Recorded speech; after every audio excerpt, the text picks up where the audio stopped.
We back, baby. Looks like someone has boosted the prize pool a little bit of the KSR number 12. Which is absolutely awesome, by the way. Absolutely awesome. Roddy and I kicked in 100 buckies each. And it looks like someone named Life on End has added another 100 buckies. Very cool, very cool.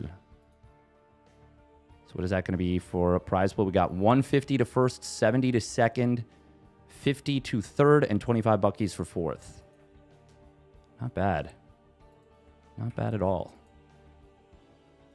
For a pretty last minute... Nope, not 3,000. KSR Cup number 12. Wikipedia, challenge. Shout out to Pi as well for helping to set this up.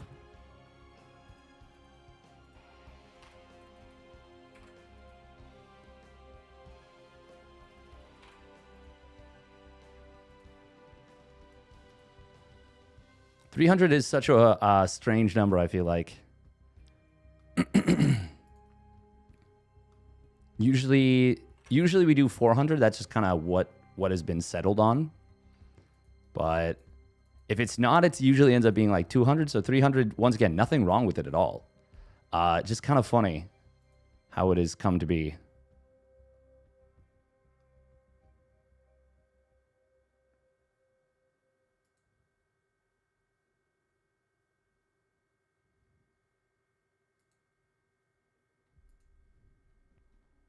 Okay. This will be played on the public test realm, the PTR. That's a pretty darn exciting. Haven't had a lot of those yet, so I'm pretty jazzed about it.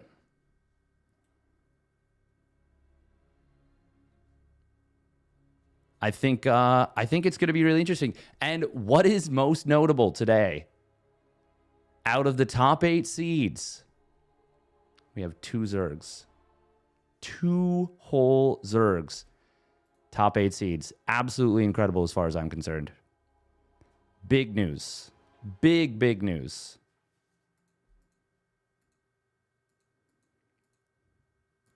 We're also going to see if we can get some more signups for...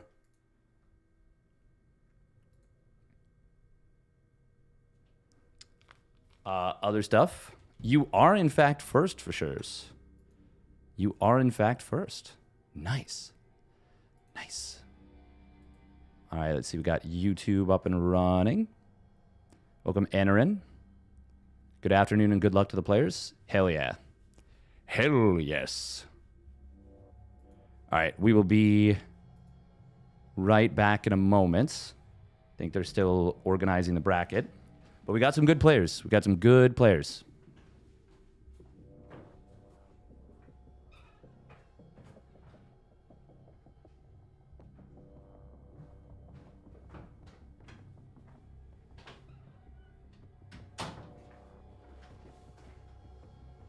Steadfast and Derpy the Destroyer. It's true. Welcome, Svedchenko Vitali, Lego John Belgium. Oh, yeah. We've got Max Packs, Geralt, Shin, Creator, Rainer, Mana, Beyond, Skillus, Harstem, Mixu, Percival. Percival signed up. Very cool. Fjanten is signed up. Nice to see. Oh. You have a confession? Giver.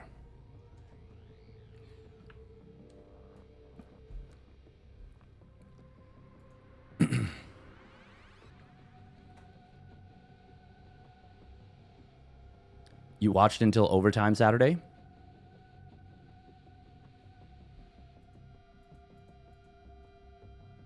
Oh, for Clem versus Rainer?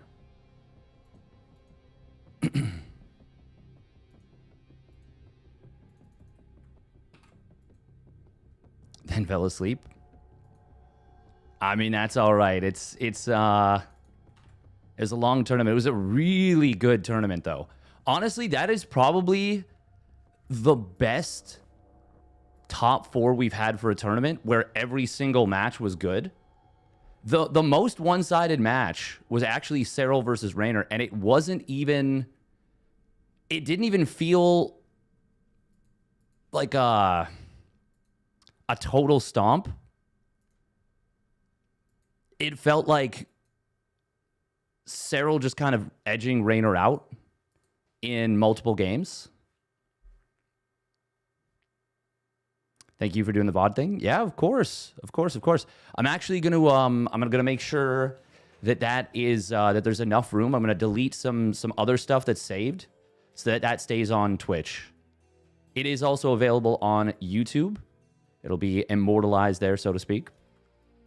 $300 KSR Cup number 12. Yeah, okay, that's it. Bum bum. Doom do do. Yeah. Oh,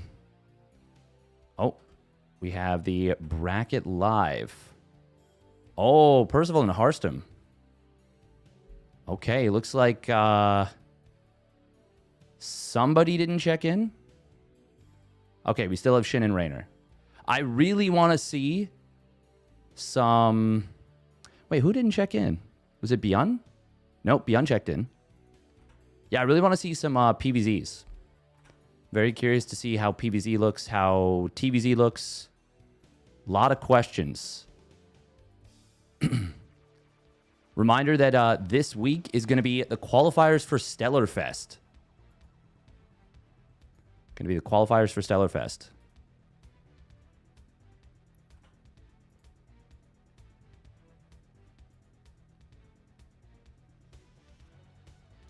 I'm really curious to see, yeah, will Raynor have anything cooked up for PVZ?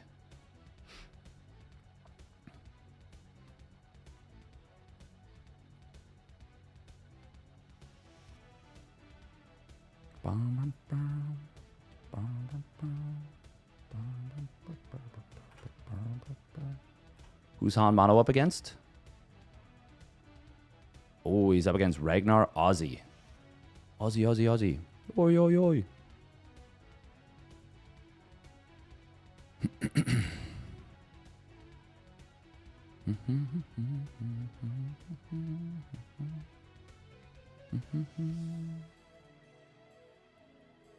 Are there any heals in competitive SE2? I would say the biggest one, there definitely have been some heals. Idra was healed to a lot of players, to a lot of fans, I think. I think a lot of fans loved to hate on Idra. I think Naniwa was a bit of a controversial figure. I think Dark was definitely a heal to the foreign scene, and I talked about this a while ago when I was doing when I had Twitch front page. I talked about it for like probably close to like half an hour, 45 minutes, about his relationship with the foreign scene and how for a while he was definitely like the big bad wolf, I guess you would say. Is there anyone who's like a dedicated MC for a while? Was definitely, if not a heel, he was a very interesting figure in the way that he kind of embraced that big WWE persona to the point that at one point he actually dressed up as, I believe it was the Undertaker. Oh. MC SC2 Undertaker? Was it the Undertaker or was it...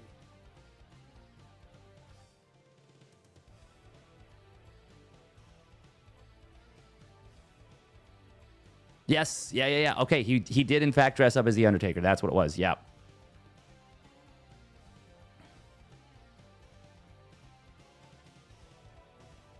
You know what is funny? I actually kind of wish he had kept his original No, not M. Canning. MC Min Chul. So his original name when StarCraft 2 came out was actually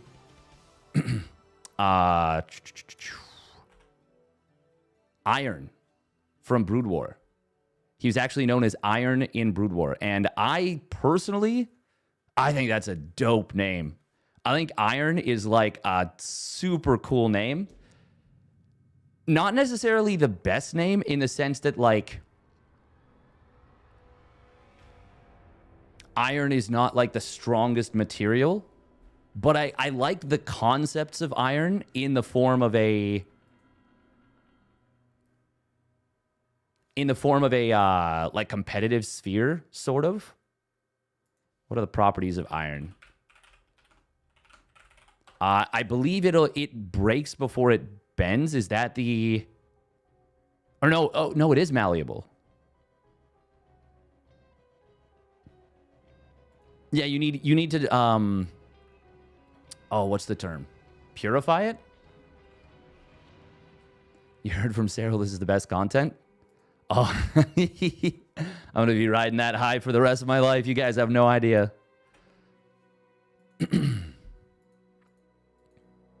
God, that... I could not stop, like, just giggling like a schoolgirl. Fully back to watching SC2. I think Stormgate is dead. Yeah, sorry. Sorry about that one, David, on YouTube. But yeah, I think Stormgate's in a real rough spot. I think for it to recover would be unexpected. We're going to go with Harstem versus Percival. We're going to start off with Harstem versus Percivale.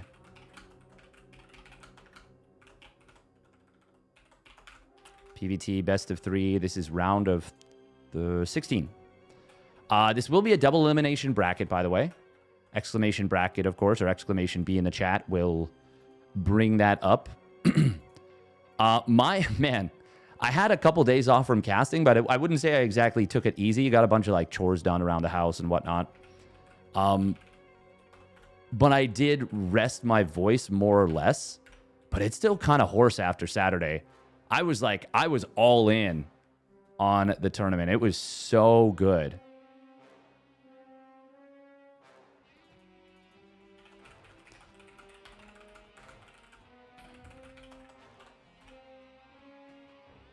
All right, quickie minute and a half of ads once again to keep those mid-rolls, pre-rolls at bay. But yeah, MC was a very fun Korean player, a Korean Protoss, who won, I believe it was the 4th and 5th GSL, like ever. So the very first one went to Fruit Dealer. Then I believe Nesty won the next 2. Okay. GSL SC2. Yeah, I want to look at the very beginning. And then I think it was MC who won the 4th and 5th. No, wait. No, hang on, no. Fruit Dealer won the first one. Nesty won the 2nd. MC won the 3rd and the 6th. No, he won the 3rd and the 5th? I remember the 3rd one was a little bit controversial. Looking at the second place player. The second place player was somebody named Rain. Not the Rain you're necessarily thinking of, by the way. Not the Protoss player Rain that would become renowned and kind of revered. Maybe I was just far too Zerg-brained. And that's entirely possible, and I would even say likely. But for me, the Protoss Rain...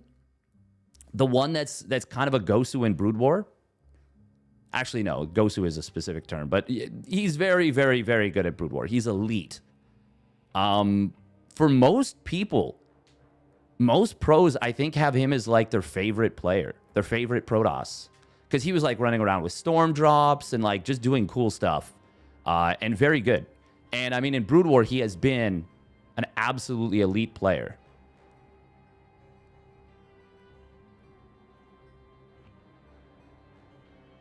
But for me, I don't think I had enough. To be honest, I don't think I looked at the game critically enough. I don't think I looked at it with enough honesty during that period of time.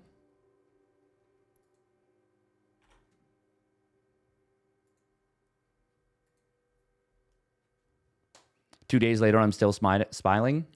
Way to go, Maestro France. Yeah, the French scene, God, they really deserved the quality of games that they got. They deserved it. Comeback TV put on a hell of a show, and they have really raised the bar for an offline finals now. Yeah, like they have really raised the bar. All right, minute and a half of ads real quick. Is Monday weekly tournament not playing anymore? Instead, KSR? Well, the ESL Cups, yeah, they have not existed for a while, but the Monday night weeklies will be back. It's just that for now, they just finished up Maestros of the Game. That was a huge, massive undertaking. So, obviously, we're not going to be like... Well, I mean, they could have theoretically run a tournament today, but I feel like it would have been a lot. I feel like it would have been quite a bit. Why is my ping to US Central right now 94 on creation of the game? Hopefully everything works okay. All right, this is our first game of the day, and it is on the new patch. New patch, the PTR. Let's get into it. New patch gaming. I think still think Atlanta was better. Oh, yeah, no, if you compare it to, like, the size, yeah, no, ultimately they were only able to have 250 people there. But what I mean is, like, the quality of the games, the downtime content, they killed it with the downtime content. It was so fun. Like, I really, the only thing that I would say that they could have done slightly better, and it's the simplest thing, and to be honest, they were way faster than I expected. The only thing I think they could have done better is start right on time. But trying to start a stream on time, to be frank, the fact that it was only like 20 minutes late, and they actually were good enough to give an update, is like really, really, really good. Like, that is really good. All right, here we go. Spawning down on the bottom left. It is Percival. In the red for Kirktown. Dave Testa's team. And spawning up at the top right for the Shopify Rebellion, it's Harstem. In the blue. Oh, I just remembered I need to communicate with Bruno about something.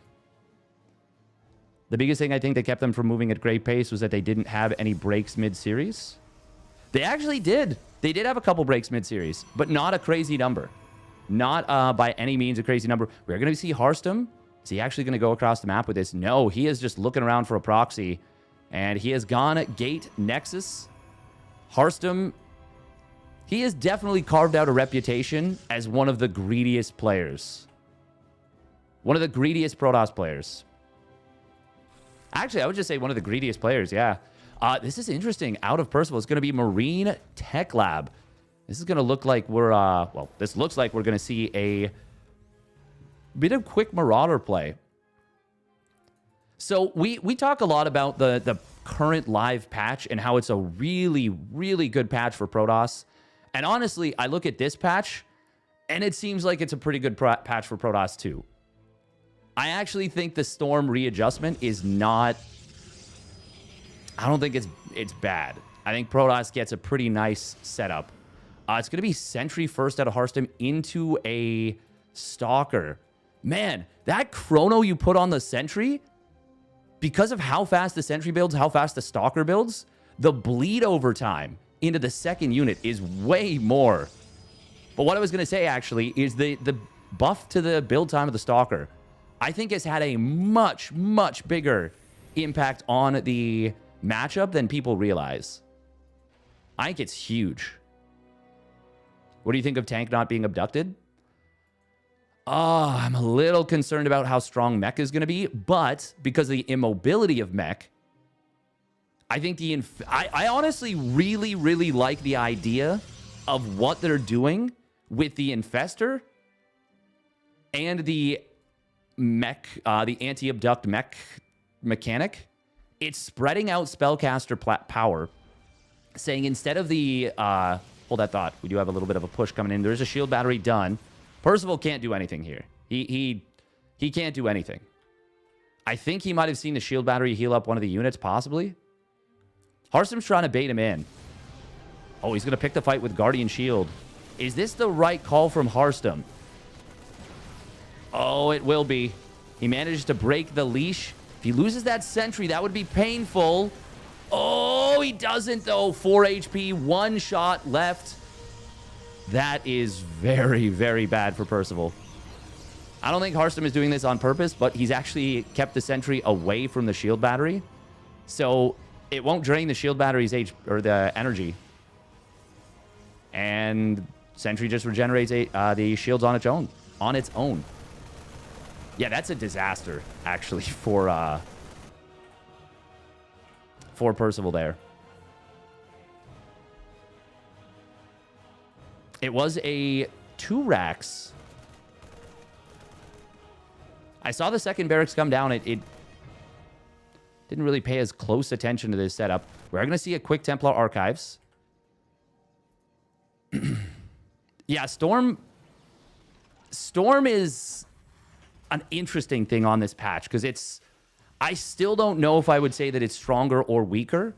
I think in certain situations it's stronger. I think in certain situations it's weaker.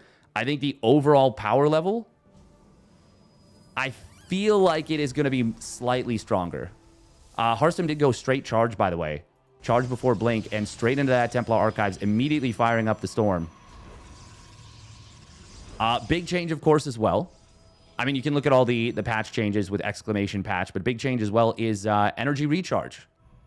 No longer gives 100 energy. It's 50 on a 45-second cooldown. So you warp in a High Templar, you can no longer get a double Storm instantly. There we go. There's that energy recharge being used. This is interesting. It actually goes in increments of 25. The thing is, though, this High Templar is early enough that with the energy recharge, it will have that second Storm available. There will be instances as well. Obviously, this is a net nerf to energy recharge, but there will be instances where it is actually stronger to have 2 energy recharges on a shorter cooldown. But obviously, for the most part, it is for sure a nerf. Oh, he put that into surveillance mode. Oh, Harstem, did we forget? Did we forget about the patch? Yeah, when you put an observer in its surveillance mode, in its siege mode, I like to call it, you give away its position. Well, actually, you don't give away its position. By the way, there's a lot of Storm energy right now. Harstem he's got like 4 or 5 Storms already. And he's gaining even more energy.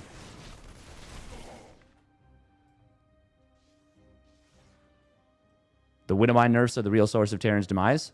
To me, I think 3 of the 4 nerfs were absolutely justified. I think the area of effect, justified. I think the change to permacloak, justified. I don't even remember what the other one is. But the one that I think is completely inappropriate and was a very silly one is giving an alert, even if you don't see it, that a mine is burrowing. Zealots are going to get intercepted on the other side of the map. I think that was the weirdest thing. What happens when the observer sieges? It decloaks. It decloaks when it sieges. Scan comes in. Harstem, by the way, with some really good Zealot vision on the map. Fantastic, honestly. Blink starts up. 4th base on the way for Harstem as well. Ooh, this move out will get missed. Harstem is out of position. Uh-oh, SpaghettiOs. Tanks for Percival will be able to siege up. That's one thing where Storm is going to be a lot better, by the way, is against siege tanks. Does 130 damage now. Nexus will be forced to cancel. And it's a good start to the fight for Percival. Picking off quite a few units here. He is playing very nicely, very well with his setup. 4th CC starts up. So yeah, this is very much a punishing setup for F2 players. If you F2 a lot, your observer is going to get dragged around much more than it would have before. And I think that's a good thing. I think Protoss players, it should be a little harder to play that kind of thing. Oh, this Zealot in the middle of the map that was on hold position realizes, wait a minute, I can kill this guy that's shooting at me. The Marine just awkwardly sitting there sweating like, I sure hope he doesn't receive any new orders. Zealot swearing into his like, I guess it would be the Kala. Yeah, they don't really have communication devices. Oh. Prism does take a little bit of damage. EMP lands on one of the High Templar. That's a big storm, though. Storm DPS is slightly reduced, but the duration and total damage are heavily increased.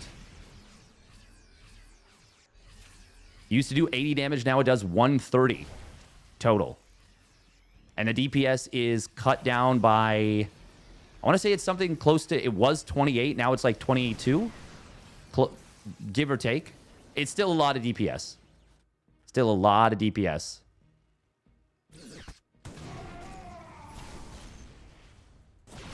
Zealot counterattacks keep getting deflected. This is a really good job from Percival on this. Big EMPs coming through. High Templar kept up in the back.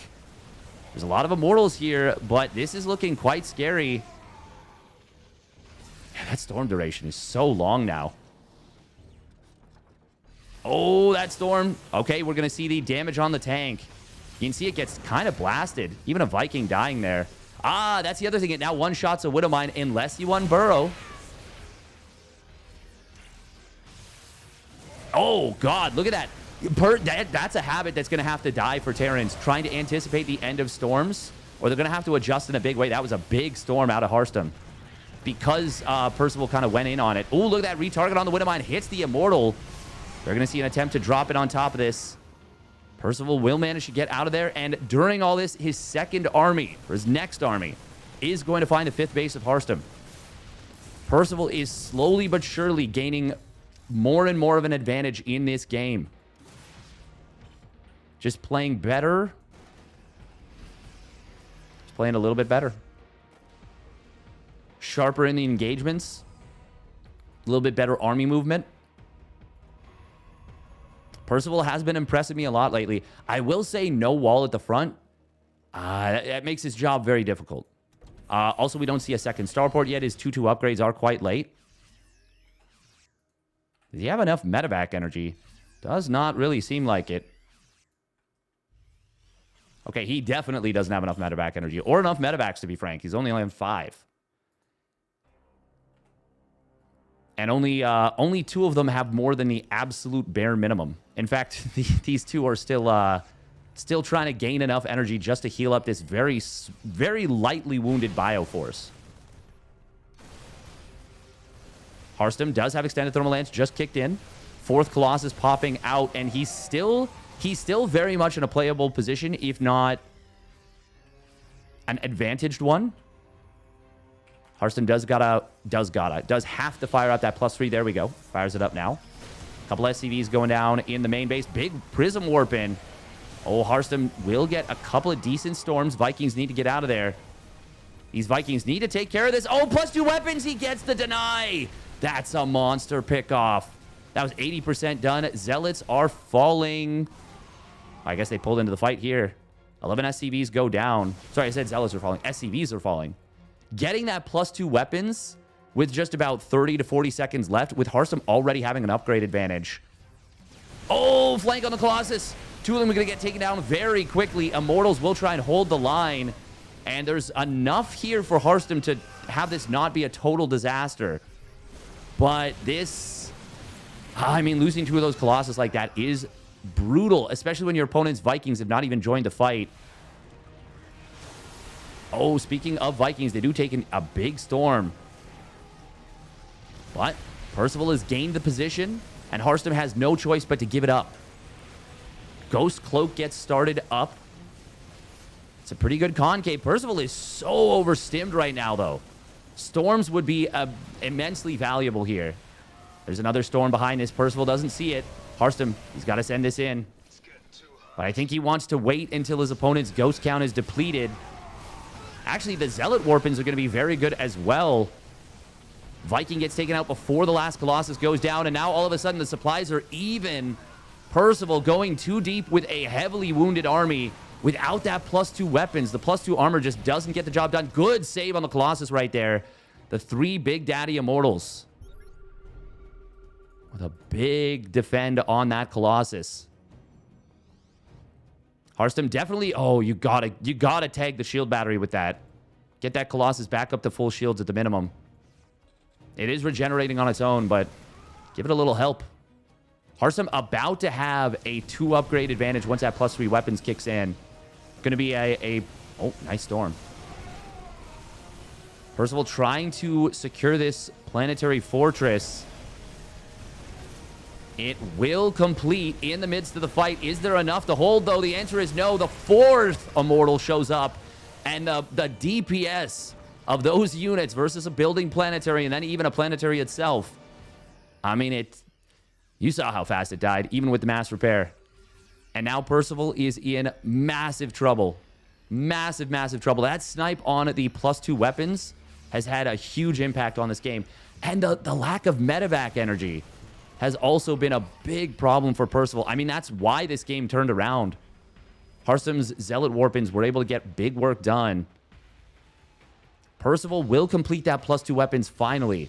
And that's going to bring this down to just a 1-upgrade lead for Harstem. Other side of this coin, +2 ship weapons is just completed.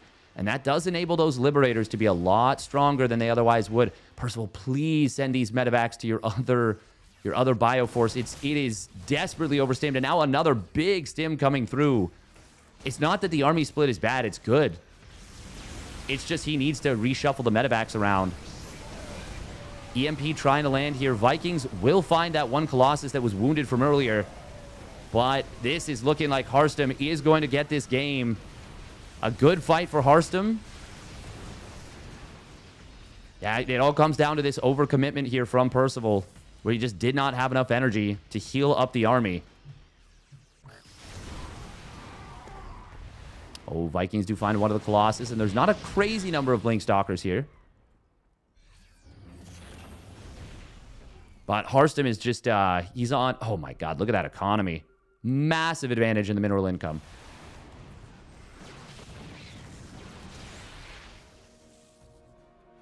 Yeah, Harstem can kind of just... He can kind of just camp here. He's been pumping Immortals behind this. Wouldn't mind Harstem going a little bit heavier on the High Templar. But I do like the Immortals here. I feel like with no Liberator transition, the Immortals do very well in this situation. Just anchoring the strength of the army. That was a pretty big storm on the ramp there, too. Zealots charging forward. Blink coming in, sniping a few of these Vikings here. Oh, man, these storms are actually devastating. And now SCV's falling on at the bottom right to a singular Zealot. The base that Percival kind of tried to sneak up gets taken down. Wouldn't mind a force field here, but he actually can just kill the SCVs without it. High Templar that was just warped in has enough energy as it walks across the map. Widowmines get a couple of decent shots, but not enough. 14 SCVs go down, and this is looking very good for... Wow, I mean, it's game over. It's game over. Percival's got no recourse in this game. Harstem can just click down the planetary with this number of Immortals. I mean, it's actually only 3. There are +3 Immortals, but... Percival, by the way, never added that +3 weapons. His entire game plan... Getting hit so hard by the loss of that +2 weapons. Just a rough situation there. Welcome, Poriforion. Those storms last forever. They sure do. They sure do. Yeah, I don't understand what they were thinking with the alert. I mean, sorry, I know exactly what they were thinking with the alert. I think they're insane. I think that was the most ridiculous shit.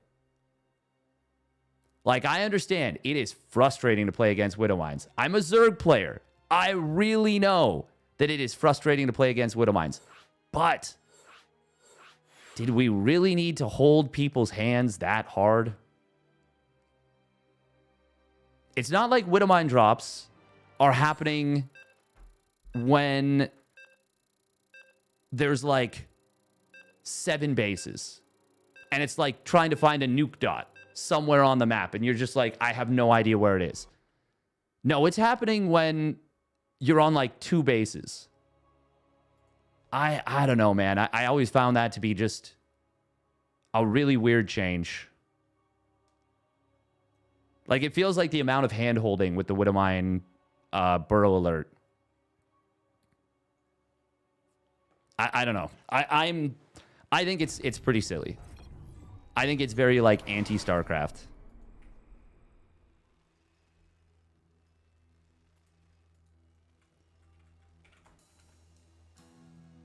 All right. Harstem takes game number 1. Here we go. Spawning up in the top right. It is Percival. In the red. And his opponent spawning down on the bottom left. It is Harstem. In the blue for the Shopify Rebellion. Also, I think what a lot of people are kind of overlooking, or maybe it's not so much overlooking as pretending it's not a thing. Yeah, this is not in this patch. It's in... The burrow alert is from, like, 2 patches ago. It was when they quad nerfed the Widowmine. Okay, yeah, what they did. I remember the 4th nerf now. They nerfed the unburrow time. That was what they nerfed. And people were like, oh, this is a nerf to Clem. And it was. But the reason I remembered it is because in this patch, when you get drilling claws, now Widowmines are going to burrow and unburrow like almost 0.7 seconds faster total. The drilling claw mine is being buffed massively in TVZ. You think the storm change is a nerf versus bio? It might be a slight nerf versus bio. In terms, oh, no, it is. It is a nerf versus bio, but it is a buff versus Liberators, Widowmines, Siege Tanks, Lurkers. It's a big buff versus Lurkers. Oh, it's a huge buff versus Lurkers. You can now cast Storm because of the radius change from outside of the range of a Lurker. And if you micro well and you kind of dance it in and avoid the spines, you can potentially hit like 4 Lurkers with a Storm. And now instead of taking 3 Storms to kill, it only takes 2. Granted, there is an opportunity for the Zerg to unburrow, and as I will absolutely be complaining about it, I'm gonna be saying ahead of time this is gonna be a skill issue for me, not unburrowing. But I think the fact that it's gonna outrange is gonna be a bit of a problem. I wouldn't have minded Storm's cast range getting nerfed to compensate.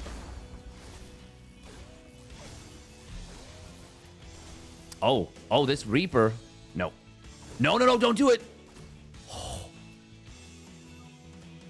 Wow, he really just played with fire there. If he had disengaged a little bit earlier, would there have actually been a chance to kill this sentry because he would have gotten the regeneration faster? Now, if he goes for it, he's going to lose this, and he's going to lose it. He will not get that sentry either. Oh, I can only imagine. I can only imagine the frustration right now that Percival is feeling. A lot of players don't like playing versus Protoss, regardless of who you are. Even other Protoss players don't like playing versus Protoss. By the way, Harstem saying on 2 gas, is this going to be another charge rush? Or is he going to go blink this time? I mean, he's on 200 gas, so we'll see. Oh, yeah, it's a super fast 3rd Nexus with this. Oh, wow. This is kind of crazy out of Harstem. This looks like a super sick build. Even now, though, he's floating a bit of gas. What I noticed, by the way, last week when I was casting some of the PTR games, Beyond specifically was floating a weird amount of gas in the mid-game. And it confused me so much.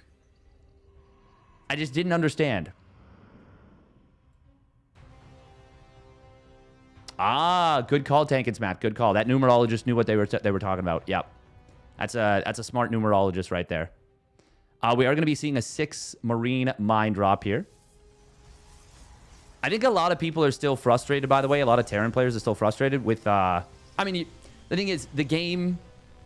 In a perfectly balanced game, every race should have some strong tools, some frustrating tools to deal with. It's all about balancing it out. Wouldn't mind going to burrow up here. It will get a good burrow. Oh, okay. Ooh. Oh, wow. That actually ended up getting a little mind drag into the one Marine.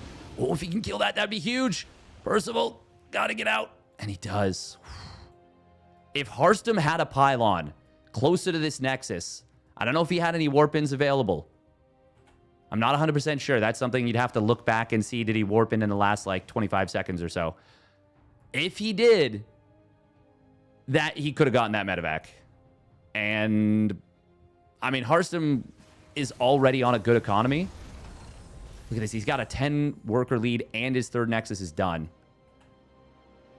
I mean, if he kills that medevac, it's almost game over. As it is, I just do not feel good about Percival's position at all. It's a scout on the 4th barracks. He didn't see the 5th one. But this is still such a great situation. This is a problem for Percival as well. He is not setting up a wall at the natural. If he goes for an SCV pool and Harstem gets even like 3 or 4 zealots in the natural, any remaining SCVs are going to have a terrible, terrible time. Obviously, good job right here from Percival repairing this medevac. Colossus against a 5-racks is very good.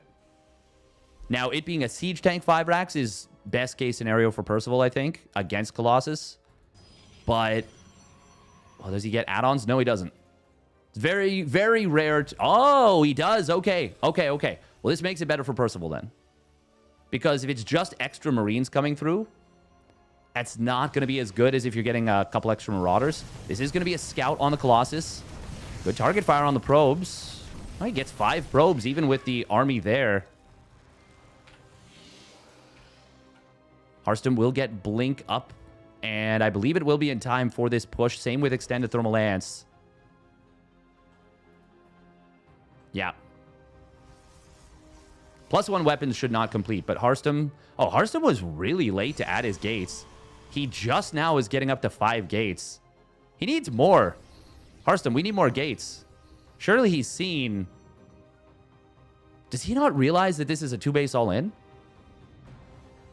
Percival even building Vikings, by the way. How many medevacs does he have? Only 3. Ugh. I mean, if he's producing Vikings, he cannot pull the boys with this. Even with that 25 mineral reduction. He can pull a few SCVs. I mean, he is oversaturated here. He's got a pseudo wall in the natural. It's not a full gap, full plug. With it not being an SCV pull, I'll hold that thought. Force field's coming in. Percival trying to bait out. Oh, those are some good... Whoa, that was like 1 Colossus volley. That got a lot done. Big tank shots from behind, though. This Zealot run by. Oh, if he intercepts that tank, that's huge, and he will. Gonna get a Marauder also. Harstem, look at that. He's running by to see if he can block the depot from walling. Or the depot wall from closing. I was going to say, I think Harstem should give up the space. He's already taking another one on the other side. He's killed so many SCVs. The entire natural mineral line, basically. Even going to get a good amount of actual bio units. This one Zealot up to 5. It might hit like 8 kills. Actually, it's going to hit more. Auto turrets in the natural siege tanks moving forward. The front 2 of them did take a lot of damage here. Harstem doesn't have a crazy number of gateways, and this is a pretty strong bio army. It all comes down to the tanks, though. Percival is really going to need these tanks to work miracles. We do have these sentries getting some good Guardian shields, and the bio just gets completely cleaned up. Yeah, never mind. There was way too many charge lots. Way too many charge lots. Not enough sustain. And Percival is dead in the water. I said he needed these tanks to get a miracle. Yeah, it was not forthcoming. There's the blink forward. Snipes the one harassing medevac that kind of slipped off to the natural. I mean, this game is completely over. There's basically nothing Percival can do right now. Harstem's on 4 Colossi against 2 Vikings and 2 tanks. And it's not even like there's a good Marauder count. He's on 7 Marauders, 14 Marines. If Harstem, if there was no base here, and Harstem got knocked back down to 2 bases, maybe there was a small chance, but no. There is no chance. Vikings get sniped. Tanks. Oh, Harstem could have sniped that one medevac that had the tanks inside, but he was not able to do so. Percival will tap out, and Harstem will take the 2-0. That's looking, it's looking just fine for Protoss right now. Just fine for Protoss.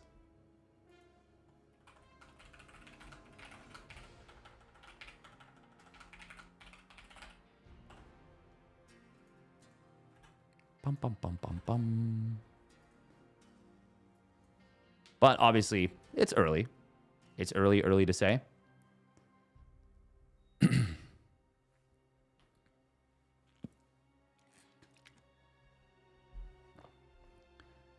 Oh. Gotta go to the gym. Am I gonna join you? Sure. I just did a very short workout yesterday. So I got enough in the tank. Actually, I probably will go to the gym tonight. Feel like that 2-base all-in was so late. It was incredibly late. The fact that Harstem was able to basically safely get up another base. No shirts allowed. Sure, why not? Of course, we don't want the material getting in the way of our gains. Come on. Okay, quick minute and a half of ads. Subscribe if you don't want them. We could go for winner of Foxer versus Skillus into Shin. Okay, I was talking about players before. And the first GSLs. Man, I forgot some of the very early GSLs had such a big prize pool. $86,000 for the, what was that? The third GSL. Damn. 86,000. 89,000. Yeah, 100 million won. 89,000 for the second GSL. I mean, I think they were all 100 million won. Yeah. They were all 100 million won, but they just did the whatchamacallit. Oh man, Fruit Dealer's story for the first GSL was so great. Literally named himself Fruit Dealer because his parents he had to sell fruit to help support his family. Do you have a coach or are you winging it? Oh, at the gym. Like me? I mean, I'm just winging it. I said Foxer, not Boxer. So it's funny, there's actually two Foxers in SC2 history. One is the Foxer who would eventually become, I say eventually, actually quite early, would become known as Marine King. And then there is a North American Foxer that is an homage to Marine King, and I think also to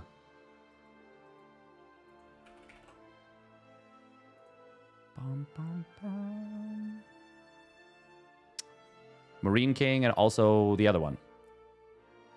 Looks like Alex is going to beat Triple. That was kind of a cool fight I just tuned into on Roddy's stream. That was a really cool fight. Reminded that Roddy and I both kicked in 100 buckies to the prize pool today. Just wanted to make sure that we had a little something. Little tournament. Since Meisters of the Game was... I mean, they were just awesome. They put on an awesome tournament. I guess we saw the Broken Patch go live on America's server. Wait, what? Is it live?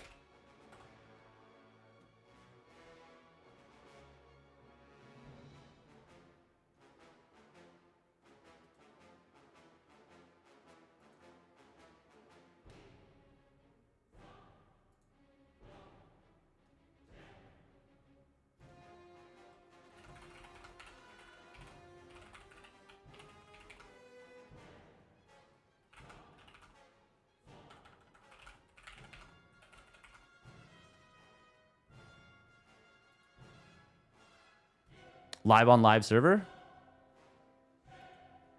That is huge, if true.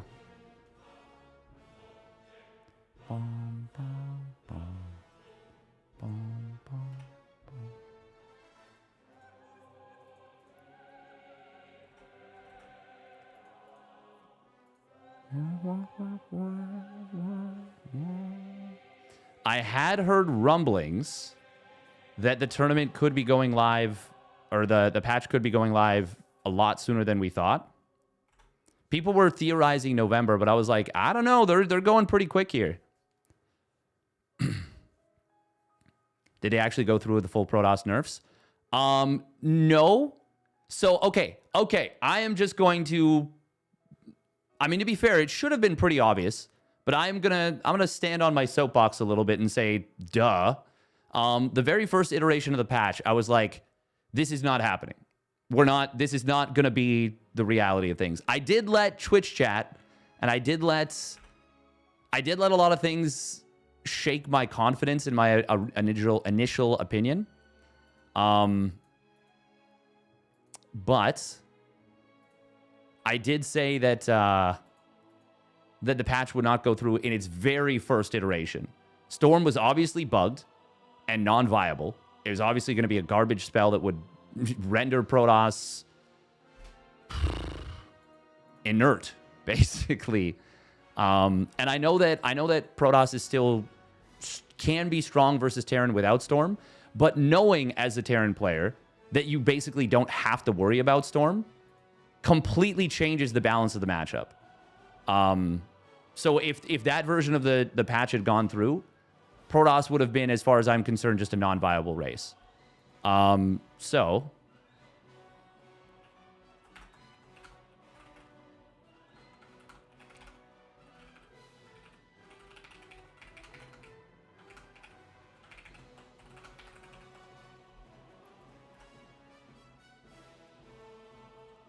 the TVPs with Nerf Storm were the best TVPs in a while. The Wardy PTR tournament. Do you mean like the not nerfed, but like gutted Storm?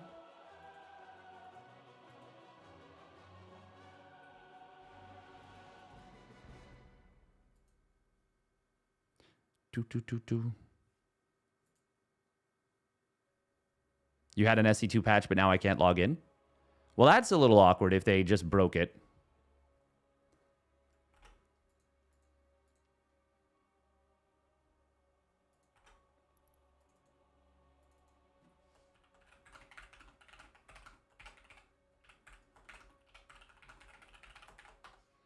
I'm just going to check in with Skillus and see if he and Fox are still playing.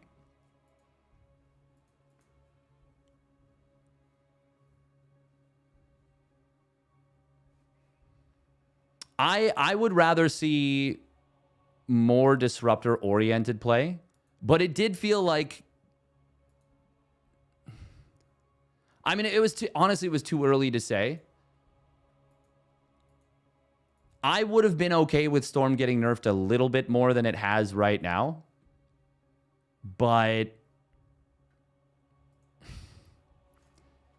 yeah, I don't know. I think it's hard to say. I think it's hard to say. Yeah, I'm not entirely sure. Oh, I forgot that Top won a GSL. No, that's a Code A. That's a GSL Code A. I was like, I don't think he did. Yeah, Top never won a GSL, right? Liquipedia is such a treasure trove. Like, so freaking valuable. Losira never won a GSL, right?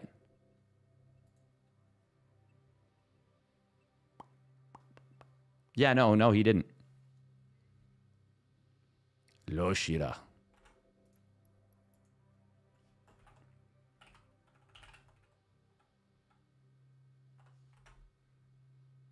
All right, so it's going to be Shin versus Skillus. Ooh, this should be fun.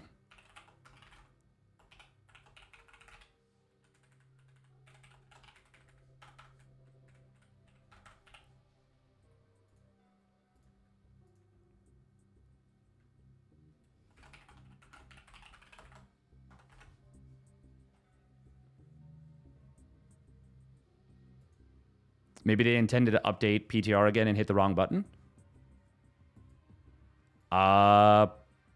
Possible. Very possible.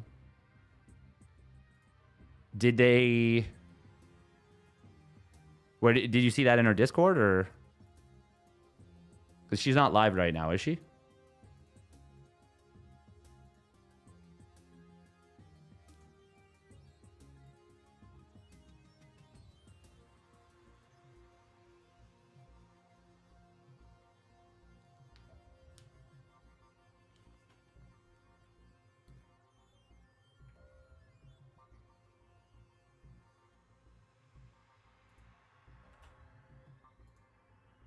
Oh, Roddy's chat.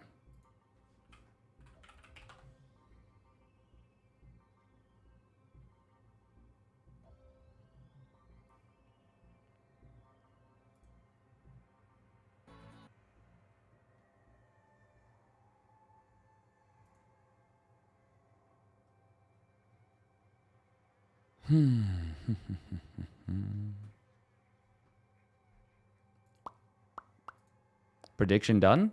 We haven't done it yet, actually.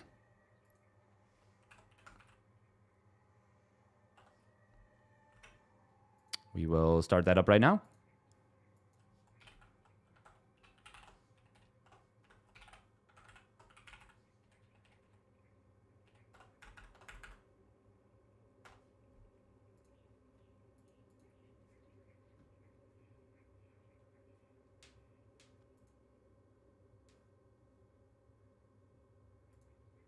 Yeah, that's kind of weird.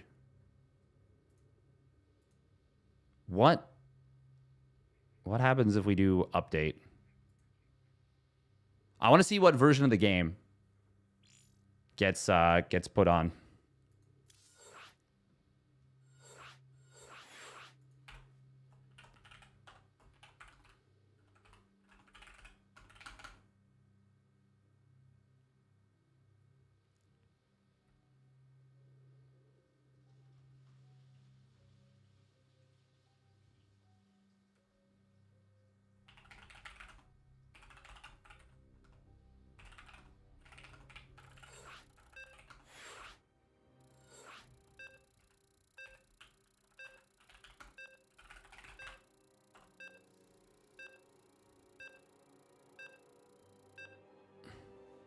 I hope a fat bike rams you on your way home. What? Harstem just wrote that. I don't even know what that means. I have no idea what that even means. All right, let's get into it. Spawning up at the top right, it is Shin with no worker split. Oh, I don't know about that one. Oh, the live version of the game is a... Oh, wow. Okay, so they did put a new update. Oh, this is really interesting then. Oh, so they definitely intended to update the PTR. All right, here we go. Spawning down on the bottom left, it is Skillus in the blue. Going to be looking at hatch block. And he will get the hatch block. Shin going to be forced to send this drone away. Tylenol, Bert. Eat your Tylenol, Bert.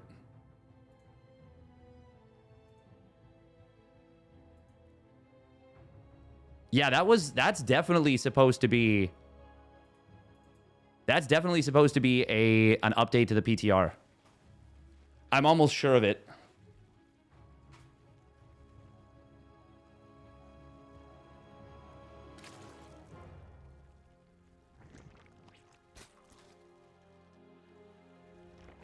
Bum, bum, bum, bum. Skillus is going to be doing the hero wall. But the version that's good. We had an update again? Yes, but it's on the live version of the game. Hopefully they address real problems this time. Well, it is not on the PTR itself. I think they oopsied is what happened here. I am pretty sure this was an oopsie. What, okay, they're playing Central. Okay, so this is Skillus with the ping advantage, ever so slightly. And it isn't working. Yes, you cannot log in. Well, okay, it is possible, actually, that they made updates to the game and still pushed it to the live server.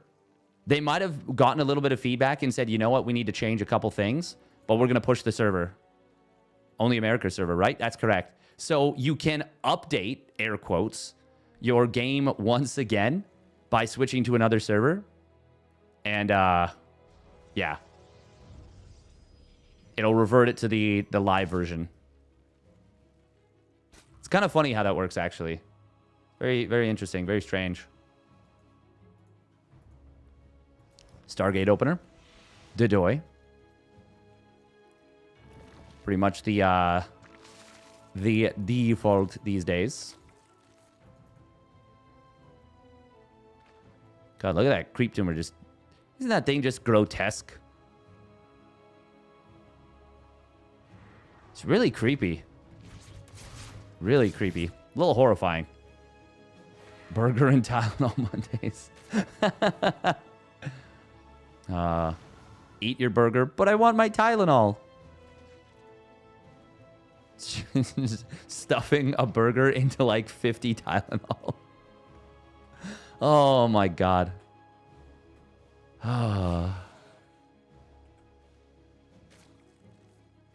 We are going to see potentially a double Adept Shade forward. I would like it. Yeah, there we go.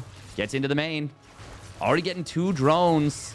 Lings do get their speed, and this should be a cleanup. It is a lot of lost mining time and 2 drone kills. That's an effective set of Adepts. 3 Lings as well. Not bad at all. Not bad at all. Oh, Oracle goes straight through. Will get... Oh, nice stutter step there with the second drone kill. First one takes a lot of damage. Not necessarily the best. Getting 1 drone kill for that. Second one, it's still not ideal. It's a lot of damage, but the damage done is pretty nice. Oh, look at that. Oh my god. He puts the probe on hold. No. Oh, he's spam clicking it. Yo, Skillus with the probe save. That was illegal levels of micro. I can't believe he just saved that. That's insane. Oh my god, Skillus caring for his probes more than most people care about the world these days. That is so impressive to me. That was actually such an insane save. Oh, what is this on the other side? We got a double Oracle. Double Adept will look to get in here. Oh, Skillus will be able to find another couple of drones with the Oracles. And now the Adepts are here. There's not enough Lings just yet. The Queen actually body blocking. And Skillus shades away with just a tiny bit of HP damage. What exactly did he do with that probe? Spam clicked it on this mineral patch so that it occupied and stayed in the same position as the Adept, and the Adept saved it. The Adept body blocked the Lings from being able to get it. By the way, we do see a Baneling nest and a lot of Lings coming in for Shin. He's also started up a rather late, but not super late, +1 melee. It just won't be in time for any kind of early blink timing. And this is an early blink timing. It's a pretty fast one. It would be in time for like an 8-gate blink all in if Skillus elected to go for that.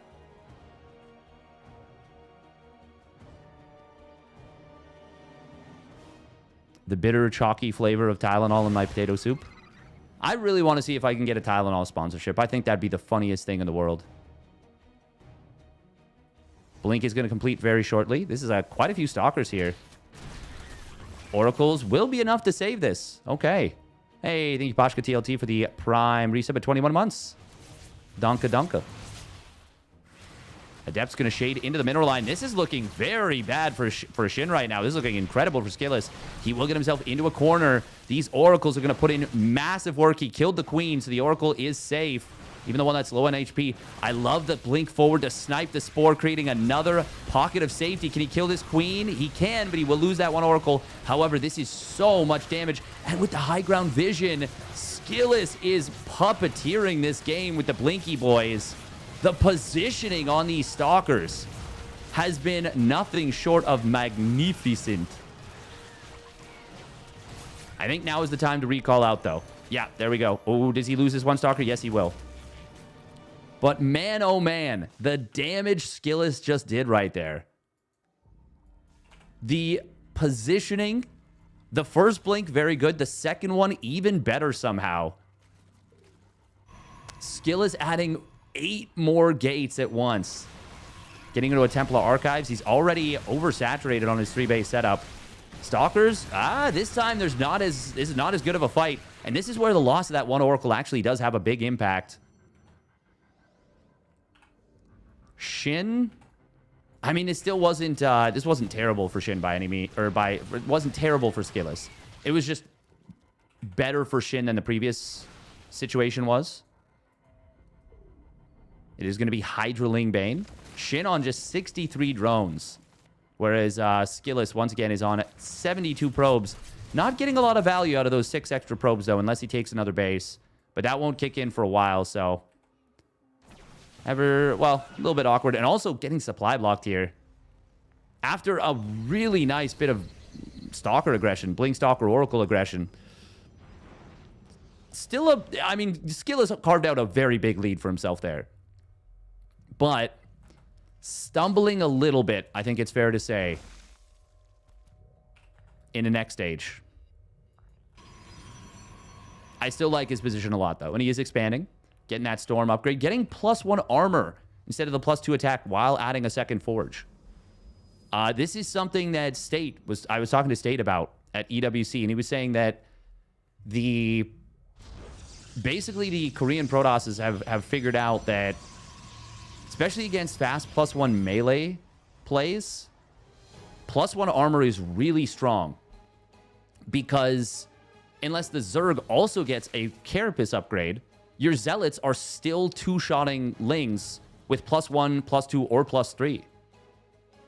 So this just makes your units much more survivable.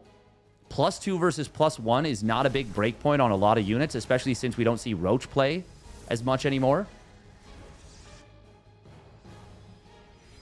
So the armor just helps a lot more, and it means your units scale a lot better.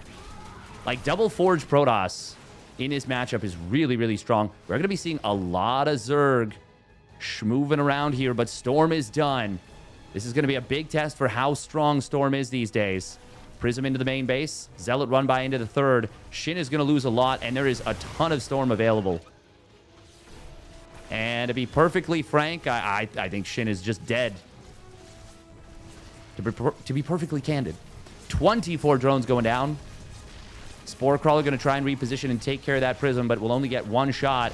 Banelings, they blow up these Zealots, but that is not what you want to be doing with the Banelings here. Skillus, oh no! Oh my god, the High Templar, why? Okay, well, Skillus was dead. Now Shin was dead. Now it might be Skillus who actually... I think Skillus is actually still fine.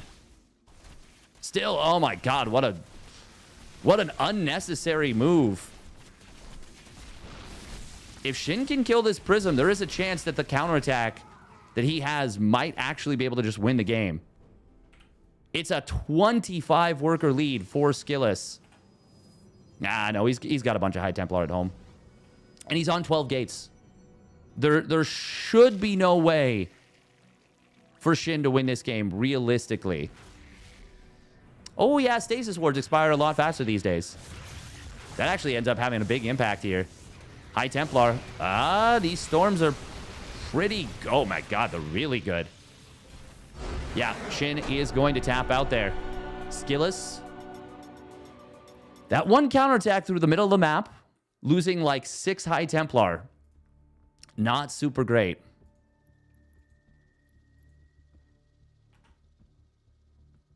But everything else, very good. The official pain reliever of Cyril's favorite SC2 caster. Exactly, C-Mac. Exactly.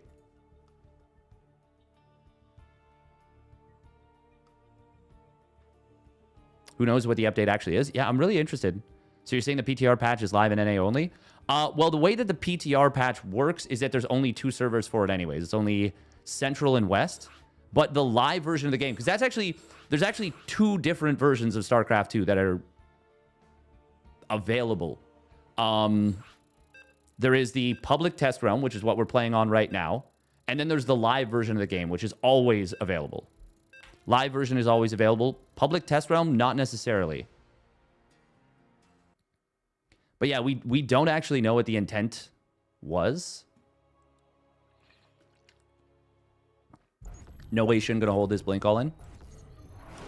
I mean, it didn't end up being a blink all in, but...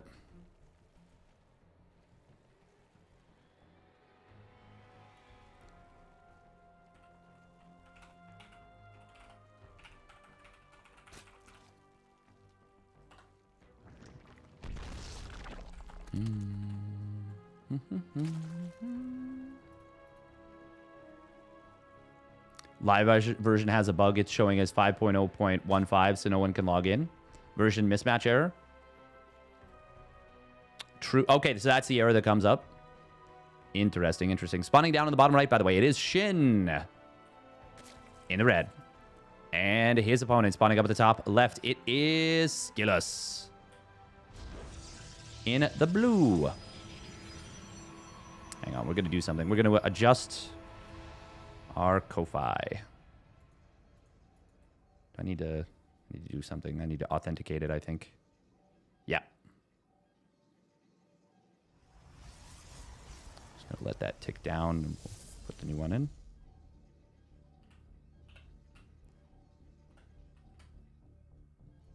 Feel like everyone should just have a two-factor authentication for like everything.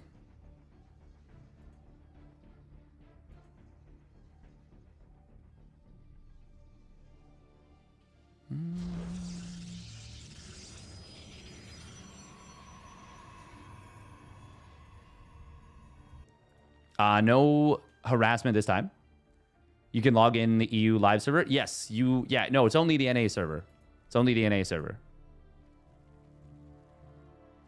You'd be logging in as 5.0.14. It's the version has only been pushed on NA. But also the version is different from what is on the PTR right now. The PTR and the live version of the game on NA. The one on NA is further along.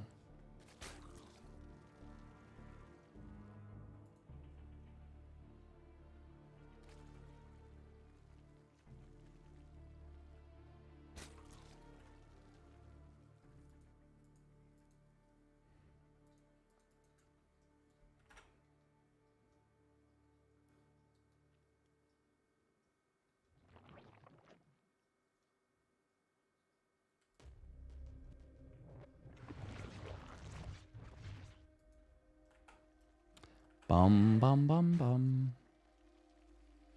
Some changes from this PTR version. Yeah, it seems like it. Seems like it.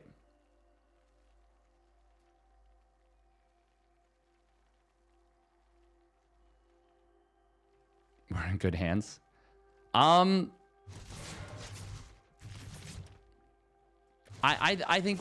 think there might be some adjustments to Storm. We'll see. We'll see.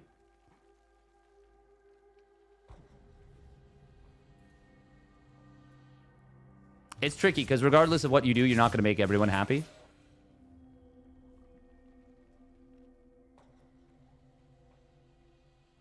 I will say I think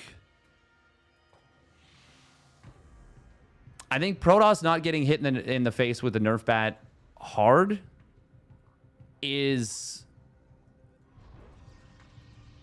very good news for them. You know?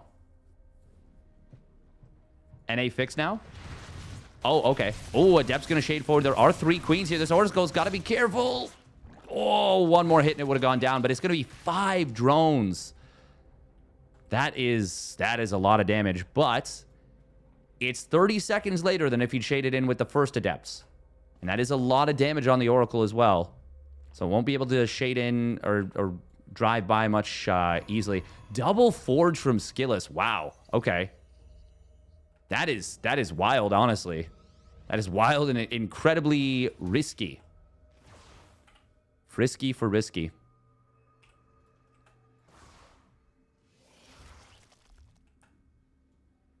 Yeah, I think even, like, 5 drones is a lot, but I actually think I like that better for Shin. Well, not that particular interaction, but I think I like the game state for Shin better. However, the double Forge, if Skillus is able to get away with this, double Forge Protoss, I am telling you guys, it is jacked.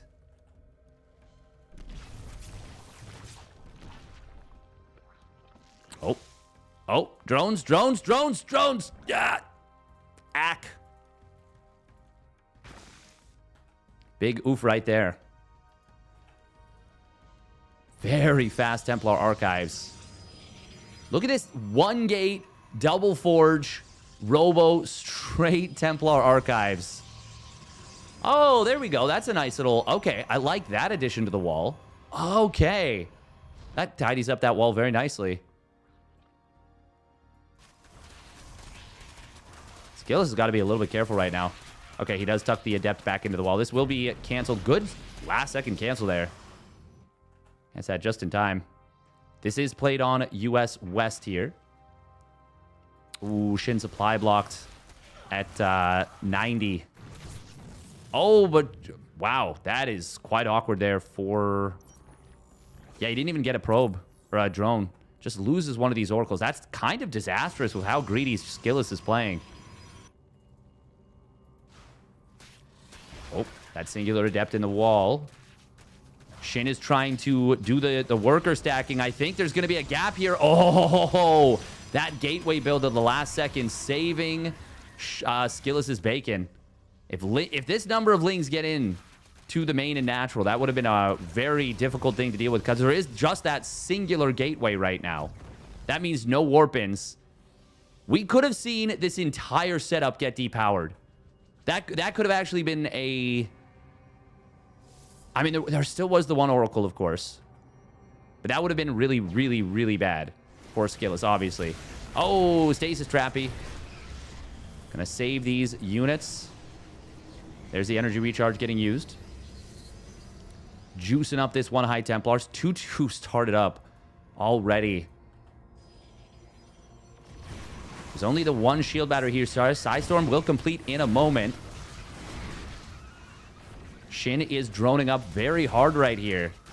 Gonna be going up to, oh my god, like 85 drones, yeah. 85 drones. Does he get all the gases? Okay, 7th gas coming in. +1 melee was already made. It's going to be +1 missile for the follow-through. Overlord speed. Are we thinking about maybe a little bit of drop pressure during all this? Could be, could be. Lings moving through the middle here. Skillus going blink after charge. Of course, charge to the better fighting upgrade. Skillus actually floating a lot of money right here. 1,200 minerals there. This is not the fight for Shin. This is absolutely not the fight for Shin. Even without the Archon in the back, it was not the fight. But with it, even more so. Yeah, that +1 armor for Skillus helping a lot against the melee upgrade, of course. Shin has a nice timing here. But it only really works if Skillus doesn't finish his 2-2 in time for the attack. And there's still 40 seconds left on these upgrades. But Shin is not going right this second. He clearly wants to wait for his quintuple OV drop. Oh my god, he just killed his own Hydra. Oops. Oopsie poopsie. There's the chrono on one of these upgrades. They are going to finish momentarily. And they will be in time.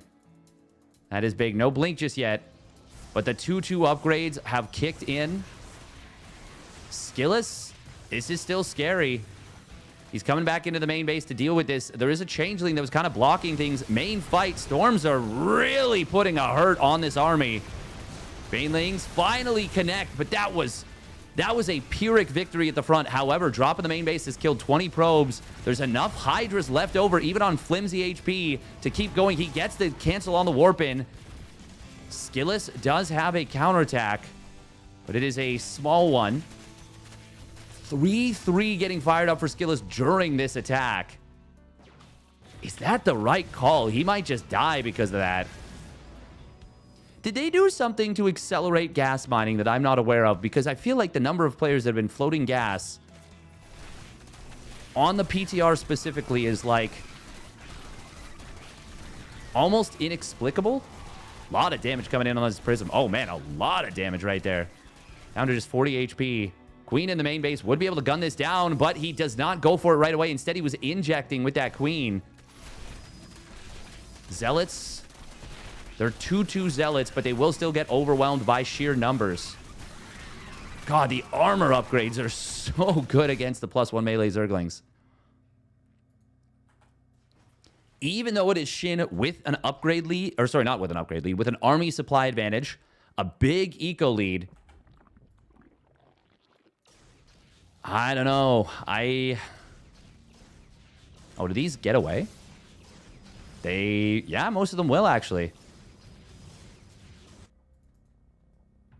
I mean, especially if Shin or Skillus completes the 3-3 upgrades, like, obviously, Archons, Stalkers, Immortals, Zealots, they all benefit heavily from the attack upgrades, but the armor upgrades, like, melee units are just not going to be doing damage to Zealots. Obviously, there's a lot of shields to work through, but Zealots, Immortals, Stalkers. Oh, but Skillus is moving out. Before his 3-3 is done, this is a brutal anti-timing for him. Shin has a lot of Hydraling Bane, and it's set up pretty nicely. Stasis Trap behind this will try and connect. Most of the Banelings do go down. Shin should look at this lack of a fourth base and just back way the hell off. Oh, no. Oh, Skillus. He needed that Prism alive. This Baneling, by the way, and the Changeling for that matter, gonna see this. Oh, my God. The High Templar. One of them taking a lot of damage. Finally does go down. Oh, these Storms, they do a surprising amount of damage to the Protoss. Protoss players, you're going to have to start paying attention to Storms. You can't just dance through it anymore. Hey, Microbial Shroud. Temu Dark Swarm. We have Dark Swarm at home. Archon's going to get caught with no High Templar supporting. Lings find him in the back. That is so big for Shin. He's going to be able to kill two of the High Templar. They don't get any Storms. The other two managed to drop one a pop, but not going to be enough here. And Shin, I think, is going to force this to another game before we even see the new Dark Swarm coming through. Archon's getting cleared up. The Hydras, they've got their +2 missiles, so they still are pretty strong. Zealot Warpin will come through and will help clean this up. Oh, even a single Hydra getting lifted by this Phoenix. Actually, kind of an impactful play. Lets him clean this up a little bit easier. But it is a 3-base Protoss versus a 5-base Zerg. If Skillus had his 4th base done right there after that fight, I would say he's totally still in this game. And as it is, Shin is maybe one really bad fight away from this being... not even a really bad fight. One bad fight away from this being a totally playable situation for Skillus. And that's why Skillus is still in this game. But there we go. We're going to be another denial on this base. +2 melee will complete shortly. Oh, that is a big storm on these Lings here. But it doesn't kill them as fast as it used to. They're able to get through here. They still kill a couple of High Templar. And oh, no. Skillus kills 2 of his own High Templar to the storm. That could have been an Archon. That could have been an Archon, and that's a painful loss right there. Yeah, Shin is definitely in a very good position right now. Skillus still not taking a 4th base or retaking. Adrenal Gland's going to kick in pretty soon. We have the Ultras coming through. Microbial Shroud with Ultras actually do very well against Immortals. I tested this. They do very well against Immortals.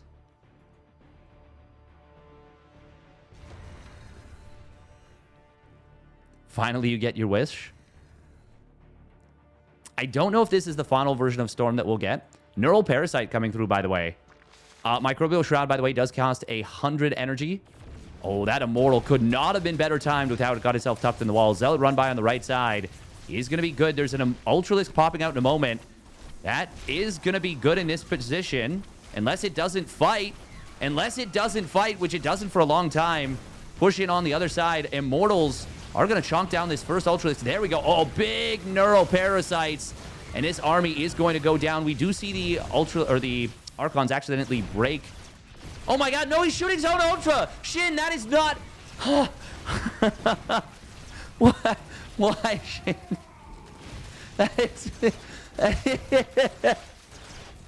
He will ultimately win this game almost for sure, but that is not the... that is not the ideal use case of a Neural Parasited Immortal. That is not... Oh, obviously he was trying to shoot his opponent's immortals with everything. He's so far ahead that there should be no way to lose this game anyways. Once again, if there was a fourth base... By the way, great usage of the Burrowed Lings out of Shin. If there was a fourth base for Skillus, this would be a completely different game. But there isn't, and I... Oh, even the Parasitic Bomb gets a kill on that Warp Prism. To be frank, I don't know why Skillus is still in this game. I mean, this is Shin's 6th base. He did take a long time resaturating these other bases. But as this one gets up and running once again, we're going to see a big, big eco lead for Shin once again coalesce. This is basically the last attack for Skillus, and there should be no way. If you just Neural Parasite all 3 Archons, I think you just win the fight by default almost. Well, assuming the Infestor stayed alive. Big Storm here. Microbial Shroud. Actually, not the biggest impact here, but it's nice. Neural Parasites would have been bigger. This will be a very messy fight, honestly. Very, very messy fight. Probably the best fight that we could have seen for Skillus.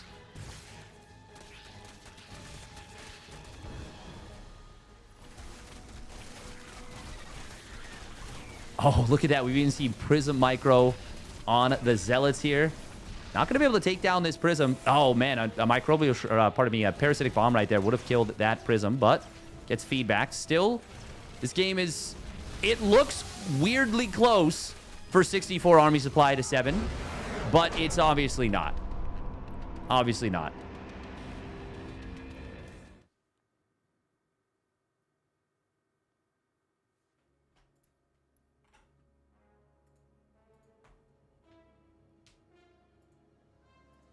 Okay, so StarCraft 2 needs to be patched. Is it rolled back now?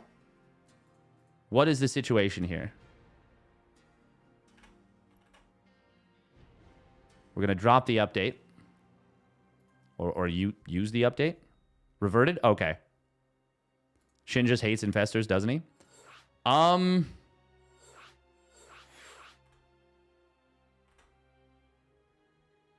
Maybe?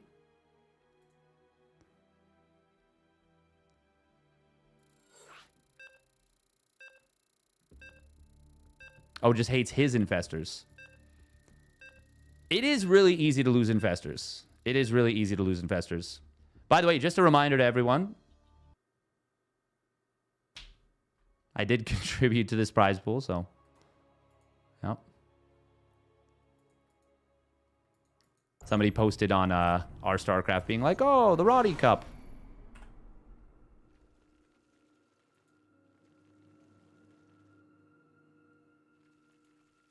Meh.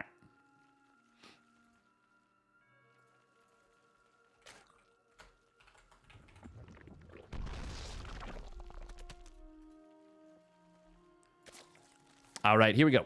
Spawning down in the bottom right, it is Shin for Weibo Gaming. And his opponent spawning up at the top left for Team Liquid, it is Skillus. Exactly, Night Garden, exactly. Exactly.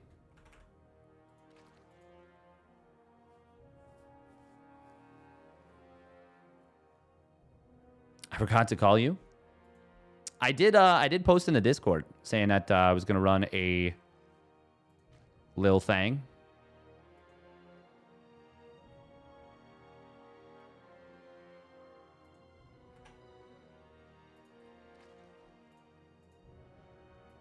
It is going to be Hatch Block once again out of Skillus. I'm honestly just so excited for what ZVP is going to be like. I've always been a player that really likes the idea of Swarmy Zerg. And Swarmy Zerg has not been a thing for a long time. And I'm just excited about the idea of that making a comeback. Great to see observers the same size as Ultras. Heh.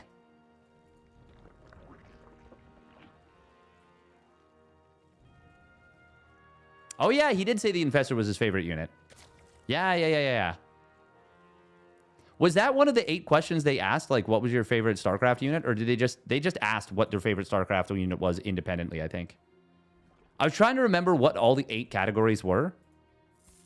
One of them was favorite athlete, favorite content creator, favorite place, favorite animal, favorite food. Sue coming back. That, honestly, it wouldn't surprise me.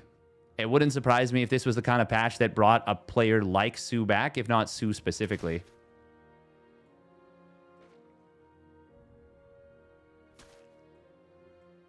Is Steadfast the top Zerg caster? Heh. Oh, I think that's a dead probe. Oh, he wants it. Oh, the shield regeneration just kicks in time. But can he get the chase down? We got a lot of lings slipping across the map. Oh, the probe survives. Okay, 2 over here. 2 here. 2 here. Drone not going to be able to get saved on the other side. Oh, look at that body block, though. Still, that is 2 drones for a single adept. Oh, there was a gateway built here. But Shin is going to slip in just before the 3rd adept, just before the 2nd adept gets back. 3rd adept box out, 2nd adept gets back. Ling speed will complete in a moment. A little bit of lost mining time. Scout on the Oracle, of course. Ooh, nice wraparound there on that one Ling from Skillus. Good crisis management. This was a very little weird little play out of Shin. Only getting 1 probe for that. That was a pretty big investment in Lings. And the fact that he lost 2 drones on the other side of the map and didn't kill any of the adepts. That's the big problem for Shin right now. Is that there's... Oh my god. Actually, another big problem is the fact that he supply blocked at 44 of 44 with a lot of larva. This is very unpleasant for Shin. If that hadn't happened, the most unpleasant thing would be the fact that there's still 2 adepts that he has to contest with. They have wedged themselves into a very nice position here. The queens will get in and will be able to force this away. Skillus just wisely disengaging. Oh, there's no unit in the wall here. If Shin checked, he could potentially find something there. Instead, he's going to go after this 1 adept that was low on HP, but it's actually going to get saved. Oh, just kidding. Oh, no. Oh, Skillus or Shin misclicked. He went after the adept behind it. And so this 1 adept survives on 3 HP with 4 Zerglings that all could have killed it with just a single tap. Man, being able to get away with a 3rd Nexus off just 1 gate is so nice for the Protoss. It is such a phenomenal setup.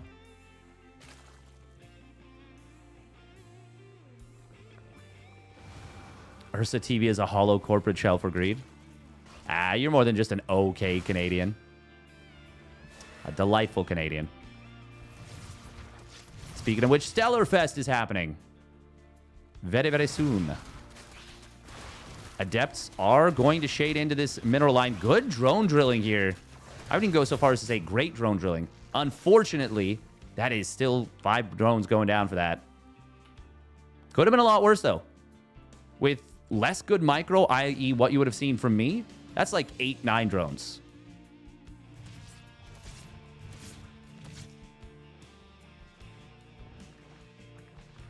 I really like Skillus as a player. He's an awesome guy. Well, he's an awesome guy, and he is also an awesome player. Looks like, yeah, okay. We're going up to 8 gates. We're going hard in the paint. We're going ham. No, is that 8? Wait, where's the... Oh, there it is. I was like, there's definitely an 8th gate that just started up. Shin is going to see this and he's going to be like, wait a minute, what? Look at his positioning, by the way, on this gateway. This is such a cool spot. Not for me as a Zerg player, but this is such a cool spot for the Protoss.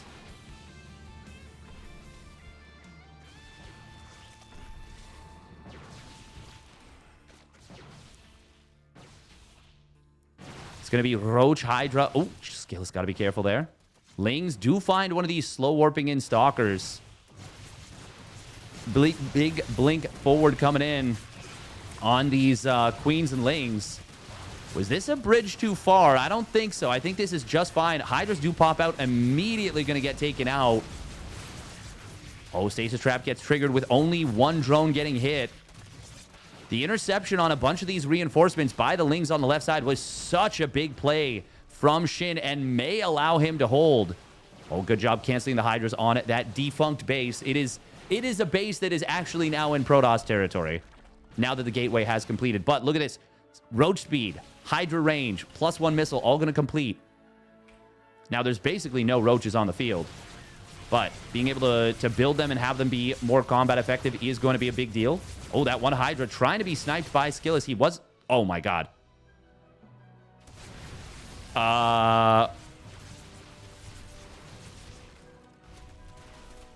don't know who that was.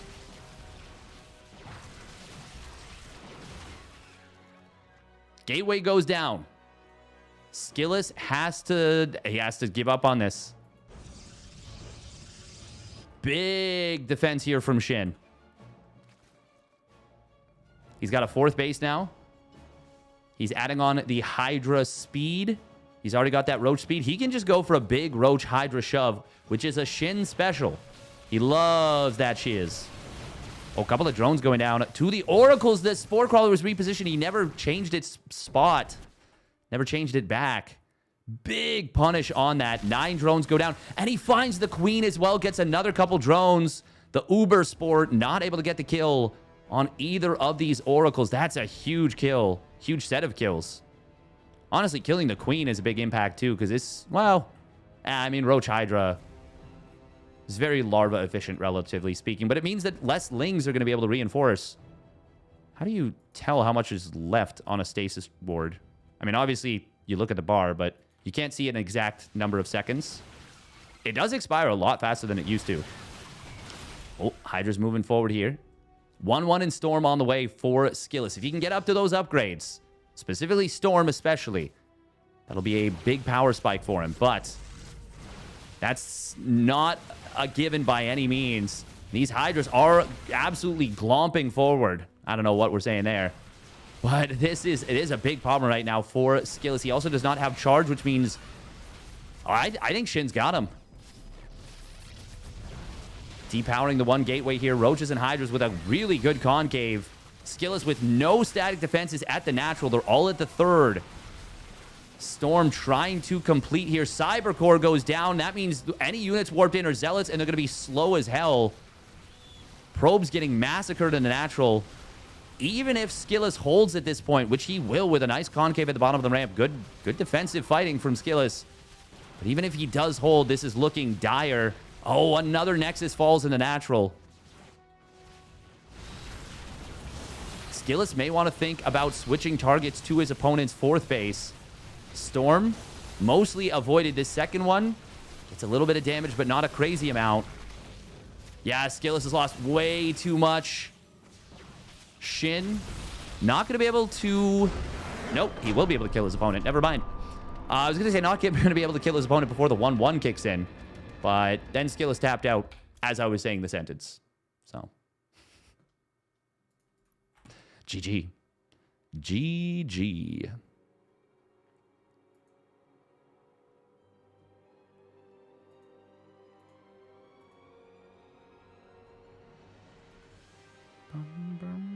Pretty fun match? Yeah. Very fun match. All right, Shin going to be waiting on the winner of Harstem and Maximus Paximus. Apparently, Matt took a game off Max Pax? Hello? That is insane, to be frank. Raynor and Geralt are in game number 1 still. Looks like Raynor is... looks like he's kind of cooking. Just knocked out one of Geralt's 5 bases, knocking him down to 4. He's on 6 bases himself.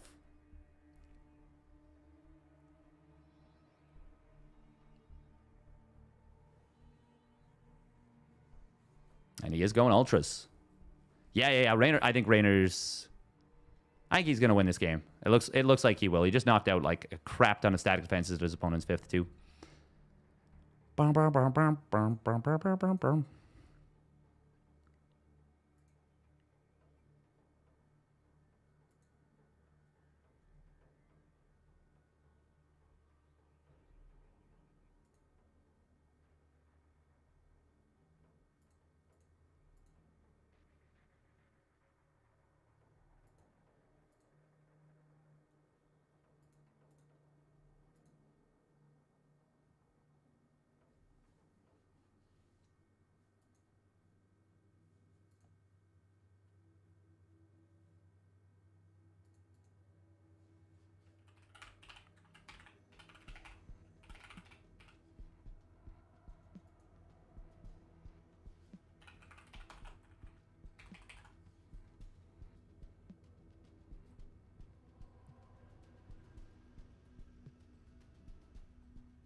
Oh, okay. I think that's good.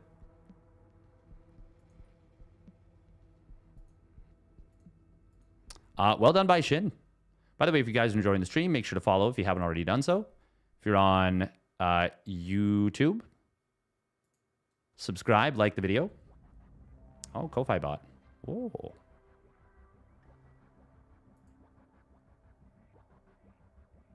Publish the Eventbrite? Oh, hell yeah. Okay, we're gonna run 3 minutes of ads. Adge.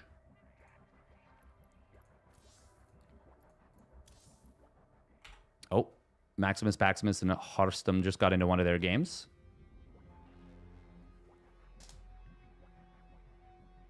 Once again, huge thank you to the folks from Meisters the Game putting on an absolute banger of a tournament. All right, what are we thinking? Do we want to get into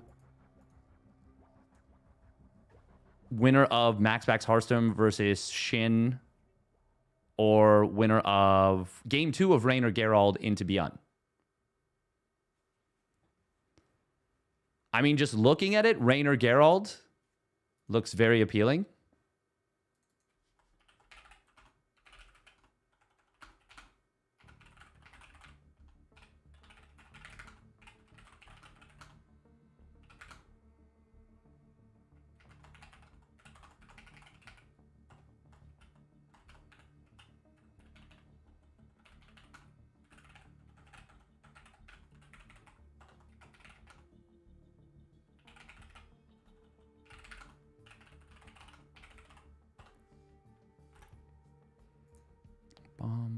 Raynor Beyond. Roddy already on the Raynor train. Yeah, but I mean, it's such a good match. Such a good matchup.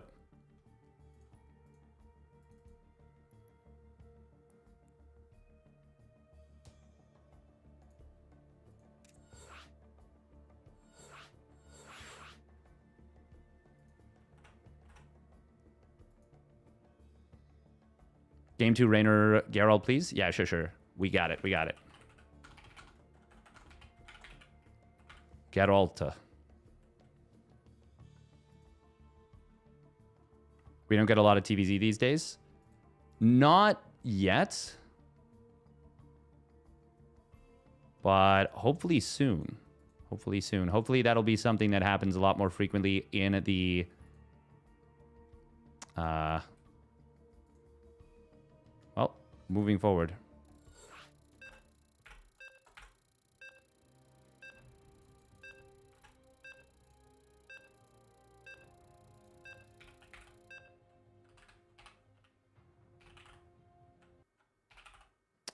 Shin He Bomb.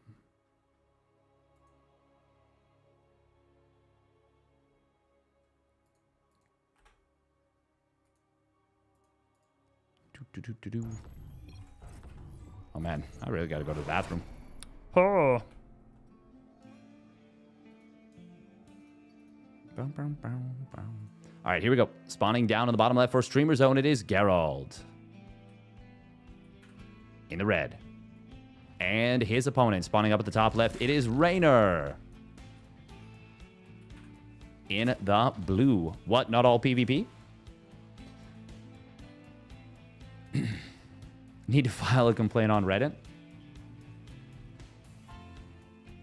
With this next upcoming patch, we'll be removing the other races. Someone said not enough PvP. No. I'd rather you didn't do that.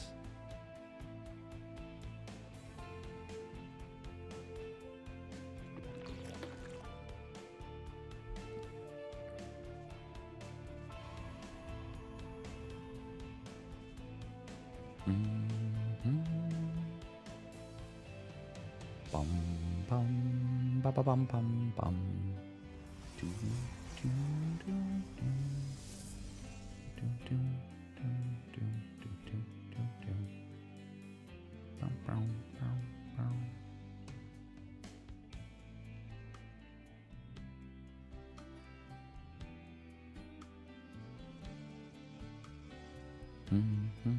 By the way, the Blue Jays, the Toronto Blue Jays, won the division and won the American League.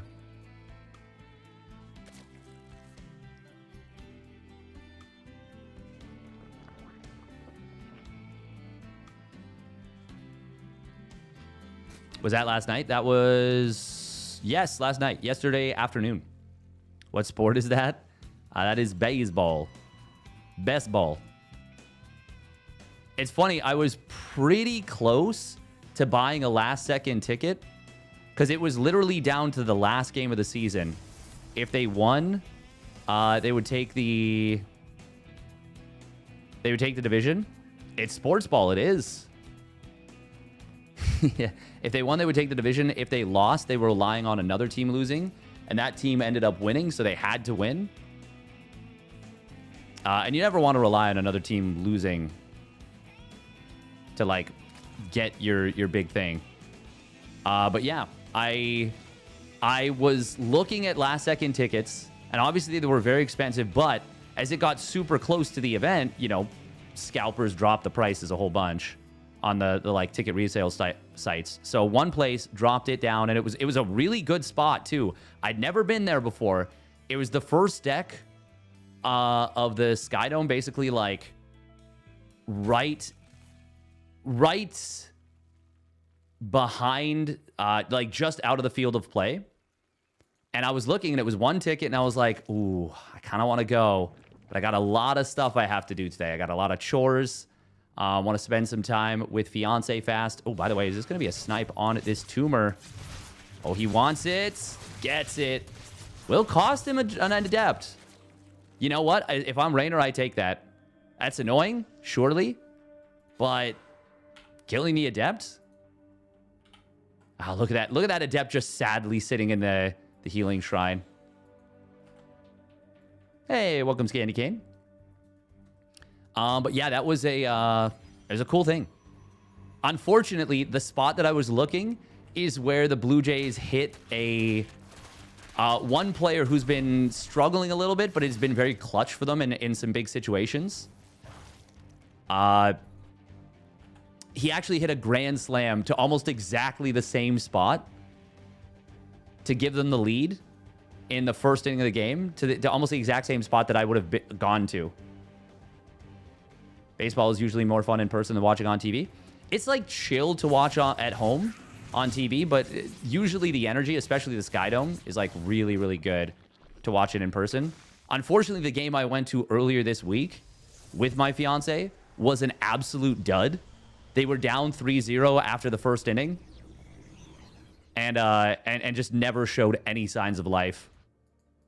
But the good news is that was the last of their losing streak, and they won four straight since then and clinched the division. That was nice. But it was like, I hate to be their good luck Chuck. Remember when Dane Cook was the thing? Phillies have been very good recently. Phillies are maybe the favorite to win the whole thing. Jessica Alba, was she in Good Luck Chuck? That's interesting. It is going to be a fast +1 melee out of Raynor.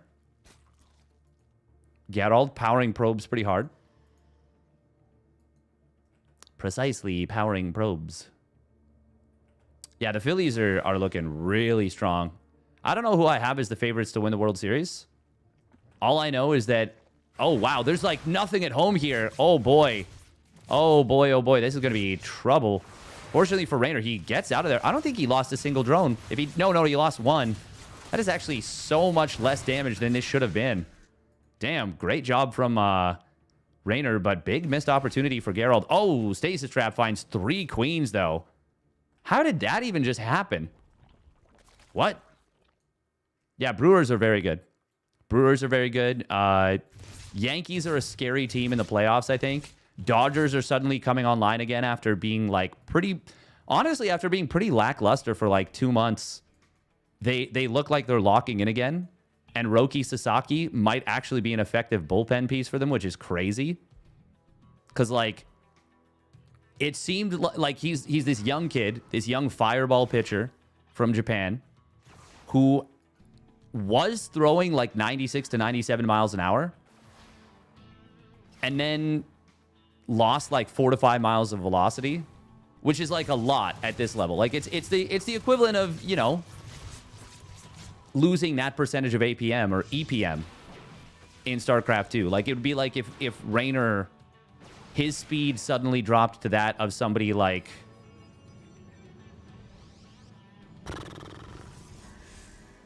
I don't know, who's someone that's more, I would say honestly Harstem, more of a finesse player.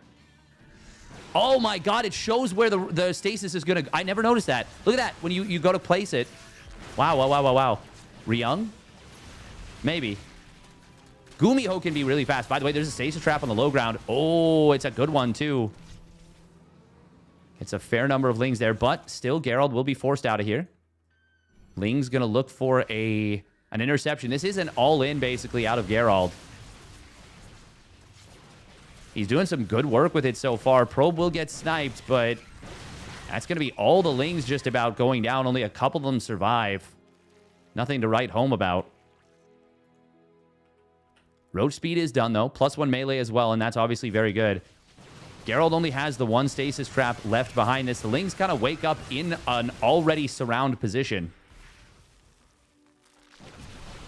Geralt going to add Zealots here. That's super strange, especially since he's got... Oh, my God. What the hell? Especially since he's got so much gas. Roaches and Ravagers continue to be added on here. Geralt is doing a good job, though, of retaining these Stalkers. That's where this kind of gets scary. Raynor is getting a gold base behind this. Stasis Trap will... Oh, my God. What are we doing? Stasis Trap will expire in a moment. I actually think the Stasis Trap change is such a good one. Stasis traps have been far too effective, in my opinion. And I think that they should be used in battle, and I think that that's awesome. I think that using them as like this locks down a massive area of space for a very, very long time and provides vision, I think that's maybe a little too much, personally.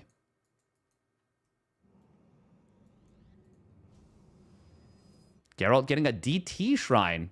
Raynor checking for a new base on the other side of the map, but there is none. He's getting into a hive now. Second Evo. I wouldn't mind just getting a couple infestors right here. I mean, like, your opponent is so heavy into the Blink Stalkers. Just a few fungal growths can be very, very big here. Corrosive Vials should be enough to take down these pylons. Yes, they will. That is a D power on the gateway. That is no reinforcements into this position. Oh, Raynor almost getting into the natural there with this Ling run by. +2 melee will complete in a moment. But yeah, Raynor just getting a denial on this base would have been huge. Unfortunately for him, he's lost that opportunity now. And now he'll have to go about it the old-fashioned way of bashing his way through. Zealot run by on the right side should get deflected by these Lings from earlier. And actually, Geralt a little bit out of position on the Nexus. Yeah, he's going to lose that. Oh, and it's no cancel either. It's not the craziest amount of money, but it is painful. Oh, last second movement there from Geralt saves these oracles from the doom of the Biles. Raynor creating a maze of Biles that ultimately he had to split through more than his opponent did. Still, that was like 3 Ravagers or something going down. That's pretty good. But Raynor maxed out on a gold base. Oh, DT's on the right side. You're going to go after this Spore, maybe? No? That is a lot of Lings here. Yeah, they will get it. They will get this Spore. That's so unfortunate for Raynor. And more DT's on the right. He's going to kill 2 bases for the price of fun. It's actually very expensive. He uses a lot of DTs for this. But 4 of them recall out. The other 3 simply walk away. And that is very good for Geralt. If he saves all of these, that's Archon morphs, baby. Usually it's it's High Templar, of course. Now, Microbial Shroud does get researched up. Do we have any Infestors on the field? No, we have 111 Lings, though. Not going to be great against the Archons. +2 weapons, not quite done yet. That's a big upgrade for Geralt, especially with the Archons versus the Lings. +1 armor will complete for Raynor. There's the Infestors added in. He is getting the very important Adrenal Glands upgrade.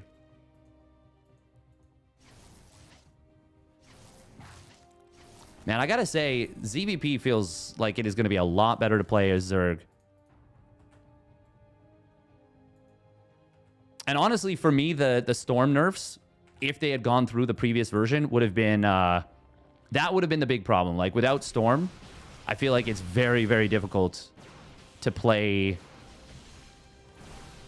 against Zerg without a serviceable Storm. I still think Geralt's not in the best position here, especially if these Lings can get in and cause some havoc on this base. But killing the 2 hatches that he did with the DTs was huge. Meanwhile, DT's going to try and get by into the natural. Oh, it's a Raynor! If those Ultras go to town right away, that might have been a kill. Well, it might have been a save. Oh, my God.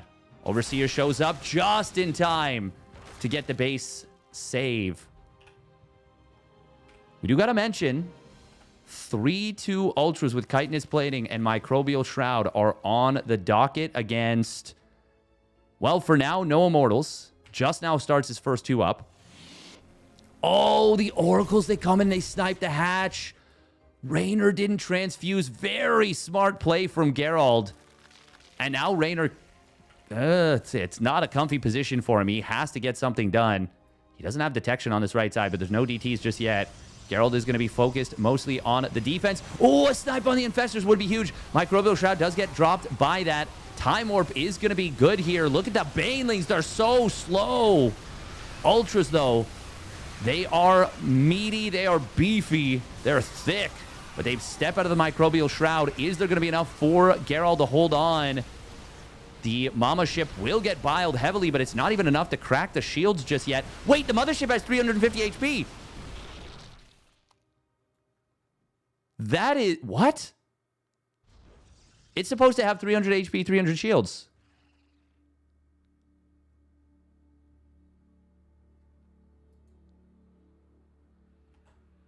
Huh.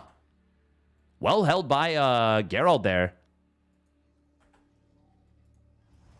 And now he is in a very good position in this game, I think. The patch notes are wrong, if I recall correctly. Yeah, they are. Oh, that's going to be another snipe on this Spore. He just recalls. That's... Well, that's a dangerous play right there. Now, I mean, I feel like you kind of can't be aggressive with these Blink Stalkers. Like, the danger of losing them is too high without recall available. Immortal count is getting spruced up. We're up to 5 Immortals. Storm also being added in. Finally. Huge power spike once that comes online. Raynor, though, is now once again in an eco lead, or has an eco lead.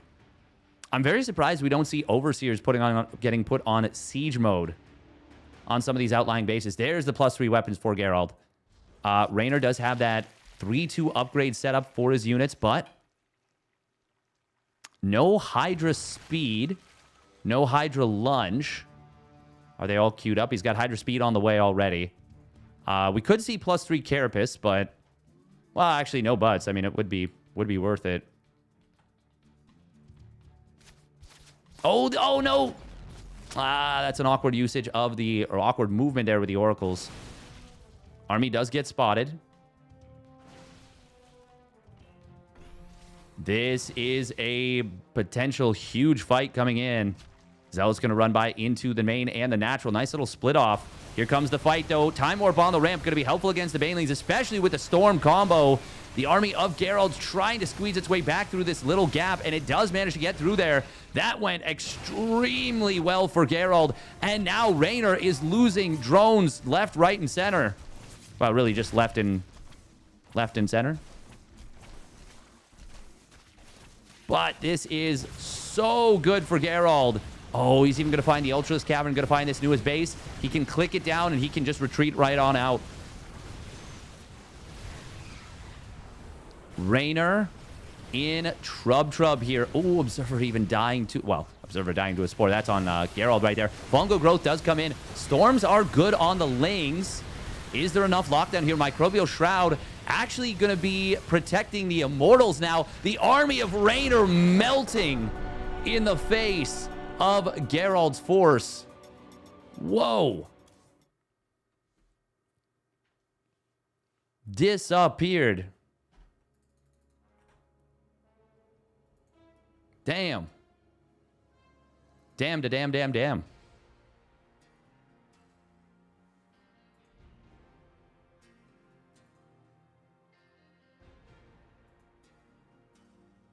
Bum.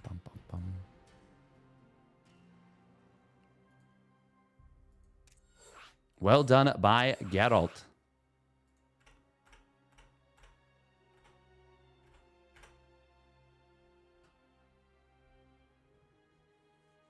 Change to max Shin. I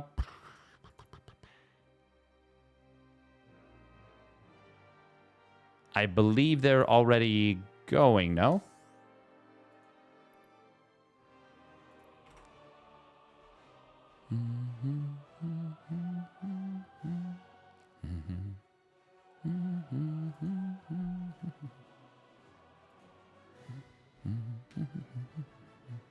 We want the rare reserve games. Yeah, that's the thing. We're in a reserve game. Why not casting Shin max packs? Because this was available, and I really wanted to cover this game. And there's a good chance this leads to a ZBT. Not a guarantee, but it's a decent chance. Hey, thank you very much, Kaido K, for the 5 gifted subs. Look at that, getting the 3 drop from the Valorant gifted subs. Damn. Yeah, no, this is game... Yeah, this is game 3 coming up. Actually, let's get a prediction rolling. Who will win this game 3?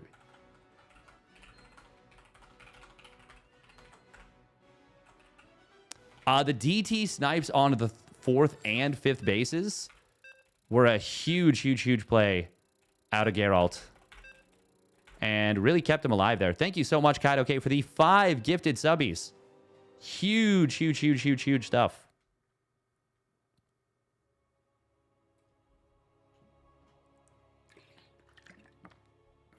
Damn.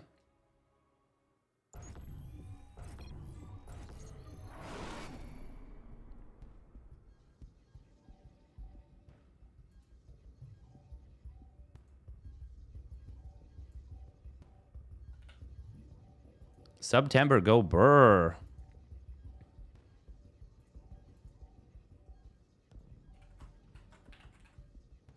Thank you very much, Kaido K. All right, here we go. Spawning down in the bottom right for Streamer Zone. It is Geralt. In the red.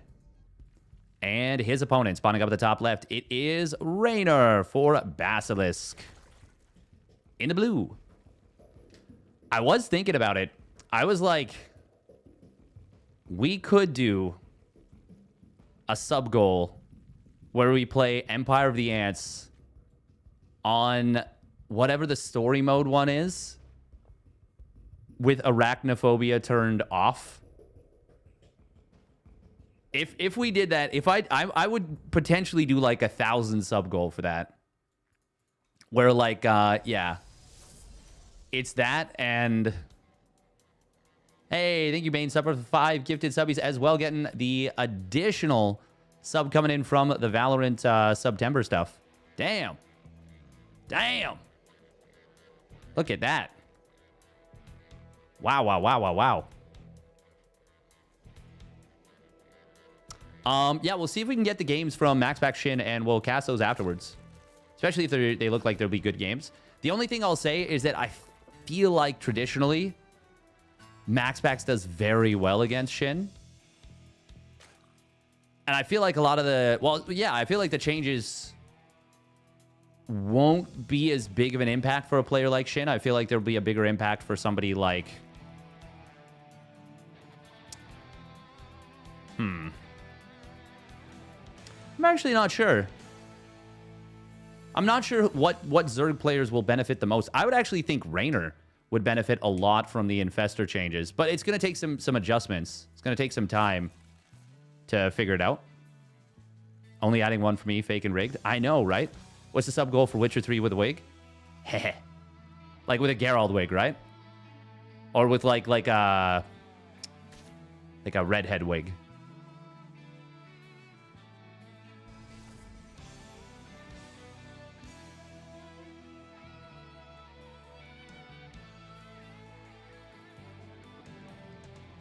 How long would it take to play The Witcher 3?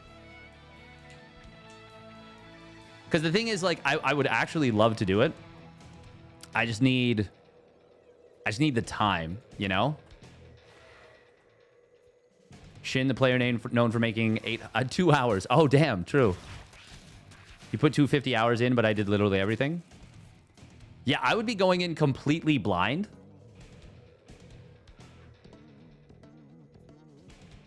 If you want side quests and play Gwent, 60 plus hours, I think. True. True. What's a Gwent? Drone snipe, by the way, from Geralt.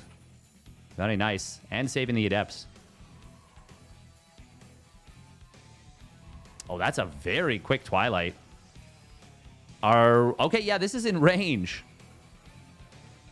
We're not going to see Glaive adepts with this, are we? Ling's on the other side of the map. Going to look for... Can he get a cancel? No. Oh, but he can draw the adepts out of position. However, the Oracle comes back home. We'll be able to protect these. And getting a good number of kills. Yeah, he used the energy recharge on this. How many kills is that? Oh, only 2. Wait, he must have lost... Yeah. The adepts must have gotten kills then. Yeah. They got 3 kills total. 1 drone, 2 Lings.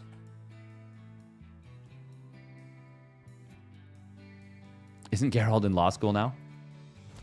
I think he graduated, no? Maybe? Oh. If those queens had turned around just a split second earlier, that could have been a big hit. Oh, Raynor is going to see the lack of this gas at the natural. I think this is a fake gas. Fake-ish. It is going to be resonating glaives. Second Oracle added on here. He will eventually want to go into the blink, of course. And by eventually, I mean pretty much right after he finishes up the glaives. Raynor is going for the Roach Horn here. He is going to lose this Overlord. He's a law now. Yeah, exactly. He passed the test. He is now a fully fledged law. Oh, we got to see a kill on this Creep Tumor. This is blocking the full wall potential. Ooh, this could be very awkward. You have 292.2 hours. Oh, damn. Welcome, ILEMO. Poured out so hard, only a lawyer could do it. Yeah, exactly. I would definitely go the other way, which is to say, poured out so easy that you can learn it while you're in law school. You know, that's how you. It all depends on how you want to frame it. Oh man, this is problems. Raynor really needs to be able to wall this with a drone, but he's not going to be able to. No roaches started up just yet. He just fires up 3. Uh-oh, Busquetios. No shade forward. Really? That's... Why not? Why are we not going for that? There was just not enough energy on that one queen to transfuse a high energy one. This is going to be, well, is this a good shade forward? He gets the second queen, but he didn't get himself wedged into as good a position as he could have. Now the Spore is actually really working against Raynor. Raynor ultimately will clean this up. There was a very late follow-through on additional Adepts. So this is nowhere near the damage Geralt wanted. Nowhere near the damage that Geralt wanted. +1 melee is going to complete. Do we shade forward? No? Okay. Well, roaches are in lukewarm pursuit without their speed. I want to see this roach regenerate back up to full. That's what I'm invested in right now. Make this HP bar disappear. Don't make me look away from it. Ta-da! It's gone.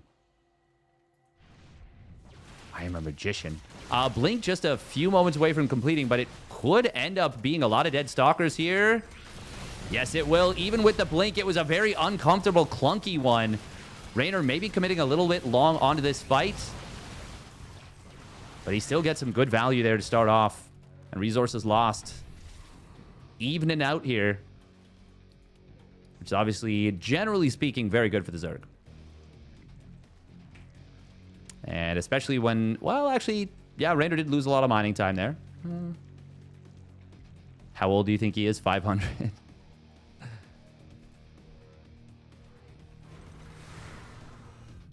Hundreds of years old. +2 weapons on the way. We got +2 melee as well for Raynor. Getting that Bane speed, getting that Hive, getting that second Evo chamber. No Microbial Shroud started just yet. Once again, even just fungal growths on the Blink Stalkers could be very beneficial. Raynor, uh-oh. He's actually kind of losing track of these Adepts. He managed to get in to the third base location. Oh, nice job from Geralt. Very nice movement here with the Adepts, putting two of them in a plugged-up position. Shift-clicking a bunch of these units. Stasis Trap. Oh, first one not getting a big connection. There's another one behind it. These Oracles, they are dropping low on HP. They're kind of just wandering away. Geralt adding on a forward gateway here, trying to reinforce this position. These Lings are... finally. That made me so, like, get out of the damn way. Other Stasis Trap does expire. Or not Stasis Trap, but units, they wake back up. Nice little block here on this potential flank pattern spot.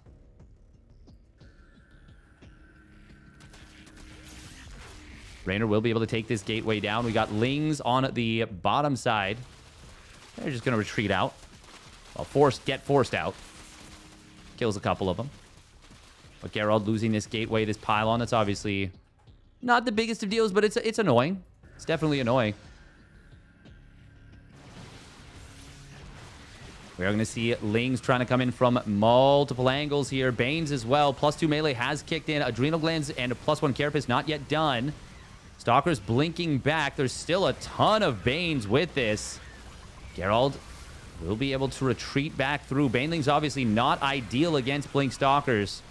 And Geralt has a crazy number of Blink Stalkers, but they are getting whittled down. Probe's going to be pulled in the natural. Good split attempted, but there's just a few too many Banes. Hello, hello, hello, hello.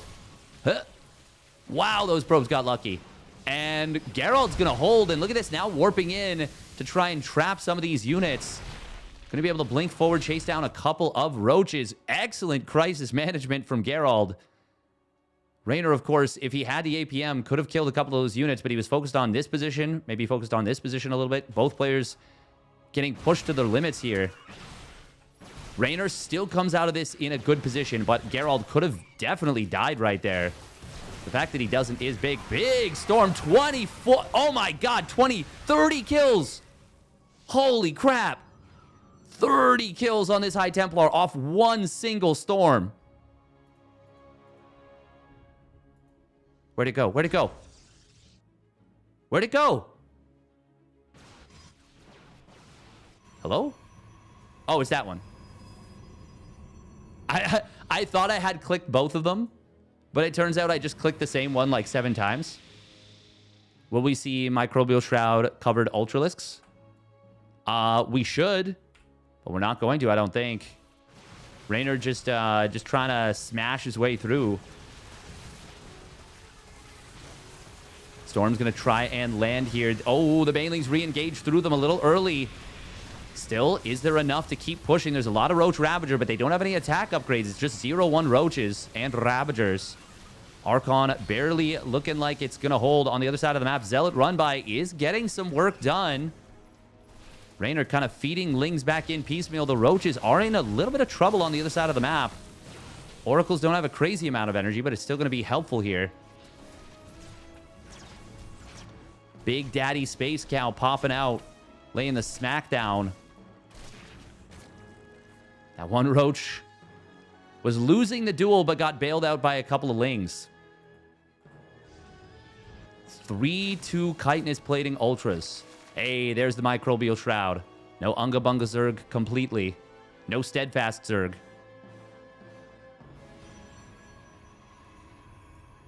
But he does need the Anabolic Synthesis, that off-creep speed upgrade for the Ultras.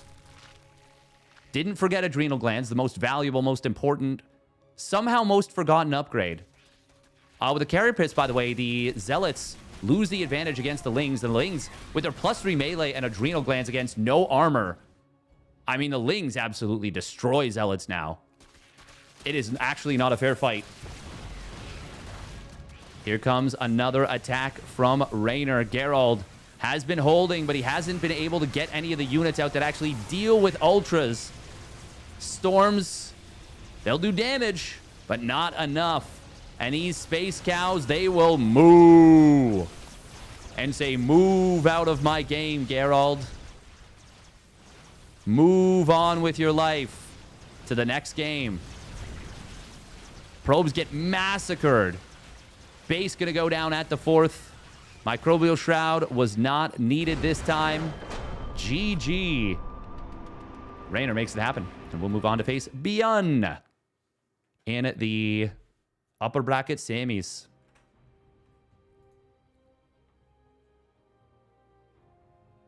Instead of not dodging you on ladder. I know, right? It's crazy. Absolutely crazy.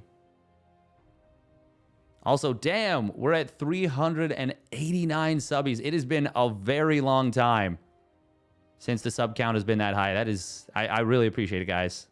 Really, really appreciate it. Meanwhile, on YouTube, welcome, welcome. Hope you guys are enjoying. Oh, we got to edit video to do a couple things. Yeah, it's going to be Beyond.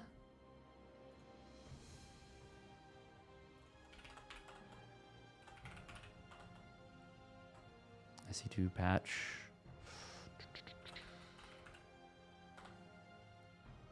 Bum, bum, bum, bum.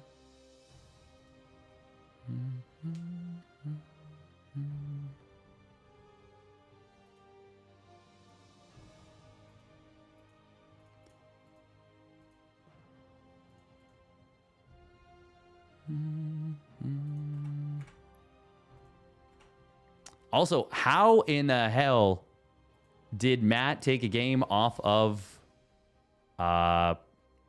Max Packs? That is crazy. That is absolutely crazy.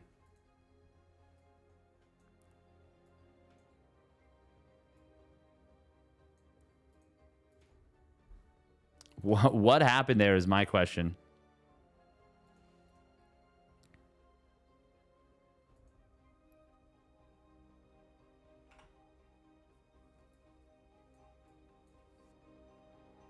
Fiance took down Harstem. Wow. Wow, wow, wow, wow, wow, wow, wow.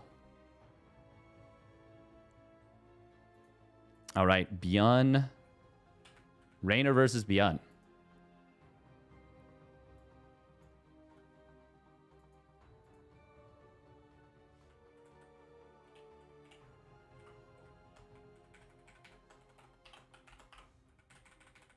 All right, ZVT, best of 3.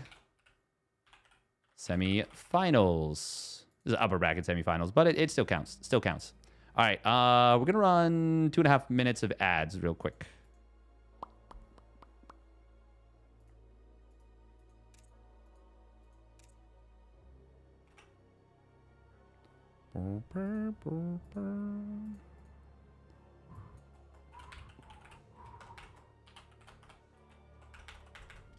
Once again, by the way, if you have not already watched it, Meister's the game.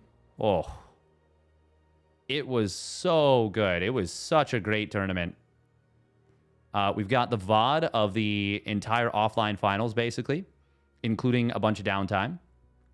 Well, downtime content specifically, which was really good, by the way. I would actually recommend watching, like, most of, if not all of it. It was super, super fun. They did such a good job.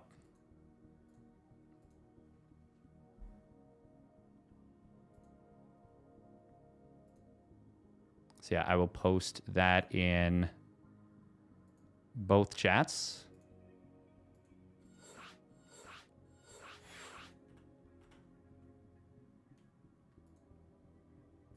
Get shareable link. I think it was the best I've seen as well. I think it was the best I've seen as well.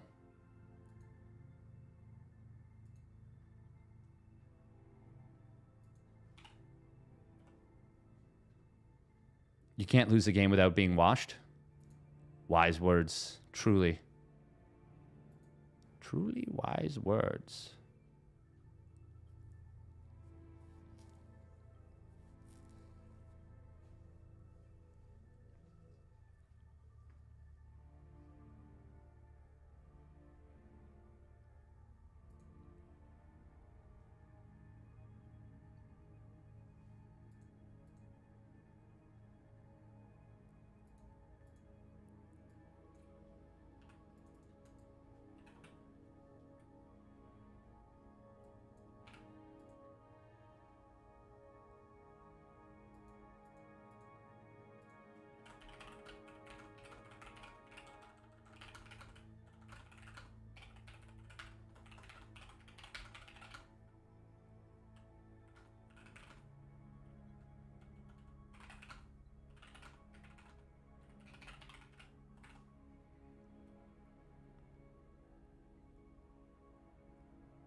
All right.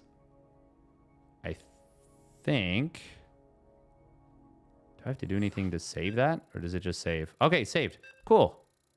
Okay, I have updated my Ko-Fi settings a little bit. So now we lowered the minimal requirement.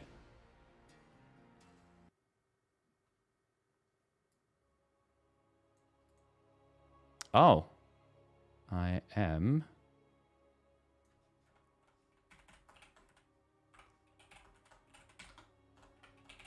a full-time content creator.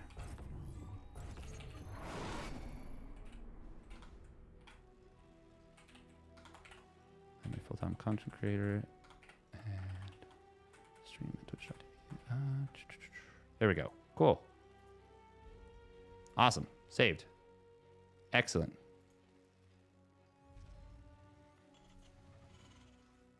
Yeah, it was me. It was me, Barry. I'm his favorite content creator. That was actually such a, like, such a crazy cool thing for me.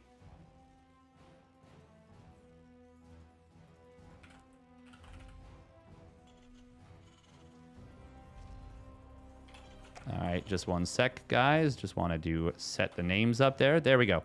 Cool. Spawning down on the bottom left, it is Beyond for the Shopify Rebellion. And his opponent spawning up at the top left, it is Rainer. In the blue. Zombie Grub? Heh. Find it funny we're buffing disruptors? That one is an interesting one. That one is an interesting one for sure. Now I wonder, okay, I am really curious actually what is going to be happening with the patch. Like, yeah.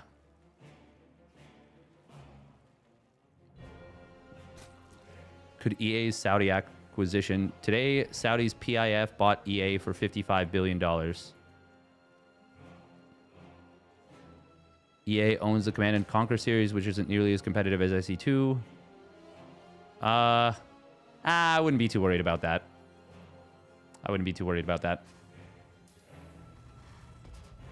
Is the 130 damage storm a bug, or is it the intended change? That is the intended change right now, yes. But I don't know. I don't know if that will persist, what the long-term setup will be. Persephone, by the way, yeah, this little Reaper route into... Oh, that's a dead drone. Oh, great grenade. Great grenade. It's 130, yeah. I checked it. I checked it as soon as the PTR came out.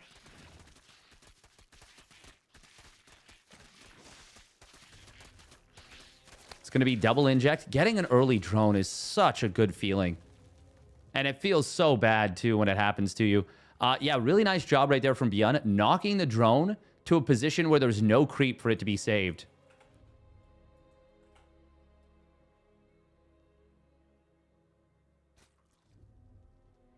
I'm kind of with you on that one, Squirrel Burrito. I don't know that we needed that, necessarily. This is live. This is live, Ashfall. Assume that I'm basically always casting live unless it says replay in the title. And it will sometimes. It will sometimes.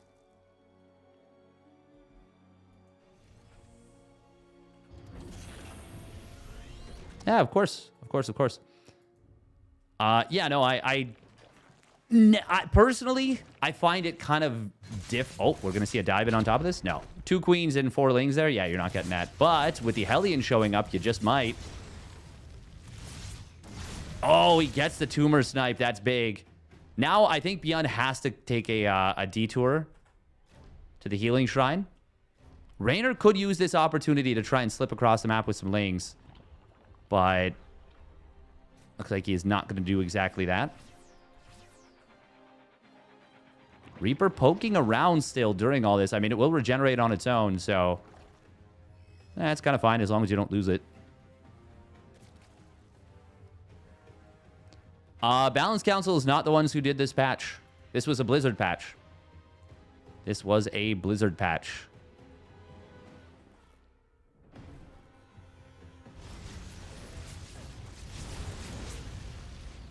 Also, the 10 to 5 damage per tick is kind of misleading because each tick double ticks, if that makes sense. So technically, each tick is doing 5 damage, but it's ticking twice as fast. But then they change the overall value anyways, so it's just very weird. Psystorm overall DPS is decreased, but not by a significant amount. Well, sorry, it is a significant amount. Not by an amount that renders the spell ineffective by any means. It's still a very effective damage spell. A very effective damage spell. Bjorn. There we go. Oh, he started attack upgrade first there. I saw it. I saw it with my eyes. He did it. Is this single? No, it's double Banshee. Okay. Double Banshee, no cloak, no speed. Which is going to be very good, by the way. Speed upgrade on the Banshee going to be very good. Someone said Storm is 87% DPS. That does not sound right. I think it's lower than that. I want to say it's like close to 75 to 80.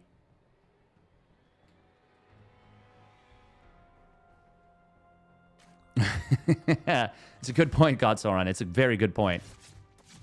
I think it's something that doesn't get talked about enough, you know?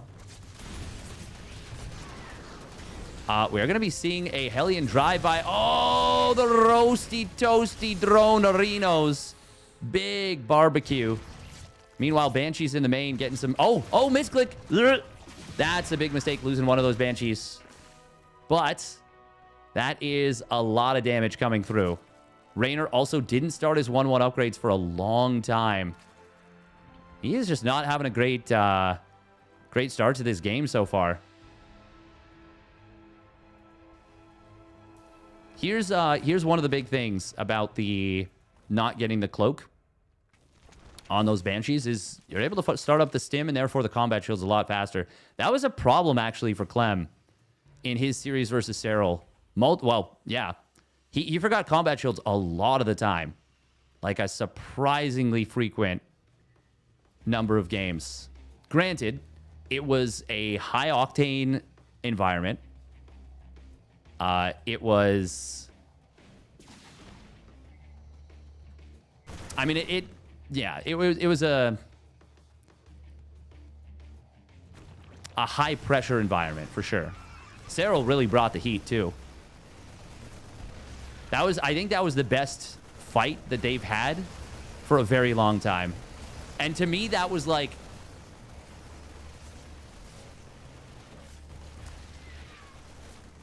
That was what I want to see ZVT look like. You know, none of this turtle ghost camping. None of this mass planetary BS. Sensor towers everywhere. No, I want to see them just beat the hell out of each other. Ling run-bys. It was a really good series. It was such a good series. Oh, Beyond, no. No, not the Beyond. Beyond, don't do the Beyond. Rainer, by the way, floating a lot of cash right here. Double drop coming into the main base. Spores not fully able to prevent this. And that means it's a full unload. Uh-oh. Rainer is finding himself in a lot of trouble right now. Uh-oh. Oh, okay, no, he does get the Spore. So the medevac will escape on out. Beyond with a big potential push here on the right side. That is a lot of tanks that are going to be able to siege up in a good tank position. Is this just going to force a tap out here? So many Lings getting gunned down immediately. Drones are going to fall. This is a brutal situation. Fungal Growth comes in from the back, and it's a very good one. Nice chain, in fact. I did not even realize there was Infestors on the field. But Beyond is absolutely cooking right now. Target fire on the medevac. It's going to go down anyways. However, losing the 4th base and as many drones as he has, this is not looking like a playable position really for Rainer. No upgrades on the way. No next set of 2-2. He's got good creep through the middle, but with no Banes, well, Microbial Shroud would have to do some very heavy lifting here. And it just got started up. He doesn't have the energy for it yet on the Infestors anyways. I think Beyond's focus right now should absolutely be on gutting this creep spread. When the Zerg falls behind like this, that is one thing they cannot defend, but it's the one thing that can enable them to stay in a game where it looks like they're just dead in the water for a very long time. So to me, the focus should always be just kill every piece of creep you find. Every little bit of creep. And he kills the base again. Rainer knocked back down to 3 bases once more, really before this base even got up and running. Beyond getting in towards ghosts, a bunch of additional command centers. We'll want to add that 3-3 as soon as he can. I mean, obviously, he hasn't finished up the +2 weapons yet. Quad drop going to come into the main base. I mean, this is also such a liability, this whole area. You need like 6 spores to be able to lock it down. And this should be the nail in the coffin, I think. Because he can kill the Hive, he can kill the Evos. It's kind of a dealer's choice, but he's going to go for the drones, which is not a bad choice either. I think I would prefer to see the Hive get targeted down, but he will get that now. And meanwhile, at the main fight... Oh, it is going to be Microbial Shroud on the Hydras. That's going to be very good. Going to be very good for keeping them alive. But the units get kind of baited out of the Microbial Shroud. 2-2 versus 1-1. Medevac support. The Fungal Growth was enough to allow Rainer to win this fight. But it's winning a fight after taking just so much damage.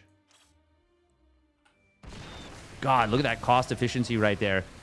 We do see the Microbial Shroud getting popped down. It looked like Hydra lunged for a second. Widowmine gets a big hit on a bunch of Hydras. And Bjorn absolutely on fire in game number 1.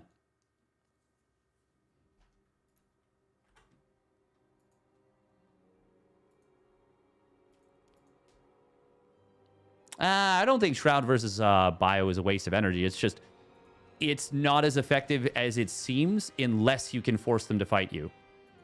And if you can't force them to fight you, then, yeah, it ends up being a pretty lackluster spell, honestly. Yeah, you want Shroud plus Fungal, but that's a lot of supply. People are looking at Microbial Shroud and thinking that it's automatically going to be insanely busted. I don't think that's going to be the case. Because it's going to take like a very... it's going to take a very specific... Yeah, it's very situational. Exactly, exactly. Sorry, I was reading a chat message as I started that. But yeah, it's very situational. Rumor has it in next PTR Ghost will be 2 supply with Light Tag.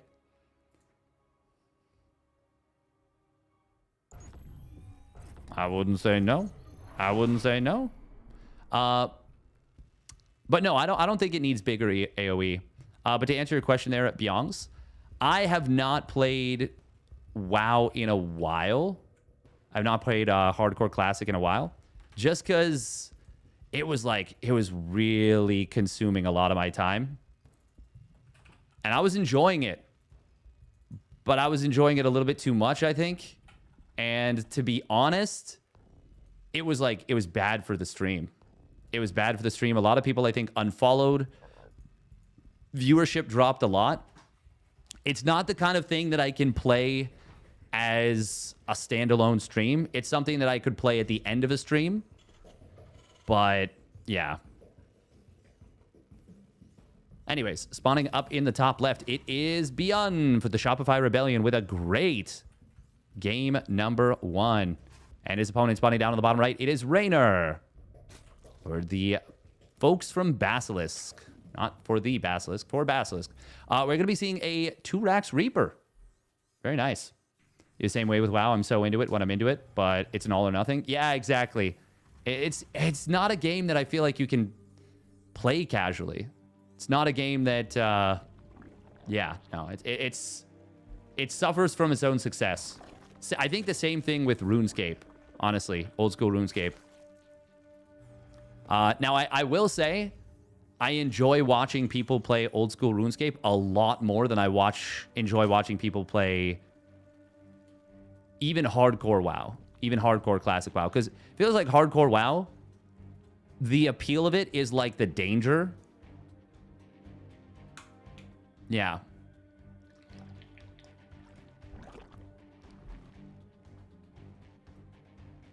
Also like that with SE2. Yeah, but it's such a good spectator game though, SC2. This is weird. Why did Beyond have 2 SCVs sitting at the natural? Just a little misstep there. Oh, wow. Reactor. Wait, what?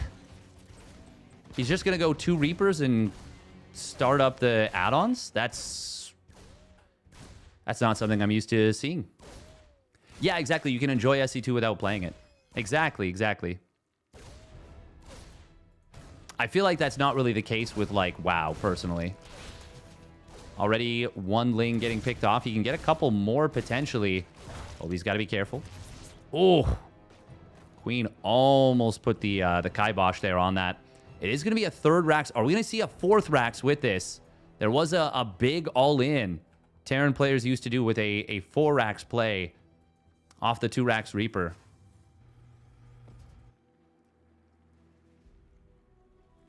Raynor did, of course, go for the fast Ling speed. No 3rd base on the way just yet. And whenever you play 2 base, you're usually going to be opening up 4 queens, which is exactly what we see. Wow, super tongue-tied. Oh, maybe an attempt to take down one of these tumors. Can he get the other one? He does! Oh, that is so tilting. And this is central server too, so this is not supposed to be unable to do that. Oh man, losing both creep tumors to just the 2 Reapers. Raynor going to try and cross the map. Will he be able to get a kill on this stim? Only if Beyond let him, basically. It is just going to be the 3 racks play, by the way. Beyond usually plays a 3rd CC with this, by the way. But not this time. Not this time. And Raynor could get caught very hard if he does not recognize what he's up against. Yeah, what Beyond does a lot of recently is 3rd CC and quick double medevac with this. The other thing he tends to do is 3rd CC sometimes into some Hellions and even Banshees. He's even gotten Liberator. There's just so much flexibility with the 2 racks Reaper. Stim and combat shields are done. Raynor does see these Marines crossing the map. This is going to be tough to hold. There's like a very specific break point where you either have enough Marines or you don't. And if you don't, you're going to be in some big trouble. Queens. Ah, nice transfuse, but that's the last of the transfuses. This is not enough Lings just yet. And this will be at least a few Queens going down, if not all of them. Re-stim coming through. That is so much damage being dealt, but Raynor is going to survive.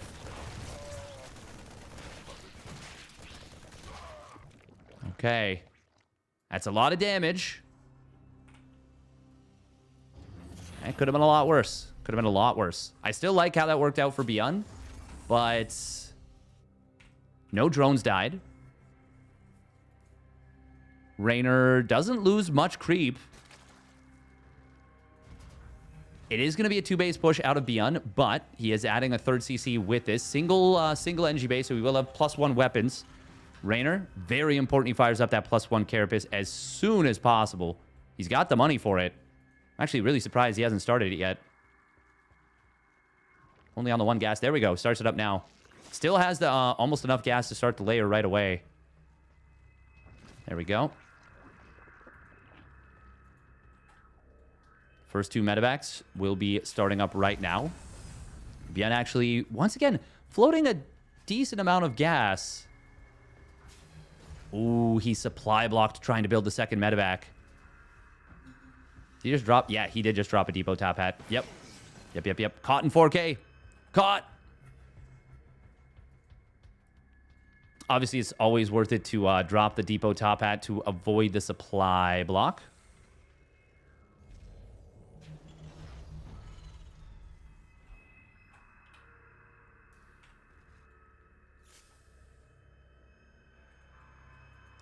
Bien just checking for a...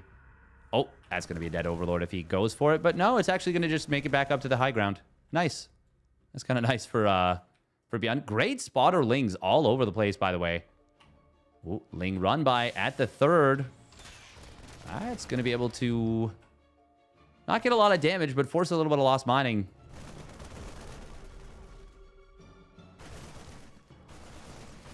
One, not quite done yet for Raynor. Bien. Okay, this is going to be a surround on this army. And the medevacs. Oh, he barely gets away. I feel like Raynor... I really thought that was going to be a dead medevac there. I feel like he must have misclicked or something, because that was 30 HP means that 1 volley from 4 queens, and that's a dead medi. Bien. Going to be able to pull the SCVs away. Oh, look at that little splitterino. Well, doesn't end up mattering, but it's still a nice little move. I'm impressed. Against the siege tank fire. Banelings. Oh, these bad boys are going down. No Bane speed, so they don't have their HP buff once again. Not yet.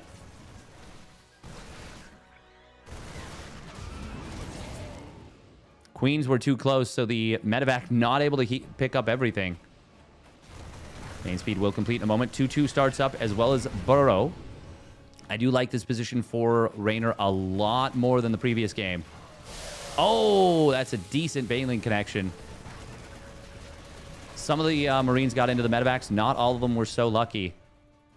Bien fired up the +2 weapons. He just finished up his +1 armor a little bit ago, so he should be firing that up very shortly. 4th CC after the 6th, 7th, and 8th barracks. Kind of a different approach to the game here from Beyond. Kind of going midway while still trying to keep the tempo very high and keep Raynor really on the back foot as much as he can. But Raynor has bought himself a lot of breathing room.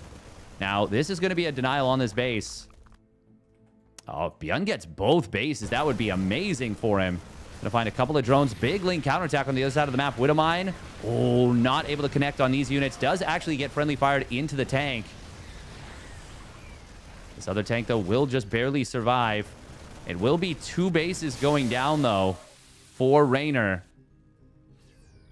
I think Beyond's going to be very happy with how that sequence went. Very, very happy.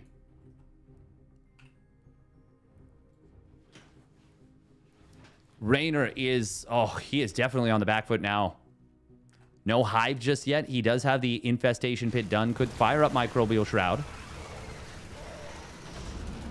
Beyond, the big problem for him right now is the lateness of the +2 armor. That is a big problem for him. Raynor's about to complete his own 2-2.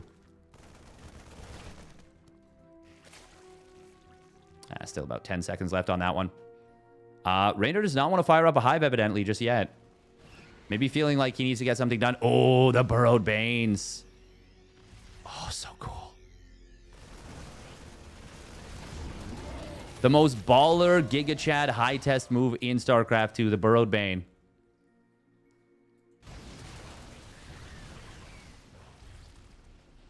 Lingbane trying to find some damage with the counterattack. Oh, Drilling Claw Mine not burrowing.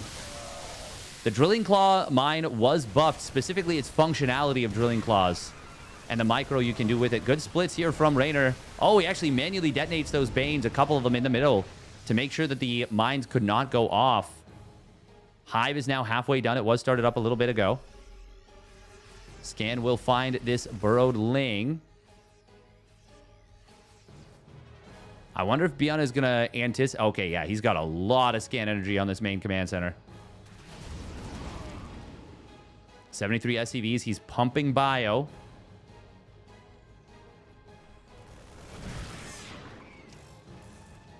Could see a couple of Banes burrow up.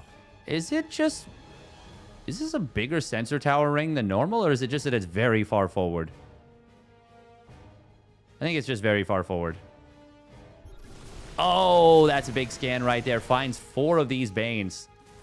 That's minus 200 minerals, 100 gas. Nice position. Oh my god, the Marauder holding the line very nicely. Mass Ling Bane coming through. No Adrenal started up just yet. We did see the Hive just complete, but of course, Beyond is very much in Raynor's face right now. Good splits against the Widow Mines. Oh, that unburrow.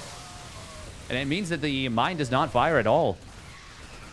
Beyond just trying to kite back as best he can. And Raynor not able to get the wraparound. There's the Adrenal Glands coming through. Do we see a Battle Burrow? I mean, forcing the scans out is still nice. Forcing your opponent to scan out frequently is always going to be a good, big play. Marauders, man, really good kiting here from Beyond. Widow Mines do fire some shots. They're not the biggest, but the resources lost is insanely one-sided right now. Almost 2-to-1 efficiency. Raynor going to try and go for another Ling counterattack here. Once again, that burrow being done is a very high-value play. But it only goes to town if you get into your opponent's mineral lines, etc. That's where it really gains its power spike. A lot of mines burrowing up. It's hard to say where they're going to land. Most of them do get mitigated pretty well. Very good fight for Raynor. That was the best fight he's probably had all game. And now there's enough Ling Bane left over to go after this planetary. He's going to kill a lot of SCVs. Should deny the 5th base. And will kill the 4th as well. Excellent sequence for Raynor after a really tough set of, really tough everything. Adrenal Glands will complete in a moment. Raynor did fire up the +3 Carapace, but he needs to get that +3 melee going. It is worth noting that Raynor has been spending all of his cash. And now Beyond Not going to rebuild SCVs. He's recognizing that Raynor committed a lot there. And he's going to say, I think I can maybe just go for the jugular. Oh, I'm so happy to see a Pure Lane Bane style have some momentum, though. What? Or not even have some momentum. Just, like, see it getting played. I've missed Pure Lane Bane. With a minefield, though, plus Liberation Zone is going to be a big problem for Raynor. Marauder's soaking up quite nicely here. Hydra's added on as well. Raynor, though, still down 30 army supply. He is desperately trying to make this hold happen. On the right side, there's changelings in and amongst the army. Drop coming in on the bottom side. We'll find a couple of drones. The multitasking war is... Well, it's just the tug of war on the bottom right is already tough. And this is too much bio. Raynor's not going to be able to hold this base. But he cannot retreat from it either. He's going to lose all of these Hydras. Lings are slowly flooding in. And they are being murdered en masse. And that should be game. We're going to see Beyond take the 2-0. Raynor will get taken down by the Korean Terran. Beyond. Fast and furious. Well done by Beyond. Very well done. A proper showing.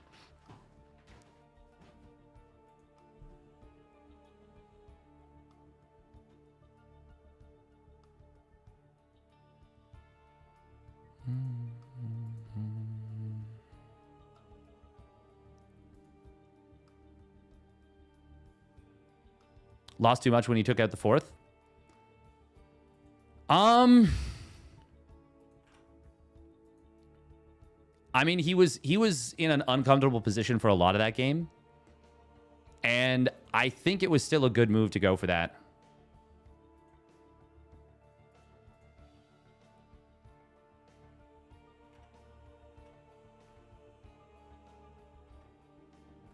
All right, we got Max Packs Beyond. Or Raynor Skillus, unless Raynor... Did Raynor log off?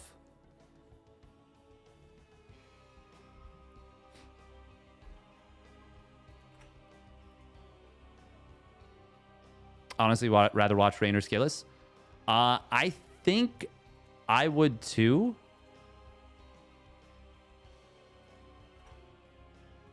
All right, we do have to run 3 minutes of ads, and I will be back.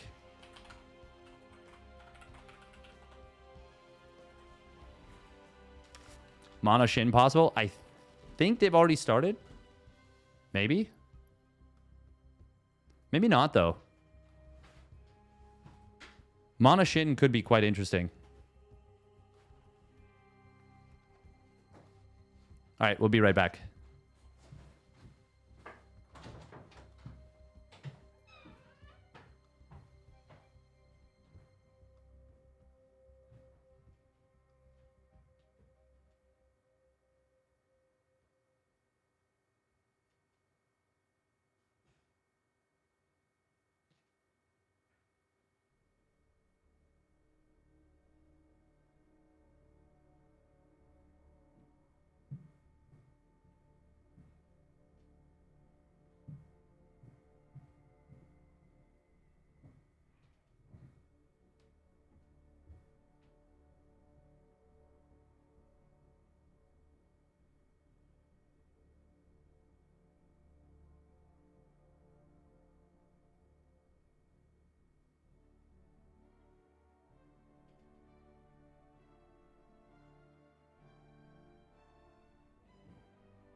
Okay. Oh, Rainer's back online.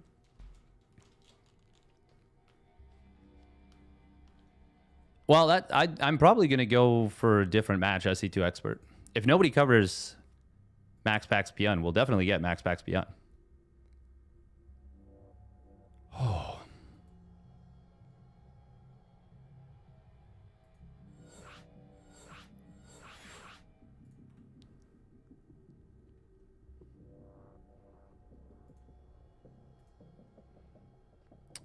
Looks like Roddy is going... Wait. Wait. Is anyone getting Rainer? Okay. Okay, Roddy is getting Rainer. Okay. I think Old Man Toast for the $1.49 with the peach. The super chat. I'm here because Geralt told me to check this new streamer out. Have you been streaming casting for very long? Heh. Sack the base instead of trying to defend it. Yeah, I think that's what Rainer needed to do there. The problem was I don't know if he was going to be able to get out enough cash to defend. Is this a best of 3 or a best of 5? I think this is a best of 3.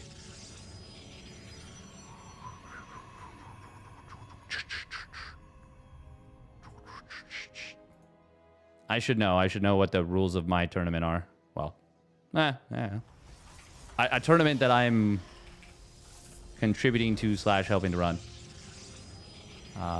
Winners, finals.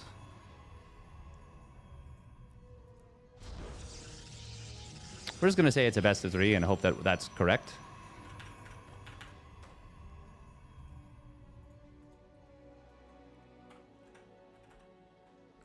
All right. This is not Rainer. This is Max Pax.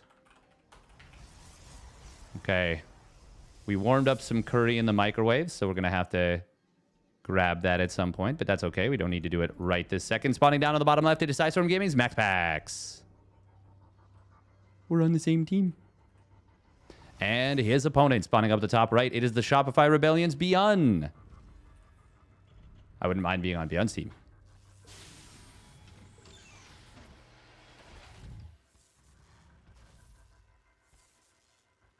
When in 07 or 08, when they were designing this game, how do you think they came up with the drone sounds? I think they, that's a good question. But Shin is our last hope. Ask Wardy what the rules are. Whether he's contributing or not is irrelevant. No, it's more like, did we just use the... Oh, wait, did Rainer drop out? No, I think he's still playing. Oh, he did. Oh, he did. Oh, that sucks. That's too bad. That's too bad. Congrats to Skillus, though. He makes it into the cash. He makes it into the cash on account of no contest. Is there a Reaper? There is a Reaper. We should be watching that. We should be watching the action. Last great Zerg Hope. Not counting Cyril. Reaper Reactor into Double Reaper. Okay. Going to be seeing a 3 Reaper, 2 Hellion. Yes. I'm going to be really interested to see how energy recharge interactions work with shield batteries now. Because there will be an option to stay engaged longer, knowing that your opponent's going to only have 50 extra shield battery energy as opposed to 100. Really curious how that interaction is going to work. Because before energy recharge, is really good. We're going to see a shade forward here. Will he be able to get the SCV? Yes, he will, but he will lose the Adept. Quite nice for Max Pax that the shot that he does get, the extra shot after killing it, lands on a Hellion. If it was the Reaper, it would just be erased damage. But since it's the Hellion, that damage is there. And it's 22 damage. It's not an insignificant amount. I do think Beyond should try and knock down this wall, perhaps. 3 Reapers and 2 Hellions. I mean, you have to get value out of this, especially since he lost an SCV. But MaxPax, he can look at him cycling through his units. Let's see if we can follow MaxPax's camera a little bit. Let's see how sick we get. Oh, there we go. There's the cancel. Going to be an attempt to drive by. He actually wedges his own Hellion. Oh, that's very awkward for Beyond. Fortunately, he doesn't lose any of the Reapers, but losing one of the Hellions, really not doing anything, actually. Anything of value. Portos will just build twice as many batteries. Yeah, but that's a difference. That's like that matters. I know you're like memeing, but that actually does matter, you know? Having to build a couple more. It matters.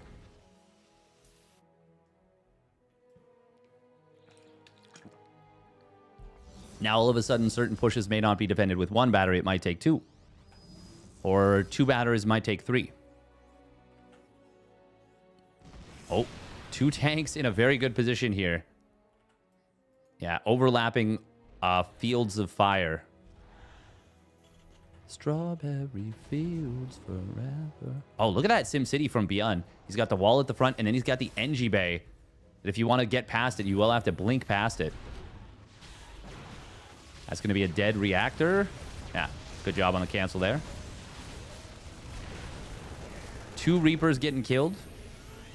And this has not been a great start for Beyond. He has killed... Oh, when did he kill the probe? Ah, the Raven. Quoth the Raven, nevermore. Never more. No scout yet on the Templar Archives, but it will get spotted very soon. I wonder if MaxPax, for example, thinks it's a buff or a nerf on Storm. Look at that. Shield battery going to keep all of these alive. Is that an SCV that just got sniped? I think so. Yeah. Yeah. DC is looking quite good for Maximus Paximus. He is up 13 workers. Beyond just now firing up his third CC. Yeah, this is a very good position here for Maximus Paximus.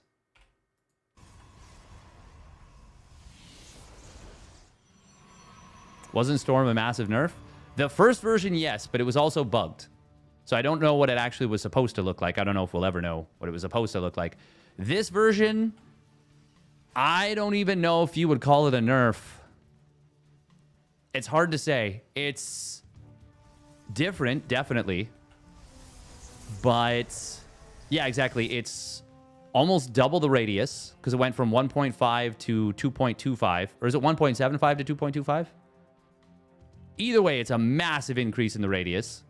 DPS is decreased, but the net damage and the time is 1.5 to 2.25. Okay, yeah, so it doubled. Effectively doubled the area of effect.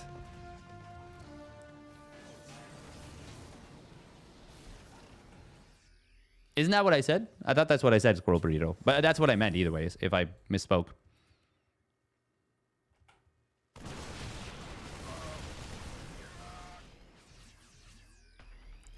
Slightly more than 50% increase in total damage. It goes from 80 to 130.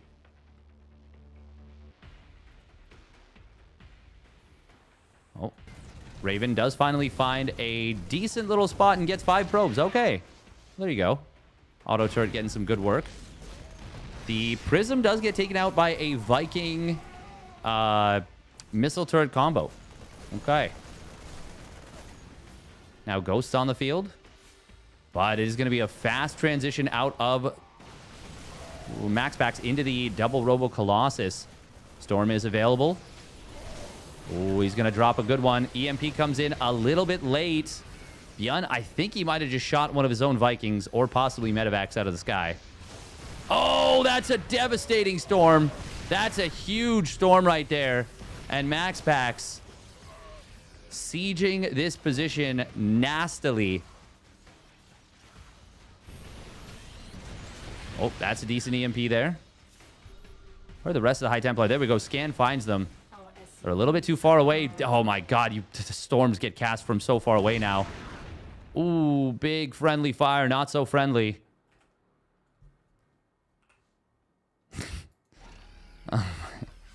I was just watching Dropout TV. Or was it yesterday night? I think yesterday night a little bit. And my god, it was so funny. It was so funny. Zach Oyama is... He is just tremendously funny.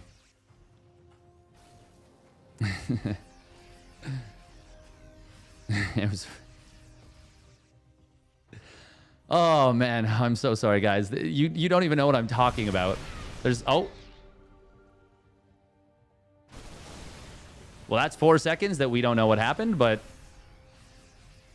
What is happening when that happens? It's not... Am I lagging? It's not Dimension 20. No. But it is from the same guys. It wasn't Game Changer. It was like a fake interview thing. What is happening?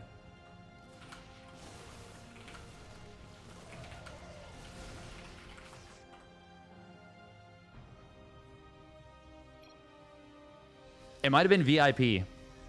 I think yeah, it's VIP. It's VIP. Yeah.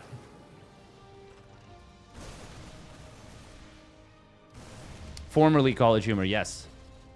Yeah, very important people. And yeah, Vic Michaelis is interviewing him. And what's the name of the guy that he comes up with? It's like the he says he wanted to talk about mental health, but he's just like jacked. What is the name? It's like something Shriggle. I don't even know, but it's so funny. Anyways, there's a video game happening. Yes, he has a mohawk. Yeah. Tommy Shriggles. Yeah, Tommy Shriggles. And he's like, I had a tragedy 10 years ago when I was in the military. And he's like, oh, man. Anyways, big fight happening. Oh, Ghosts were not ready for this. No EMPs coming through. Now they get some EMPs on the ramp. But there's 4 Colossus with extended thermal lance and +2 weapons. Oh, man, that's a big storm coming in. 4th base is going to get forced away. Does MaxPax want to keep pushing, though? There's a couple of tanks that are very well placed. Feels like he just doesn't need to do anything more. Oh, actually, Zealots on the right side going to find a lot of value. Can we see repair on that turret? There's a lot going on, so probably not. Nice zoning storm. That is a really good zoning storm. You might have just landed a feedback, too. MaxPax is controlling this space so well. 2-2 not yet done for Beyond. Vikings will get a couple of decent shots, but the storms are getting so much damage. Oh, man. Oh, man. Even if this last Colossus falls, which it won't just yet, Beyond is just not going to be able to get it done. Zach Oyama, comedy sniper. That one's pretty funny. Well done right there. By Maximus Paximus. Reminds me of that one joke where that one guy did that one funny thing. Yeah, exactly. See, he gets it. You get it. Yeah, he has the mohawk, though. It is absolutely incredibly funny. Hey, thank you, Old Man Toast, for the 5 Bucky super chat. $5 reduce on YouTube. Thought you were about to start singing Strawberry Wine.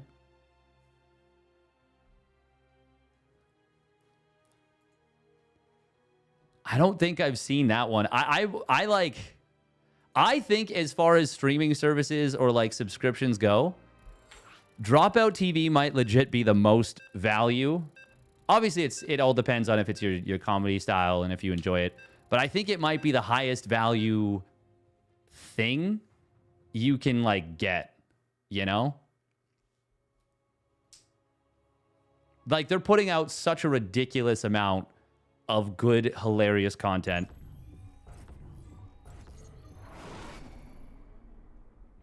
It's also crazy that just like they were basically dead in the water as a company, and Dimension 20 Like, actually just saved them. Just getting the player name set up, and we'll get into the game in a moment. Since we are on PTR, Beyond unfortunately has a barcode, but that's fine. Spawning up at the top left, it is MaxPax for Storm Gaming. And his opponent spawning down on the bottom right, it is Beyond for the Shopify Rebellion.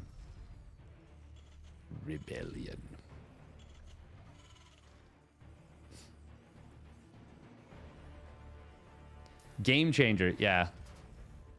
Yeah, I'm not as big of a fan of watching other people play D&D either. Like, I know it's really successful. Like, it's really, really successful. But I'm not as big of a fan of it, necessarily. I think their other stuff, though, is super worth it.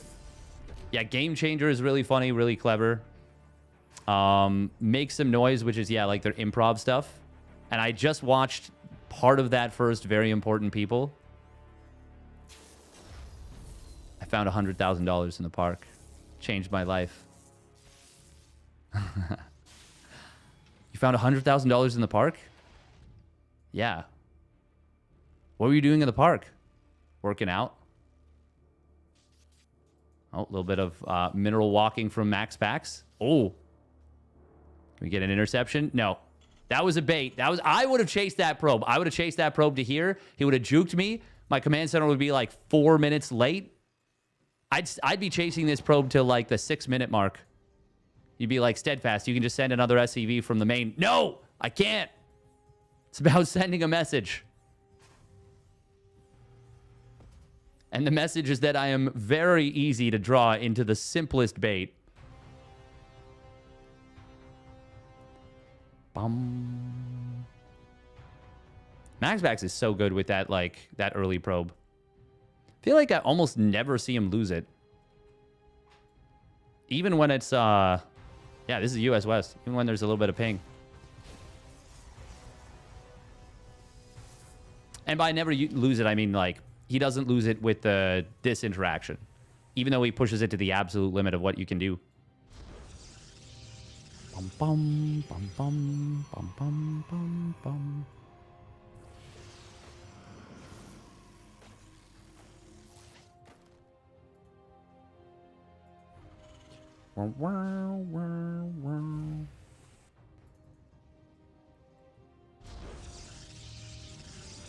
I do wish we could see more Stargate openers.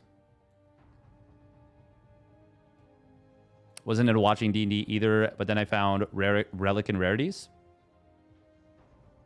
Oh, yeah. I've heard the one with Deborah Ann Wall is quite good. I've heard that mentioned a few times. It's so funny how there's like multiple sets of celebrities that are just like, yeah, we just like D&D. And it's also interesting how multiple of them were on True Blood. Like one is already quite a lot, but the fact that it's two on the same show. Like you have Joe Manganiello and Deborah Ann Wall. That's just very interesting. Vampires and werewolves. Just bring back Double Gate Void. No. It is going to be a mine drop. I think Beyond did this earlier today in the Wardy Cup. Went for the Banshee speed with this. Yeah. It's... I think even on the current patch, on the live patch, I think it's a good play. I think with the 21-second reduction in time, I think it's an even better play.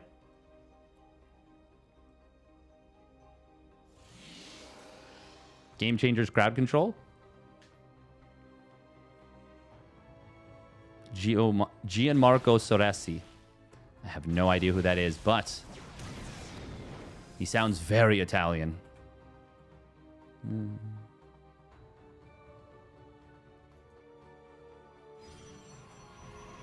Sicilian. It's funny because if you showed this production tab to someone just suddenly, just the Terran side, you would be like, is this a Bronze League player? But no, it actually just makes sense. It makes sense. Now you wouldn't be able to tell that. You'd also probably have to cover up the progress bars. But once Stim comes up, you're like, oh, okay, that makes sense. But you're like, man, he's got Banshee speed and +1 weapons for infantry. What is he doing? It's like, well, it's actually very good.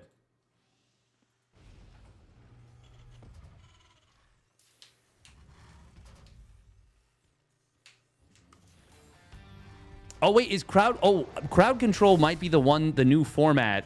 That didn't they make it as a meme, and then it turned out to be, like, a really good idea, and they were like, wait a minute. Maybe we should go with this. Yeah, speed banshees are really hard to keep from getting a lot of damage done. Like, all it takes is them just kind of finding an opening. Oh, that's a great stalker, though. Can he get the kill? Maybe? This is going to open the door for a push at the front. There's a shield battery at the third, though. Widow Mine Drop is still alive outside the main. Charge not yet done for Maximus Paximus. But the threat of it will keep this army from committing. And it was going to be done pretty soon anyways. Well, if he can get that tank, it would be nice. He doesn't barely doesn't get it. But Beyond should be pulling this tank back for sure. Hello? Hello?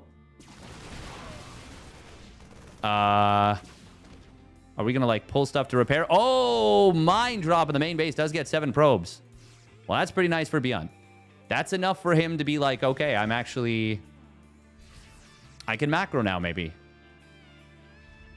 He likes to take the pocket base instead of taking the, I would say, more defensible third base, line third. Zealot Drop going to get microed a little bit here, but... Oh, Beyond wants to keep pushing. Hello? Storm just completed. He cannot. He cannot, will not, should not. Oh, Blink Forward snipes down that medevac. That was a Steph Curry-esque shot. And that is a very bad fight for Beyond. Loses both medevacs. A lot of HP on the bio. Oh, medevac. Well, these units you can just blink away. Yeah, this looks extremely good for Max Packs right now. Well, I mean, if the 4th Nexus, I guess, just started. He's on 61 SCVs. He's got his first 3 ghosts about to pop. Maybe the answer in this matchup is actually to undo the ghost supply change. Oh, these High Templar. God, these storms last a long time. Look at that. Look at that. You can cast a storm, order a coffee, come back. We're going to see these SCVs getting moited. Do you see a storm? Yes, we do. Will it find SCVs? Yes, it will. 22 SCVs go down. Prism going to get back into the main. And Maximus Paximus will do it again. I've seen enough. Time to increase the storm duration again.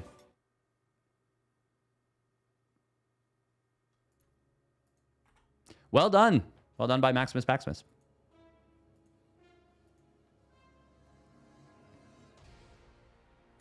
Two supply light ghost confirmed.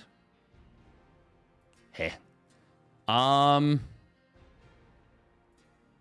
would be down, actually. I would be down. That Archon got punished. It's about... Well, no, there's a few things that got punished in the Protoss army. The Protoss army.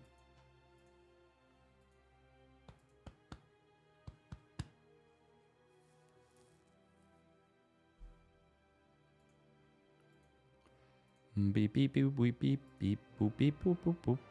What was the upgrade called again? Enhanced shockwaves.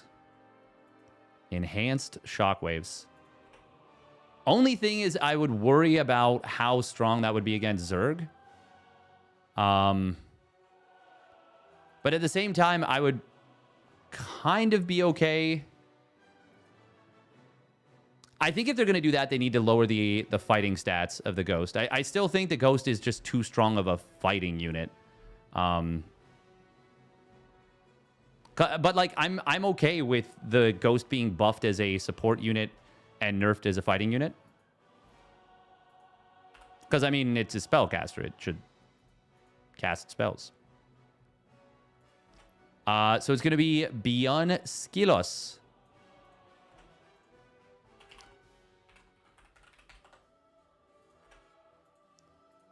Beyond Skillus. This is going to be loser bracket finals. A TVP. It's going to be a best of one. Going to get the predictions going. We're going to run 2.5 minutes of ads. And we'll get into the next one. Who'll win this best of one? Beyond or Skillus? Nice to see Skillus playing again, by the way. I mean, they did nerf Stasis Ward. They did nerf Stasis Ward. Its duration is cut. It's lower than it used to be. I'd be concerned about the Ghost versus Ultra again. Me too. Which is why I think you would need to get like maybe just nerf Terran turtling in general a little bit. Or once again, nerf the combat stats of the Ghost. I'm not sure. I'm not sure. There's ways. There's ways. I'll be right back.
All right.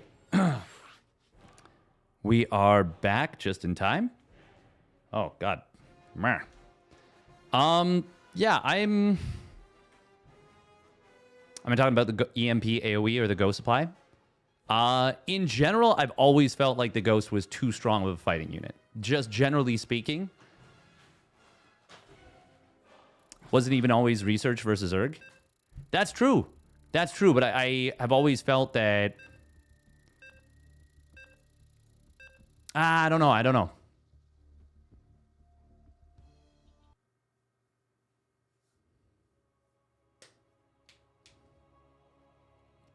Three supply Ghost was actually argued as a good thing by Hero Marine.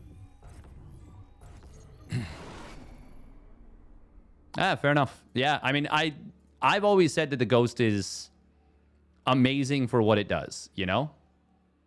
It's just a very, very strong unit.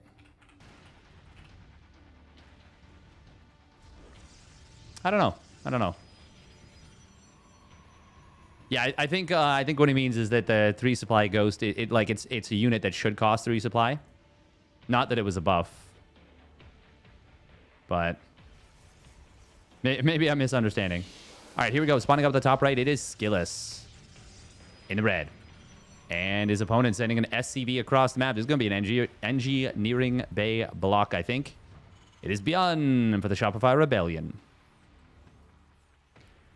Ghost surviving fungal plus Baneling seems wrong to me. Yeah, I'm yes. Which is why the you know what? Honestly, Hero Marine might have been worried that it was going to turn into a light unit.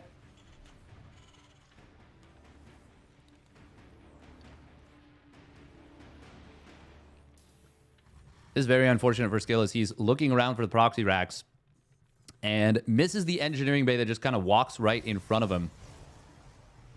Yeah, he's going to have to take this base at the third.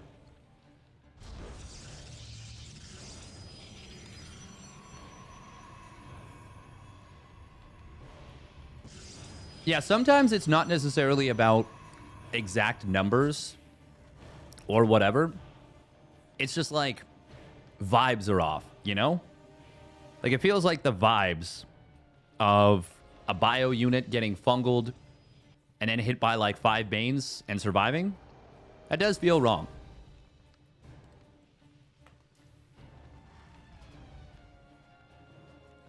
Or like, what's another good example?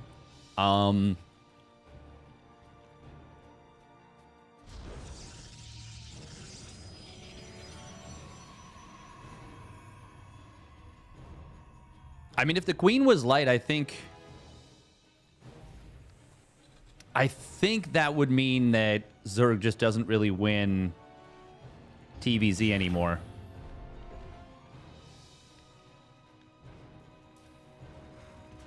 Yeah, Hellions would just destroy queens. I don't know that Zerg just I don't think Zerg ever wins ZVT. Yeah. It would be pretty bad. It'd be pretty bad. Hellions are already very good against Zerg. They're already a very effective tool.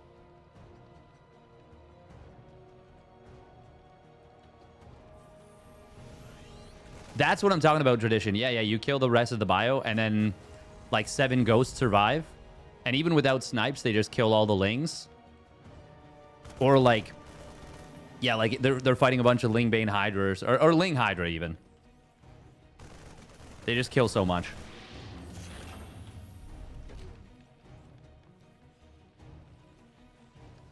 Give queens 250 HP, 1 armor and light tag. Oh, wow.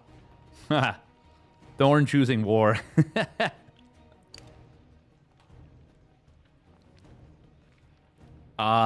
It would mean that Blue Flame Hellion up plays would become a lot more potent.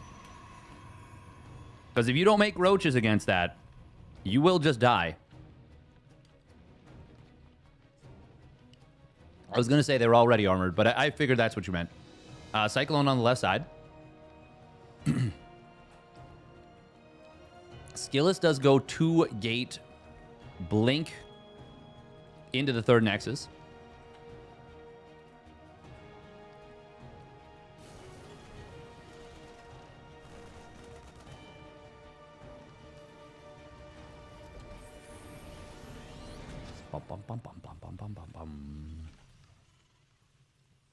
This is a kind of a 2-1-1 adjacent type play.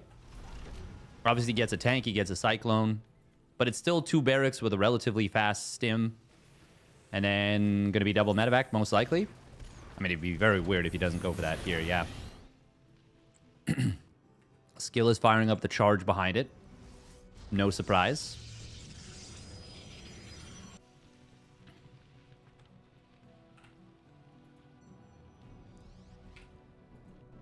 He does have to be a little bit careful. I wonder if Skillus wants to take down some of this debris. Remember that this is a best of 1. So winner will advance on to the next round to face, or well, to the grand finals.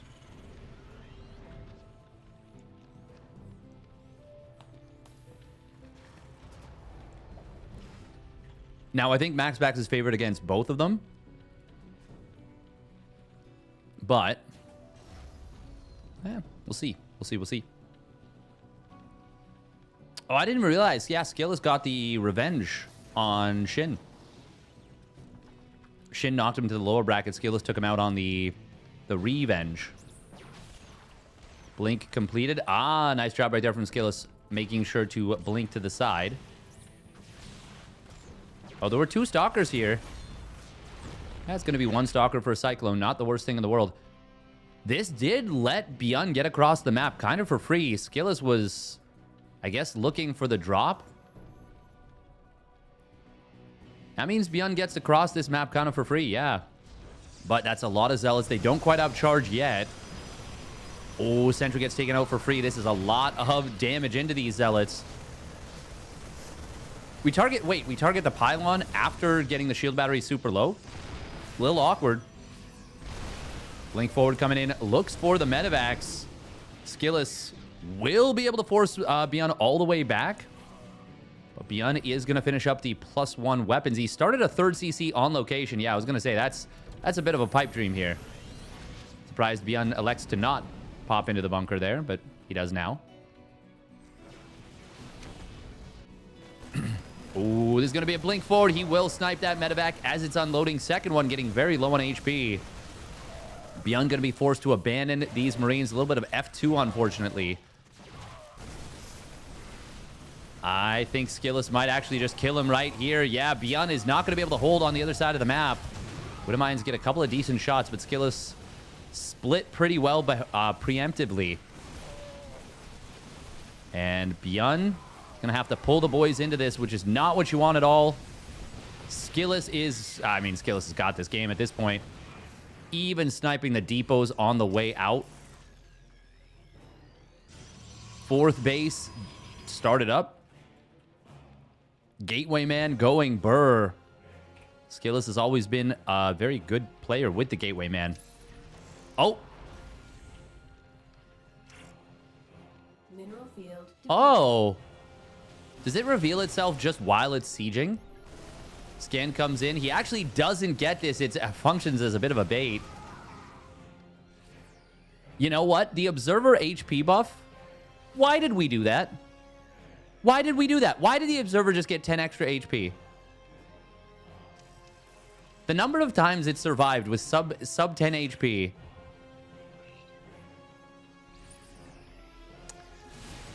I don't think we needed that. Skillus flexing a little bit here.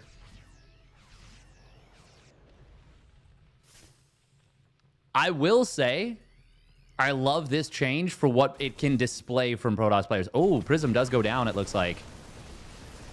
Oh, that's something for Beyond. The problem is, Skillus is about to be on a fully mining 4-base setup. Do you have double Robo Colossus? No, just single Robo. But he's going to have his second Colossus out pretty soon. First one's already done. Second Forge now up and running. First one's about to complete its +1 weapons. And that extended thermal lance is going to be a big problem for Beyond. Gonna try and kite back. Nice blink forward, sniping down one of those mines before it can burrow. Second one hitting a unit that had already been killed. Always a feels bad moment for the Terran.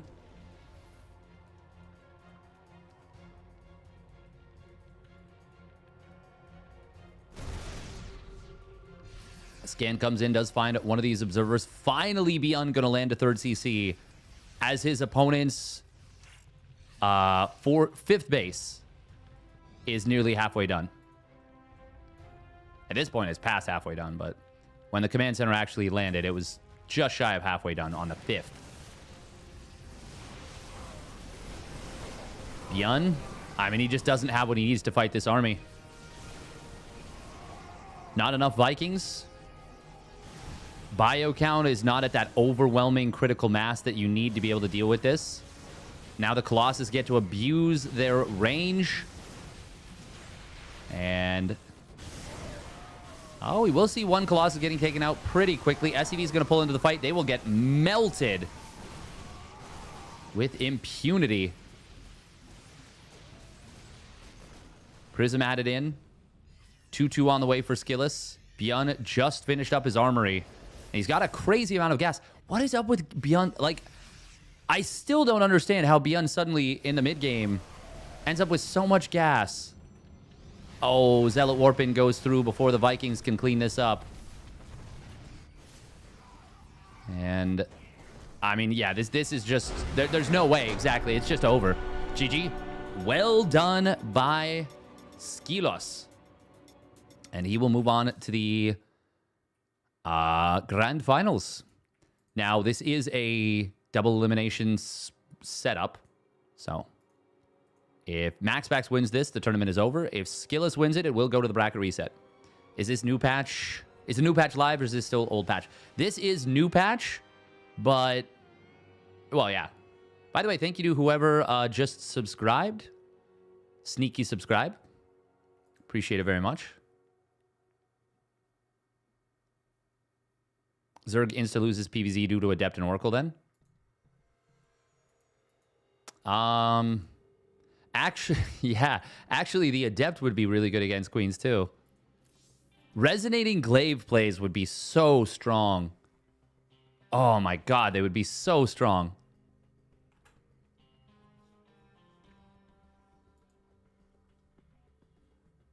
Phoenix Wars at least one game? There's a decent chance of that, yeah. Wow, no belief in Skillus on this one. But he was your victor. Okay, so it will be a best of 5 to start things off between Maximus, Paximus, and Skillus. And if it goes to the bracket reset, it will be a best of 3 pre-bracket reset finals.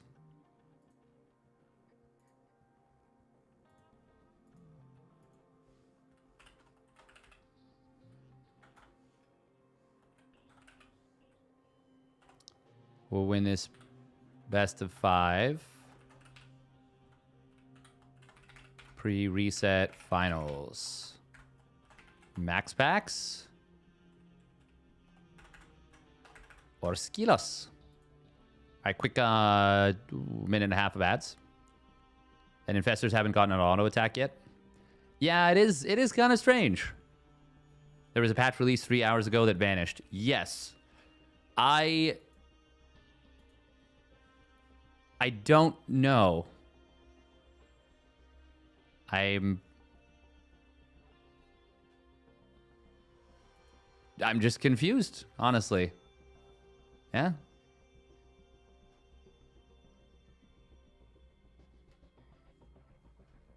Who knows? Who knows?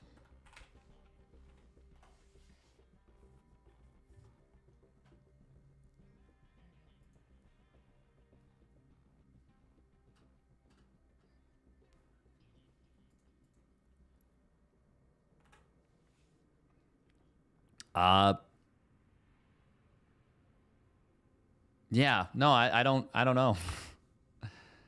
I do not know what the situation is. I do not know what the situation is. We haven't seen anything.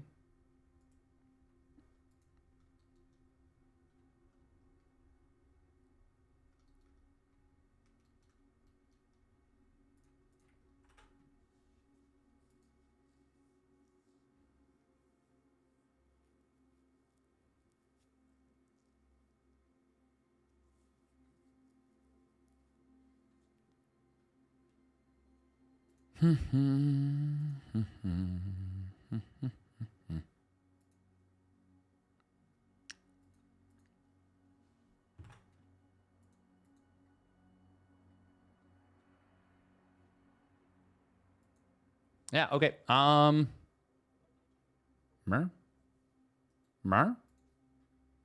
We're just chilling. We're waiting. Oh, looks like the lobby has been created. Ley line's going to be map number 1. What time is it right now? 3:42. Yeah, that's pretty much it. I will say Raynor versus Geralt was a pretty fun series from what we saw. Beyond versus Raynor was a fun series if you're a Terran player. Yeah, Beyond looked really good.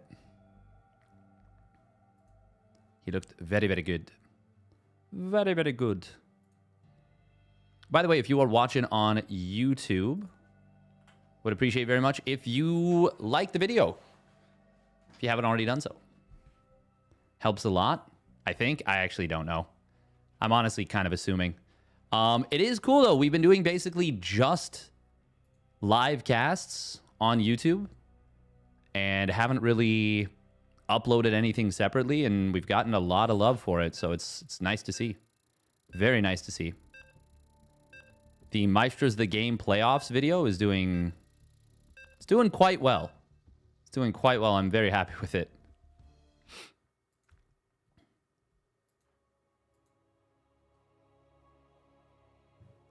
Bum, bum, bum, bum, bum, bum, bum, bum, bum, bum. All right, best of 5. We might turn off cam for a little bit, just while we chow down some food. Yeah, we're gonna do that.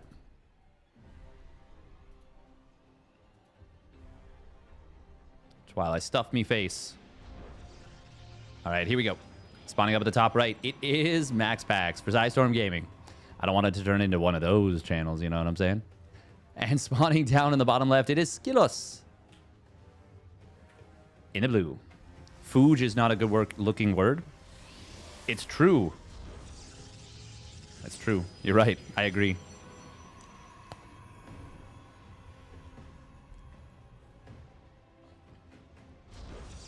But you know what is a good looking word? Tylenol. Tylenol Bert.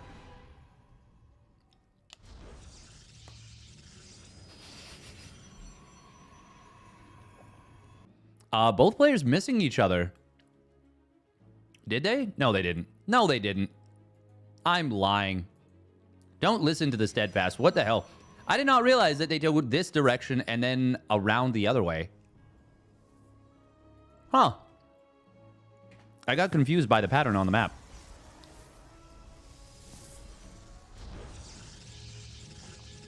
They must have just both clicked into the opposing mains in like a similar relative position.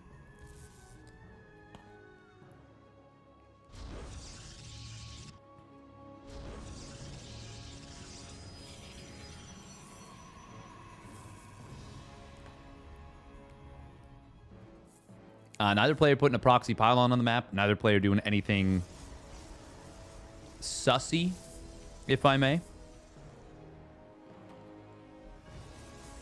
They're both being the opposite of sus. What do you even call that? What's the opposite of sus?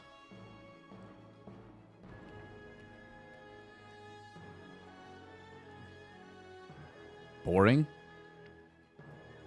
MaxPax is going to open up Adept Stalker, which he has really gravitated towards. He has really switched his tone up. Oh, look at that. He's going to lock his opponent's probe in his main. That's cute.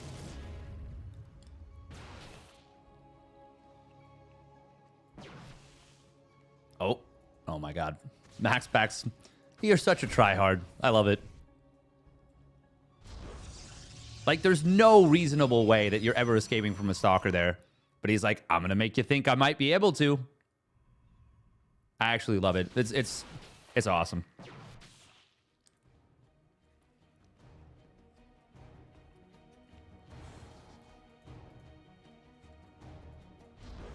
Skillus going for the double sentry. MaxPax. He loves his oracles. I'm really interested to see how MaxPax's style may change up a little bit. With the... I mean, with the nerf to Stasis Ward. It's a pretty big nerf.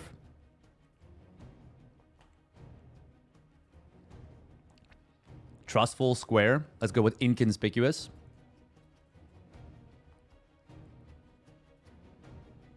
Inconspicuous is probably the best, like, antithesis.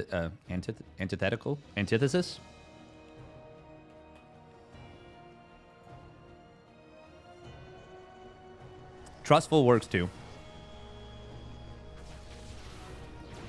I don't know if there's a good meme word though. Oh, oops. Couple oracle or a couple pros do go down. MaxPax's gonna find a pylon as well at the natural. That's a nice kill.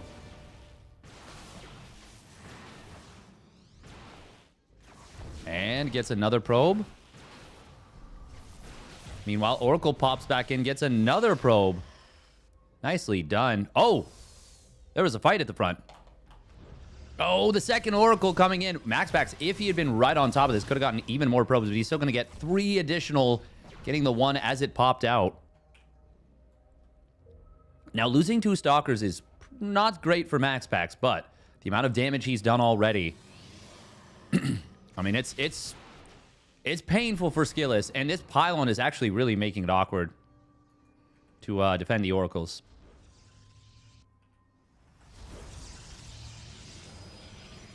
Both players going up to 4 gates. Skillus, is he going to move across the map and try and get something done with Blink? The thing is, the Oracles, they keep you at home. They don't have a crazy amount of energy. Oh. Oracle gets 3 more. Oh, does he get away? God, that's in... Madge.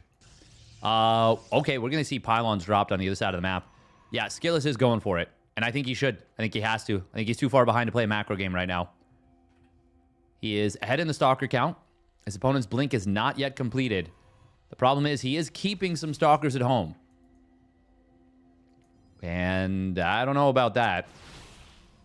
He's not rebuilding probes either. He's going for it.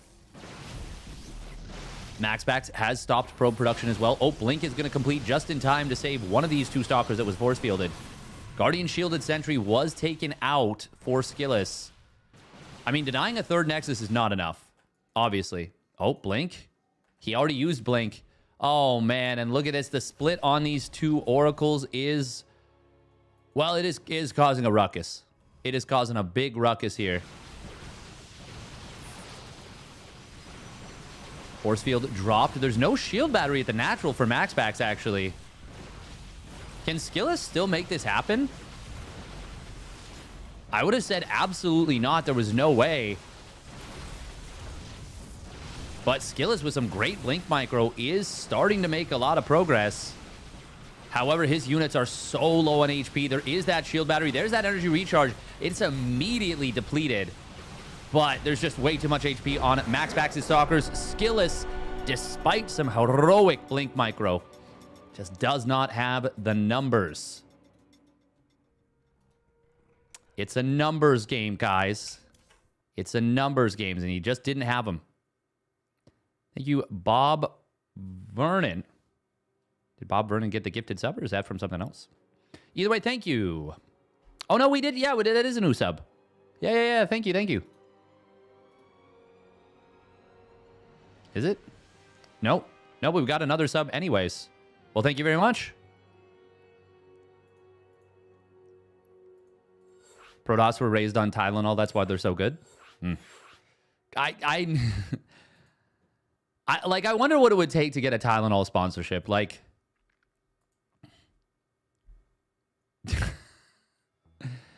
The red pill, that's funny.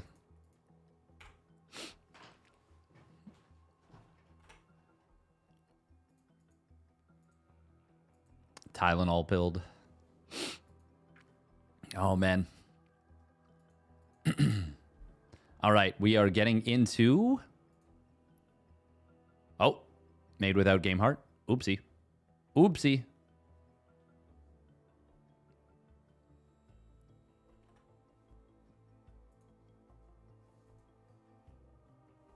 Adderall is for posers. Tylenol is where it's at. Truly. Bum bum bum bum bum bum bum. MaxPax is a beast. He is a beast. But I'm honestly just I'm just very impressed that Skillus was able to get anything done. Even though it wasn't like staggering success there by any means, I'm still impressed. Like, if that shield battery had not come online, maybe. But at the same time, it's really impressive that MaxPax is able to know he can get away with not building the shield battery until that point. And then it's like, it's still fine for him. All right, Pylon is going to be the map. They've made without Game Heart because they hate me. Always assume that even if something could be very easily explained by simply forgetting about it, assume that someone probably has it in for you, you know? Just a little mental health tip.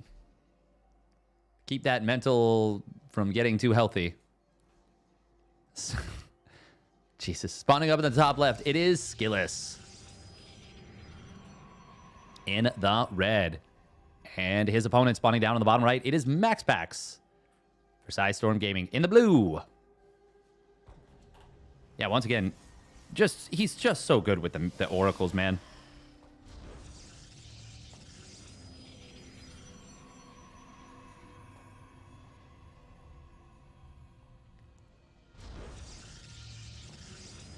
Ooh, Kilo Delta. Could you perhaps be the new sub? Showing off them Void Rays. We do have the Void Ray printer as well, which is somewhat of a defunct emote in terms of... yeah, there it is. There it is. Yeah. We don't get the Void Ray printer anymore. Not really, but...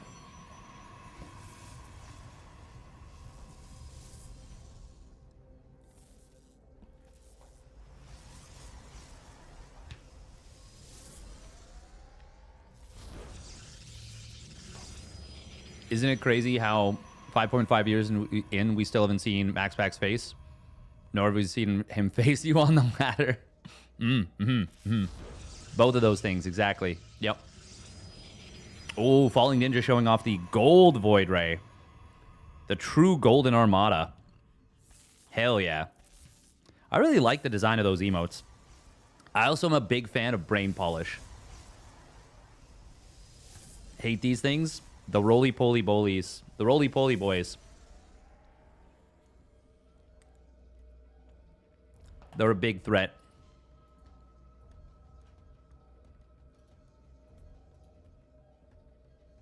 They're big scary. There we go. I have concluded the stuffing of my face. We will now return to StarCraft 2.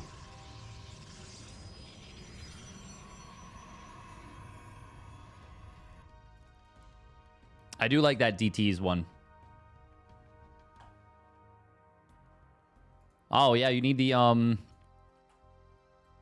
Yeah, I need the subby. Manulify flow. Sag. That is actually my... Well, it was my fiance's cat. He unfortunately passed away. I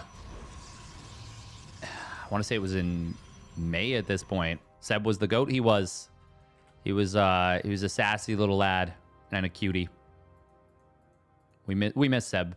We miss Seb. We still have Mia. Mia's still she's thriving. Oh, Chrono coming in. Whoa. Pylon? Okay, yeah, we're gonna try and warp in aggressive. Ooh, nice interception on this adept. I mean, interception jump. Yeah, this is going to be a warp in.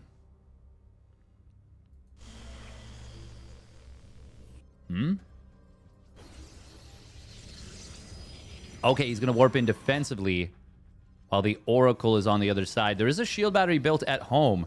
What did MaxPax see for this? To already build one and now be adding a second shield battery. Huh. I'm not actually sure. Rip Gato. Oh, yes, MaxPax is up 1-0. Yep, I got that backwards. Thank you, thank you. Yep, we got that backwards. Two more Stalkers warping in. Oh, the Adept did get in here. Oracle getting a little bit deep. But he's in, he's out. Oh, yeah, I was like, why is Gameheart not activating? Because they did not make with Gameheart. So, MaxPax finds himself up 2 workers. Off the 2 workers he killed. Crazy how that works.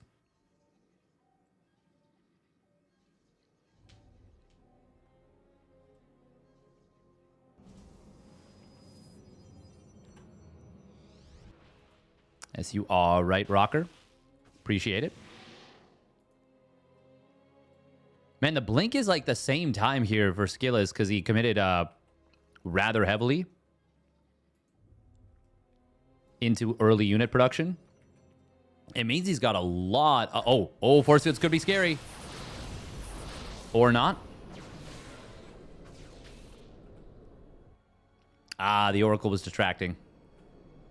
Double Adept going to shade forward here. How many probes go down? Looks like it's going to be 2. Did the Oracle get another one? No, it didn't in the main. What about the other Oracle? That's got 2 kills. I'm assuming one of those is a probe. This is looking incredibly bad for Skillus if he can't get a lot done with this particular push. Which I think he's going to, at the very least, be able to cancel this third. And he's in more of a position to macro than he was in the previous game. Oh, good pullback on that one sentry. Other one, though, does go down. Neither player has blink right now. Oh, probe actually triggered this stasis trap. That force field, unfortunately for Skillus, not really getting anything done. Pylon will go down. MaxPax is going to try and complete the shield battery anyways. No cancel on it. He does lose it. Good job from Skillus, but both players going to complete blink at the same second.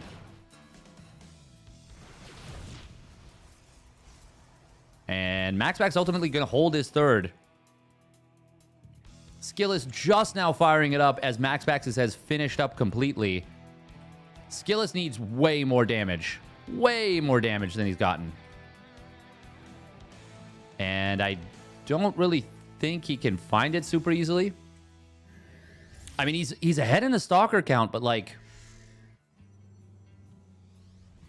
Okay, this is his big moment, I think. 16 Stalkers to 13. Oh, he does find an Oracle that just dropped some of his stasis traps already.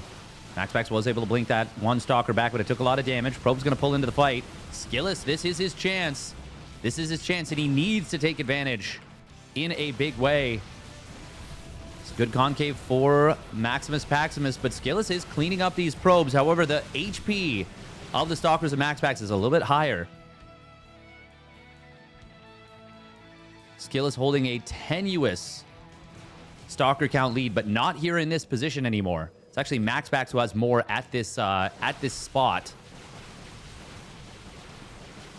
Gonna come down to the blink micro. Oh, and Skillus gonna lose a lot of units right there. Yeah, MaxPax holds until he got enough units to properly contest his opponent's unit count, and now he is very far ahead in the Stalker count. Still has one of those Oracles on the other side of the map.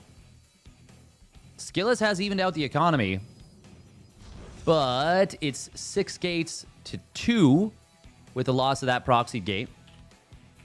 Charge is already... Actually, it's already started for Skillus. Not yet for MaxPax. MaxPax does have his +1 weapons a decent bit ahead, though. And I mean, once again, it's the Stalker count. 10 Stalker lead. Oh, a little awkward on the Oracle right there. But it's going to be a blink forward. That's going to trap a bunch of these Stalkers. Skillus is dead. That is a very heads-up play for MaxPax. He doesn't care about losing the Oracle. Obviously, in a perfect world, you don't lose the Oracle, but blinking around to get the full surround as your opponent blinked to the low ground? Yeah, that's a game-winning move. Now he's going to blink forward, going to snipe the Immortal. Goes down in just not even 2 full volleys. And Skillus will be forced to tap out any moment. 26 Stalkers to 5. I'm confident I could win from this position. Look at that, Roddy leaving the game. Look at that, Roddy left the game before Skillus did. Fastest F10 in the West. Roddy is lagging 50 times worse now? Wait, Roddy's lagging too? Okay, so I'm not the only one that was having some, like, weird lag. Okay.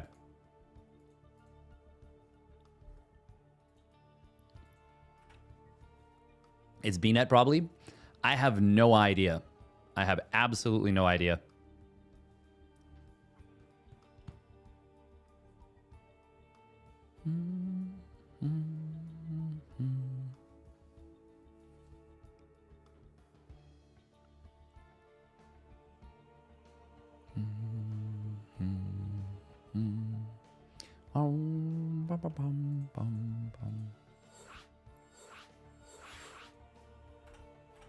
Yeah, I have no idea.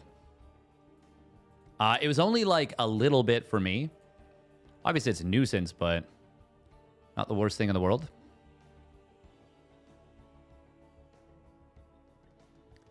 I mean, yeah, Skillus is choosing not to make the minerals, the batteries in the mineral line, but he is being punished for it.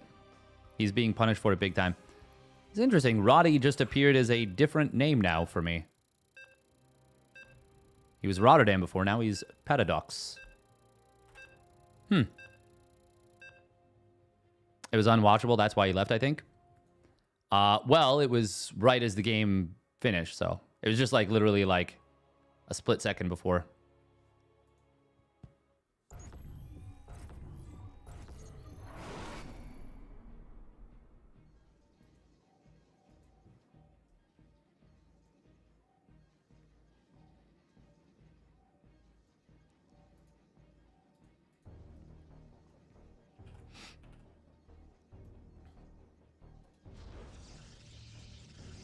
All right, here we go.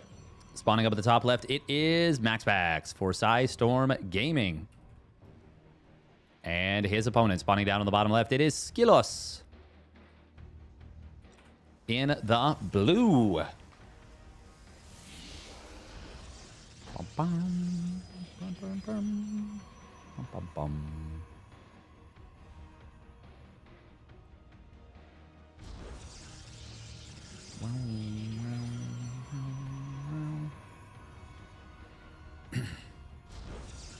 I'm really curious if, you know what, maybe, honestly, it is entirely possible that whoever is working on the PTR might actually be waiting for the end of this tournament. I wouldn't say that definitively, but they might be waiting for the end of this tournament before they actually push the update for the PTR. Assuming that it is meant to be a PTR update and it's not meant to be, we make the servers live now. I'm not sure. We'll see.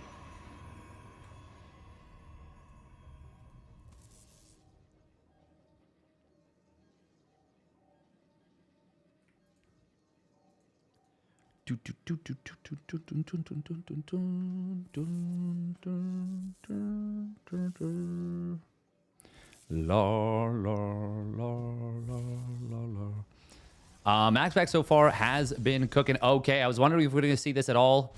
Some kind of aggressive play. Skill is going to be going for the proxy third gate. Interesting. I mean, I'd rather see that than, well, Sim just going to get bullied by oracles for the entirety of the game.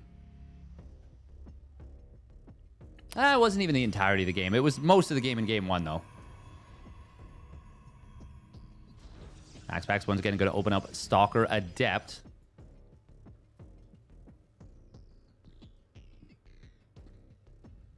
Learning from the mistakes of patching mid-tourney before, it'd be nice to think that. Yeah, that is what happened last week. Look at this. Max looking everywhere. Well, looking a lot of places. Not everywhere, but he is actually going to miss this. Could be a proxy here. Oh, I was going to say could be here. Adept will shade away.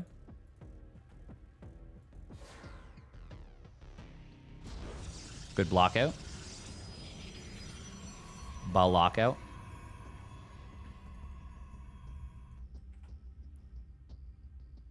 Shield battery started at the low ground. Skillus does see where it is. Ah, there's the scout. There is the scout. Max up 2-0. If he wins this one, it is tournament. That's tournament.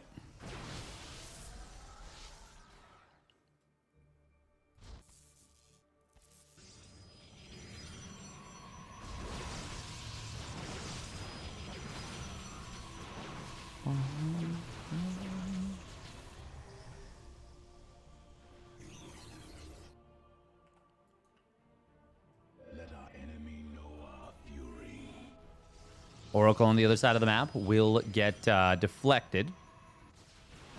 Void Ray being produced here. It's been a while since we've seen the Max Void Ray defense. Patent pending.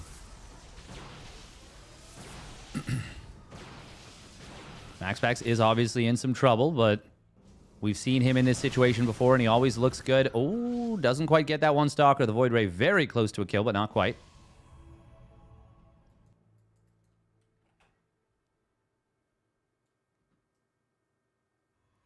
Oh, yeah. Some of the old ESL Mondays. Yeah, true. That did happen, actually. Yeah. This is a good concave right here. There are force fields available, but once again, you only get 2 instead of 3 of a freshly warped in sentry that's been energy recharged. Guardian Shield also could be an option. Force field. Oh, can he trap this army in here? Yeah, he kind of shoves it into the corner as if being shoved into a locker. And now probes are going to be able to pull because of this commitment here from Skillus. Void Rays both have prismatic alignment. That's going to be a smashing defense. And GG gets called. MaxPax once again making it look pretty darn easy. Easy for the Danish Crown Prince.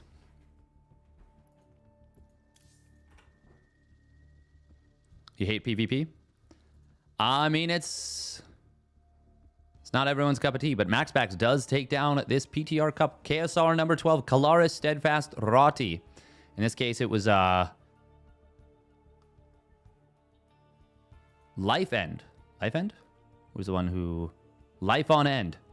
Steadfast and Roddy that were the sponsors for this one. Big shout out to Life on End. And thank you, Thorn, for trying to correct the peeps on Reddit who were like, oh, the PTR Roddy Cup. Well, that is one of the people, yes. Yes.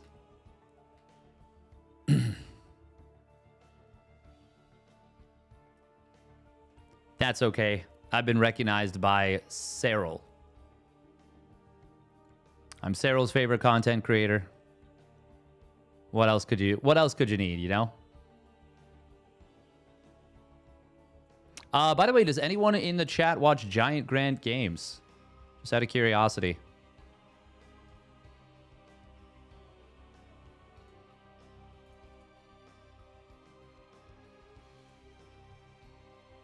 No? You do? Yeah, because he's big into the custom campaign scene, the campaign scene. Really carved out a very cool niche for himself. Extremely successful on YouTube. Like, extremely successful.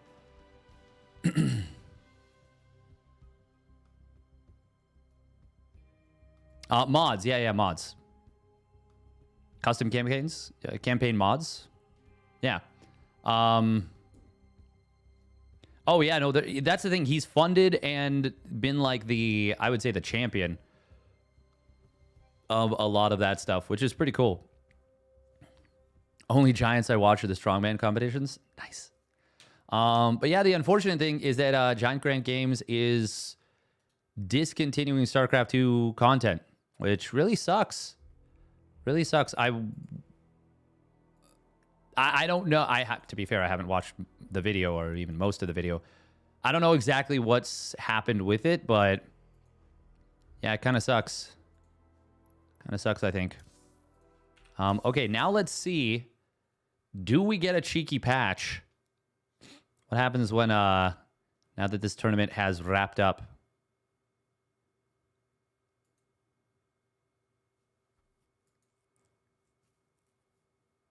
Oh, PTR does have an update set up. Is it actually an update, or is it one of those things where it's a phantom update?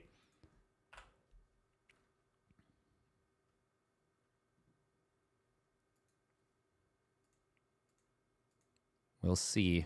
Gonna let it do its thing. Moving on to other games, other genres.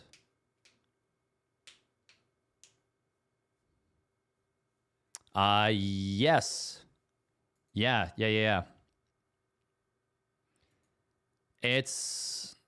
I mean, I can't help but feel a little bit sad about it. Even though I wasn't super into that.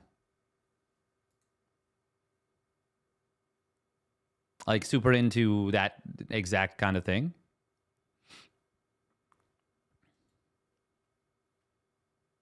Although I will say campaigns are awesome. I do like campaigns a lot. Oh, I need to message a bunch of players that there's qualifiers happening. I'll move to another game where they make an RTS better than SC2. Same. Honestly, if Stormgate had been even 80% as good as SC2, I would have probably... Yeah, I probably would have given... there's a good chance I would have played both. But I would have been more invested in Stormgate for sure. Just because, yeah, having a game where the developer is there, where pop-up is there, is worth a lot. But unfortunately, that's not the case. He suggested RTS isn't popular enough. Doesn't he get like crazy viewership on his YouTube videos? That's... Huh. That's a surprising... Is that actually what it was?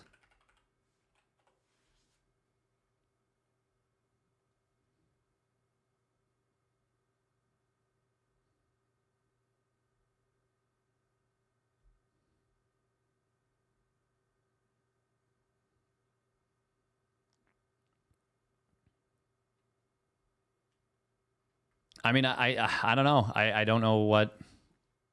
Like, he has multiple million view videos, which I guess, like, he... Not I guess. I'm sure he has put a lot of work into them, you know? I'm sure he has put a lot of work into them.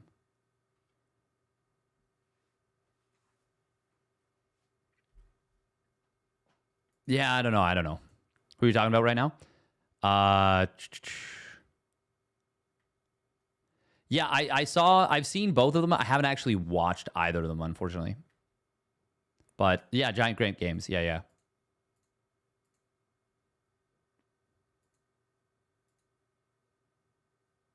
I believe, yeah, PTR and StarCraft 2 are currently just at their same versions that they've been at. No patch yet. May take a little while. We might give it a few minutes before we call it a day on the stream.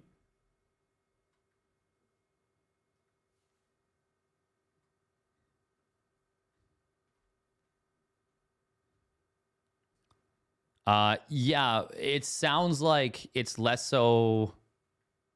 Time to play Witcher 3. Let's go. Yeah, it sounds like there's some personal stuff for GGG, which is too bad. I hope they don't PTR to live as it is. Its TVP is worse than even than before.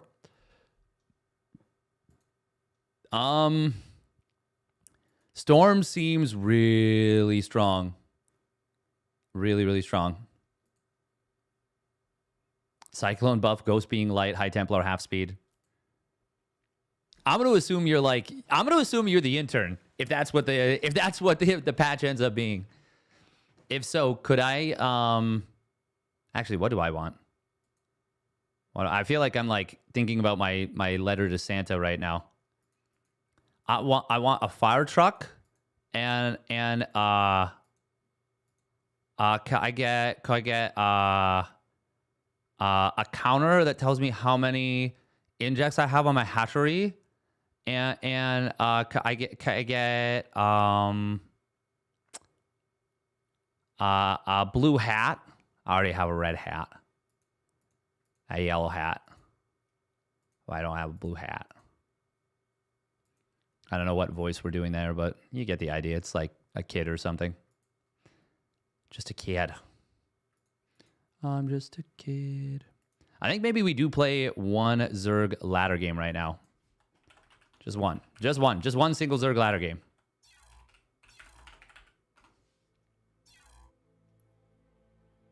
Someone posted new update in Pig's Discord. Well. Oh, wait, like someone posted like what they think it is, or that's... Is that the thing? Is that like it's like High Templar are half speed, Ghosts are light, and Cyclones were buffed?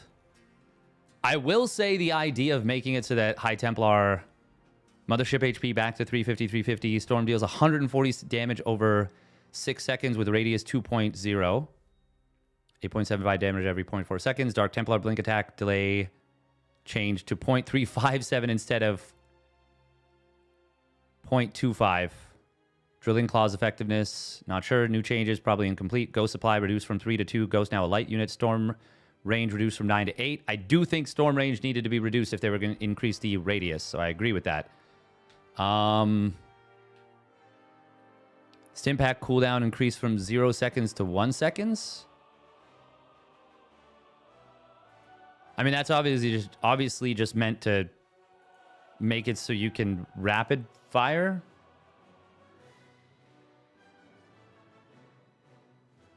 I guess that's to make it easier to control ghosts. That's a funny one. So this is just going to be regular ladder.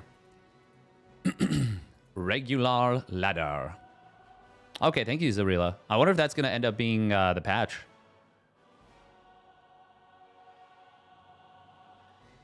You mean the stim cooldown? I think I'm honestly fine with that, yeah. It's a status of life. Quality of life change that would be nice. Calyx. I think this guy, I think they did a 3 racks Reaper. Not enough. Good luck and have fun. We had a bit of a tough time dealing with it before. Minerals now. Get them. Not enough minerals.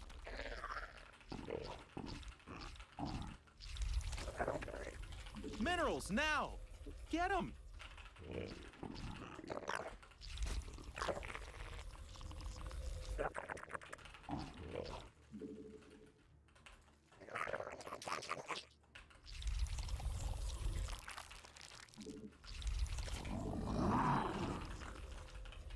Not enough minerals. Oh, almost a 44-second hatch. We didn't have a good enough drone split at the beginning, though. Get him.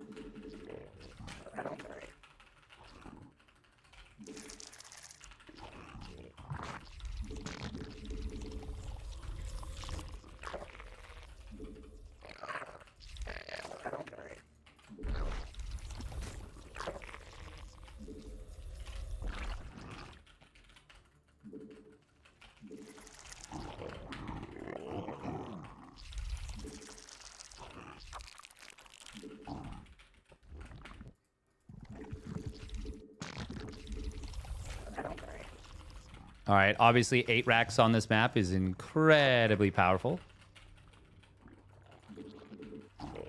This is not an amazing 2 racks or 3 racks Reaper map, I would say. Not terrible by any means, but not as good as many of them. Oh, there it is.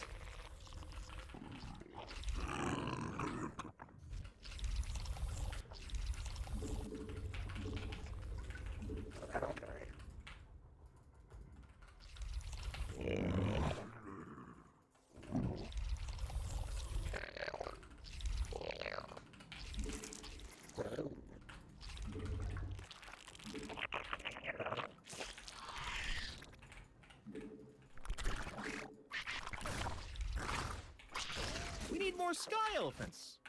Yeah, it is 3 racks Reaper.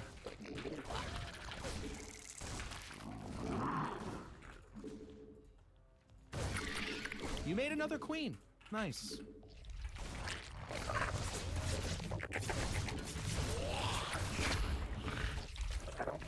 You're gonna need a tad bit more energy.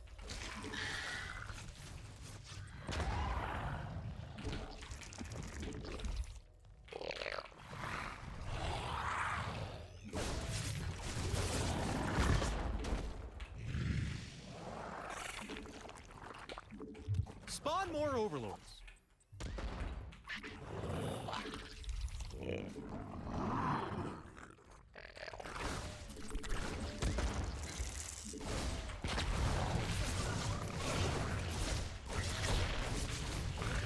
A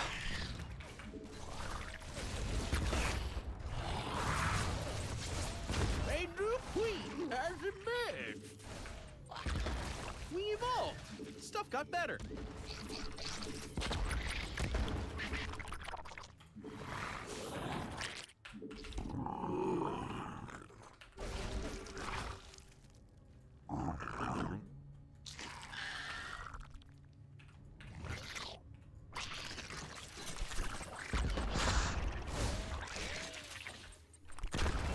Spawn more. You made another queen. Nice. A new queen has emerged.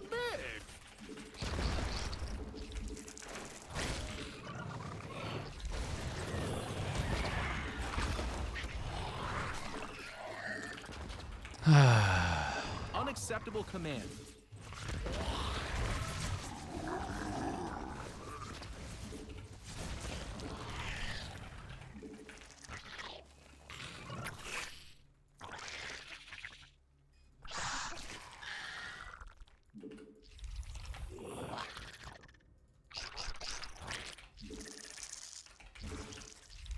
Our army be scrapping.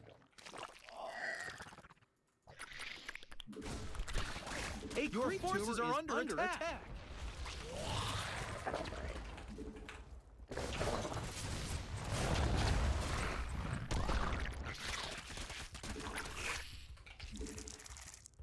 Our army be scrapping.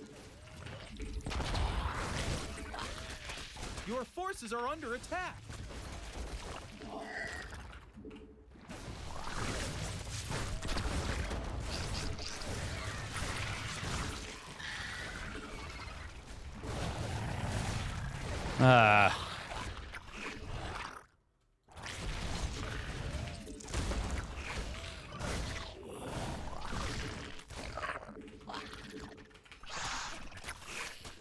God, I love how slippery Reapers are.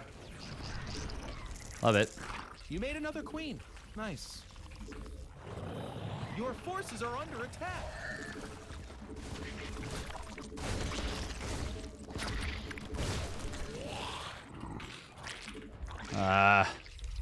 Fucking up my hotkeys too. Our army be scrapped. Jesus Christ.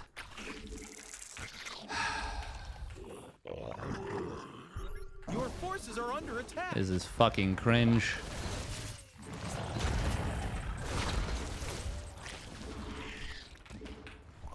A new queen has emerged.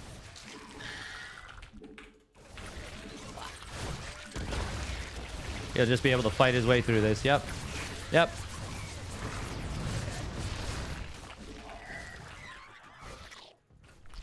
Our army be scrapping.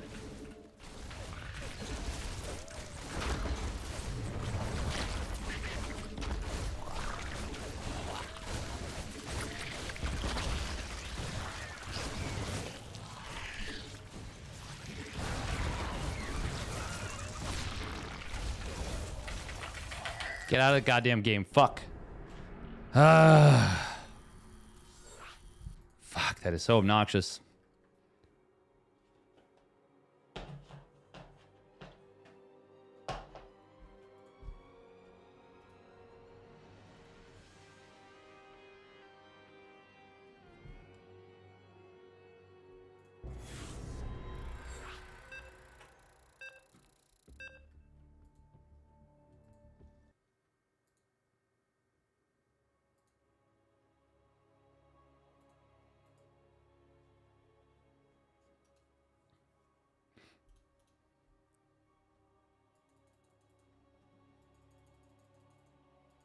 Who is this?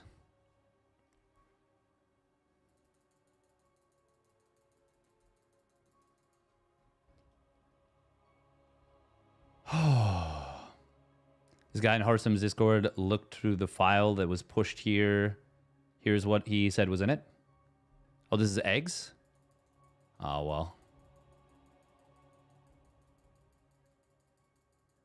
Merp.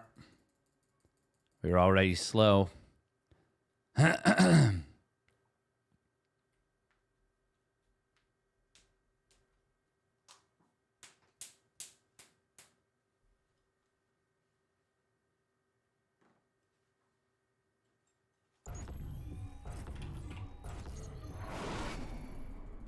Minerals now. Good luck, have fun, and beat him, probably.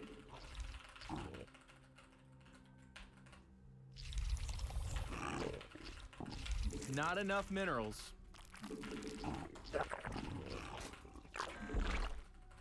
Minerals now. Get them.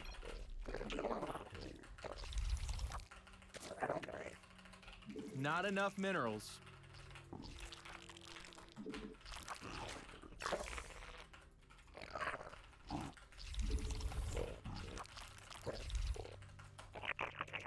Oh man, there's so many ways to get bullied as Zerg. It's just so fucking shit. We need more sky elephants. I mean overlords.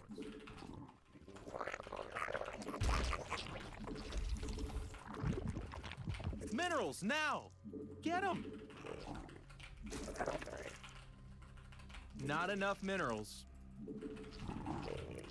I needed to intercept reinforcements on the map earlier.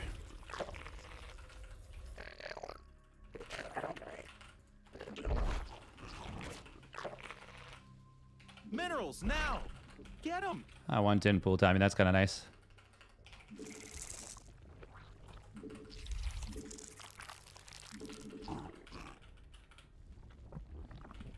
Good old Brood War days where you could Ling Rush and win.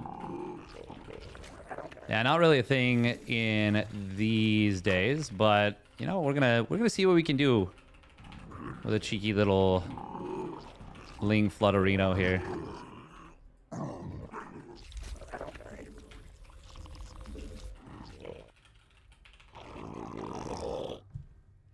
I want to do this. Okay, is he playing 2 Rax Reaper as well? No, it doesn't seem like it. Is this Marine first?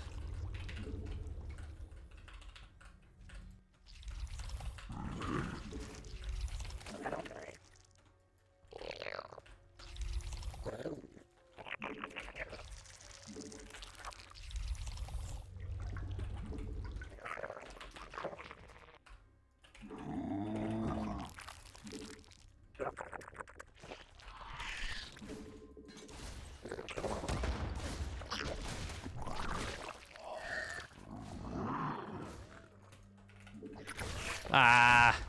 You made another queen. Pulled back the wrong fucking Ling.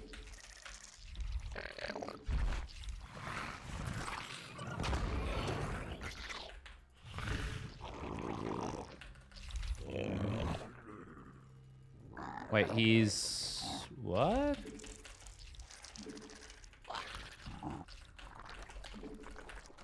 We need more sky elephants. I mean overlords.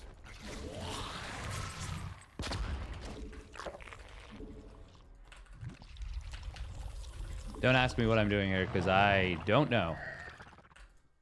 I mean, I do, but, like... Not enough energy. God, we're so slow right now. Need to fucking speed up.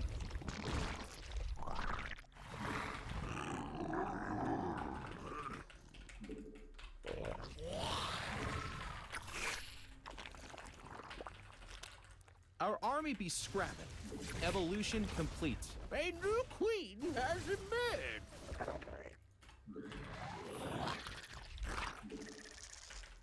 Yeah, we're gonna try and jump this. Hey, they're attacking our base.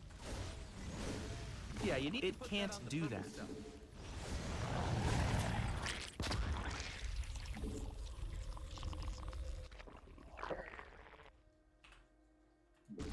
Not enough energy. Unacceptable command.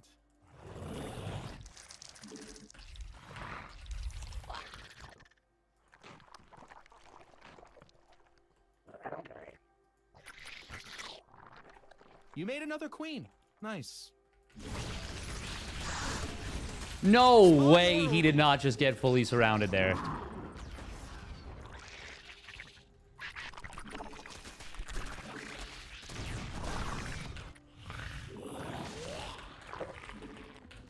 A new queen has emerged.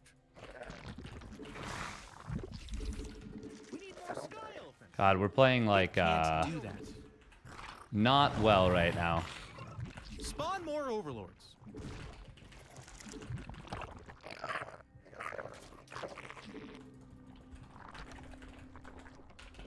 We need more sky elephants. I mean overlords. Oh my god. Unacceptable command.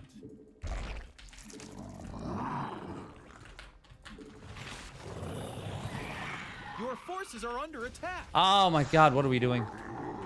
I was just like, I need to pull these lings off the map. And I didn't do it. Our army be scrapping. Oh my gosh, they're attacking our creep tumors. It can't do that. My man is really just, under attack. You're gonna need a tad bit more energy. Not enough energy.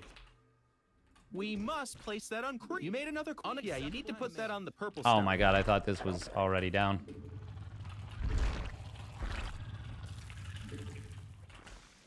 Oh my gosh, they're attacking our creep tumors. A new queen has emerged.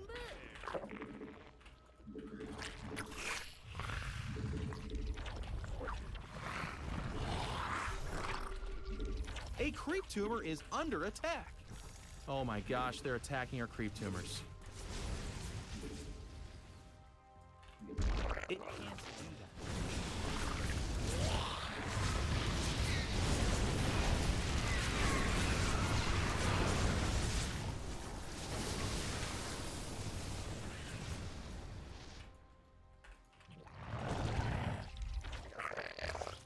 Base is under attack.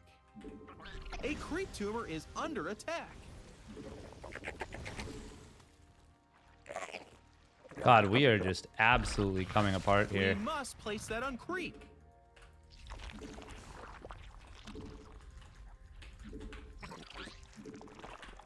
It can't do that.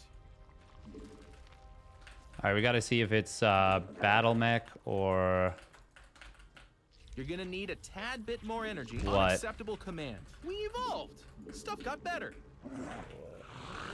It can't do that. Oh my god, we're like actually Not enough playing energy. so poorly. Your forces are under attack. Okay, it is going to be battle mech. Evolution complete. Spawn more overlords. We hulked this out. Unacceptable command. Our army be scrapping.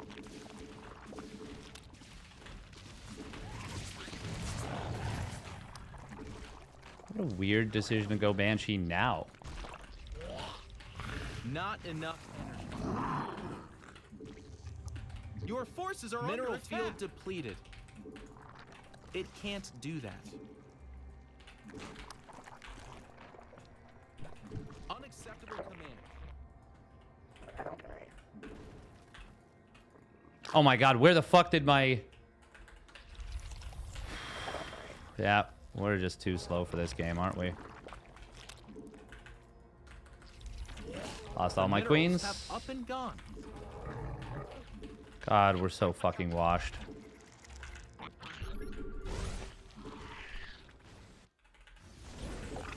Mineral field depleted.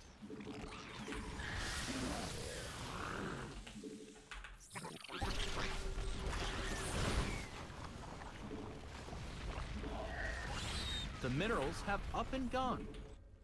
You're gonna need a tad bit more energy. Oh my gosh, they're attacking our creep tumors.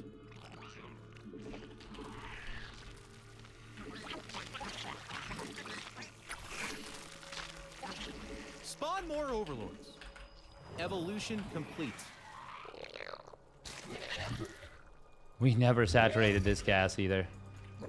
Our army be scrapping.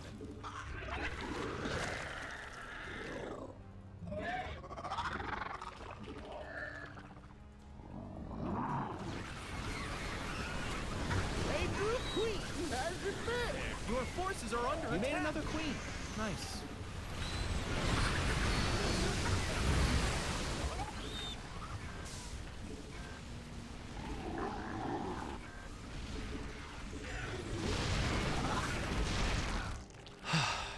God damn it, what is wrong with me? Beautiful anti-timing too. Mutation complete.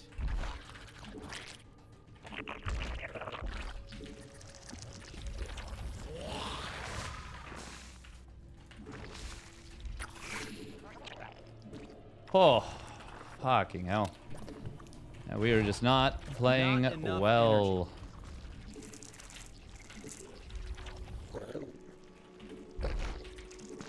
We hooked this out. Loading so much cash, too.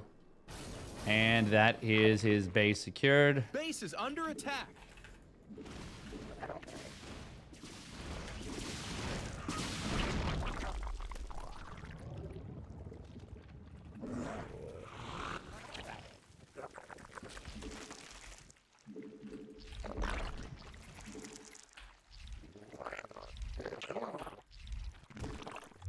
Yeah, you need to put that on the purple stuff.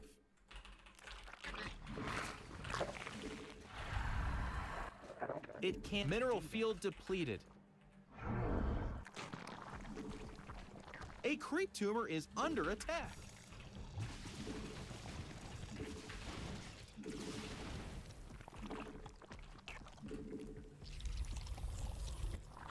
We evolved. Stuff got better.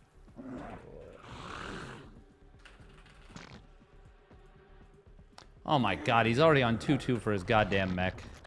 Oh my gosh, they're attacking our creep tumors. A creep tumor is under attack. You're gonna need a tad bit more energy.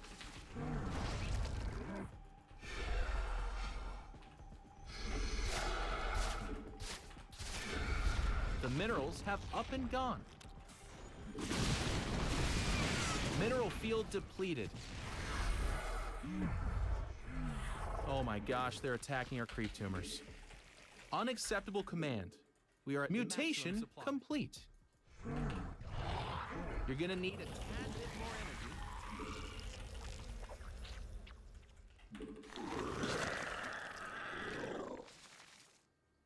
energy. Oh my god. Fucking hell.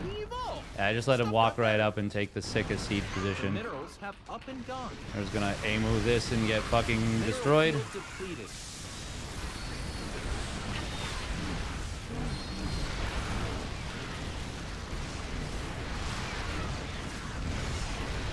Insufficient Vespine gas.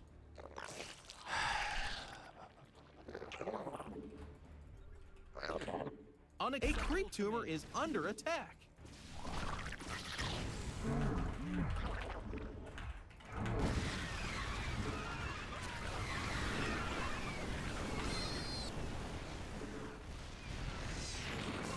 Should have made a Spire probably, because he has like no anti-air. Gas, buddy. I probably just should have done anything right at all in this game. That would have been great. Not the minerals have up and gone. You're gonna need a tad bit more energy. Evolution complete.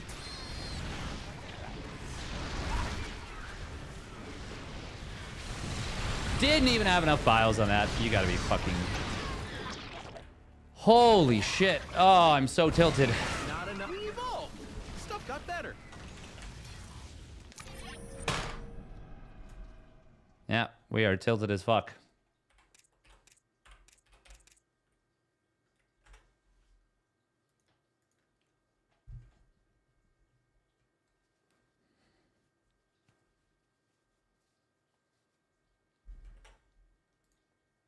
I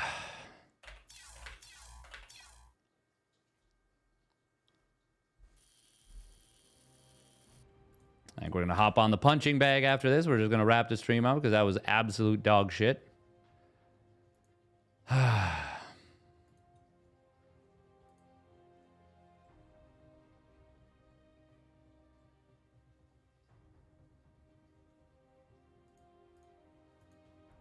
God damn it. Oh my god.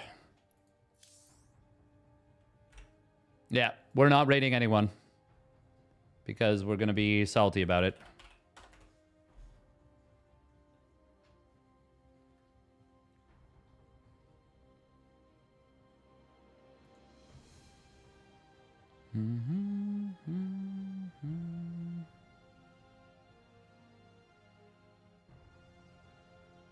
Yeah, we're just going to call it a day.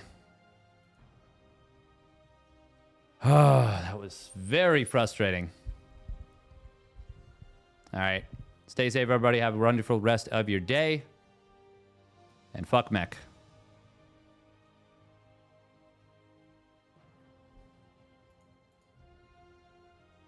When will we be back? We'll be back tomorrow. Yeah, Picosor. Pigosor. Yeah, we do gotta hydrate tomorrow for Witcher 3, of course. Sorry guys. Yeah, that was so fucking bad for me. That was just absolutely terrible. Just played like absolute and utter shit. Oh well. Can't win them all. We'll be back tomorrow. 8 p.m. for the Picosor.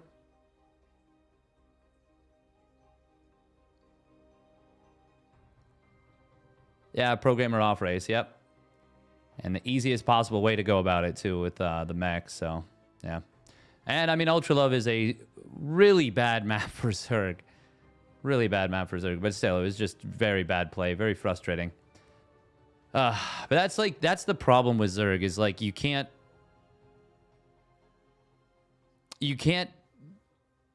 If you're not playing fast enough with Zerg, you will just... That happens. You know? Like, if you aren't able to keep up with all the things you need to do.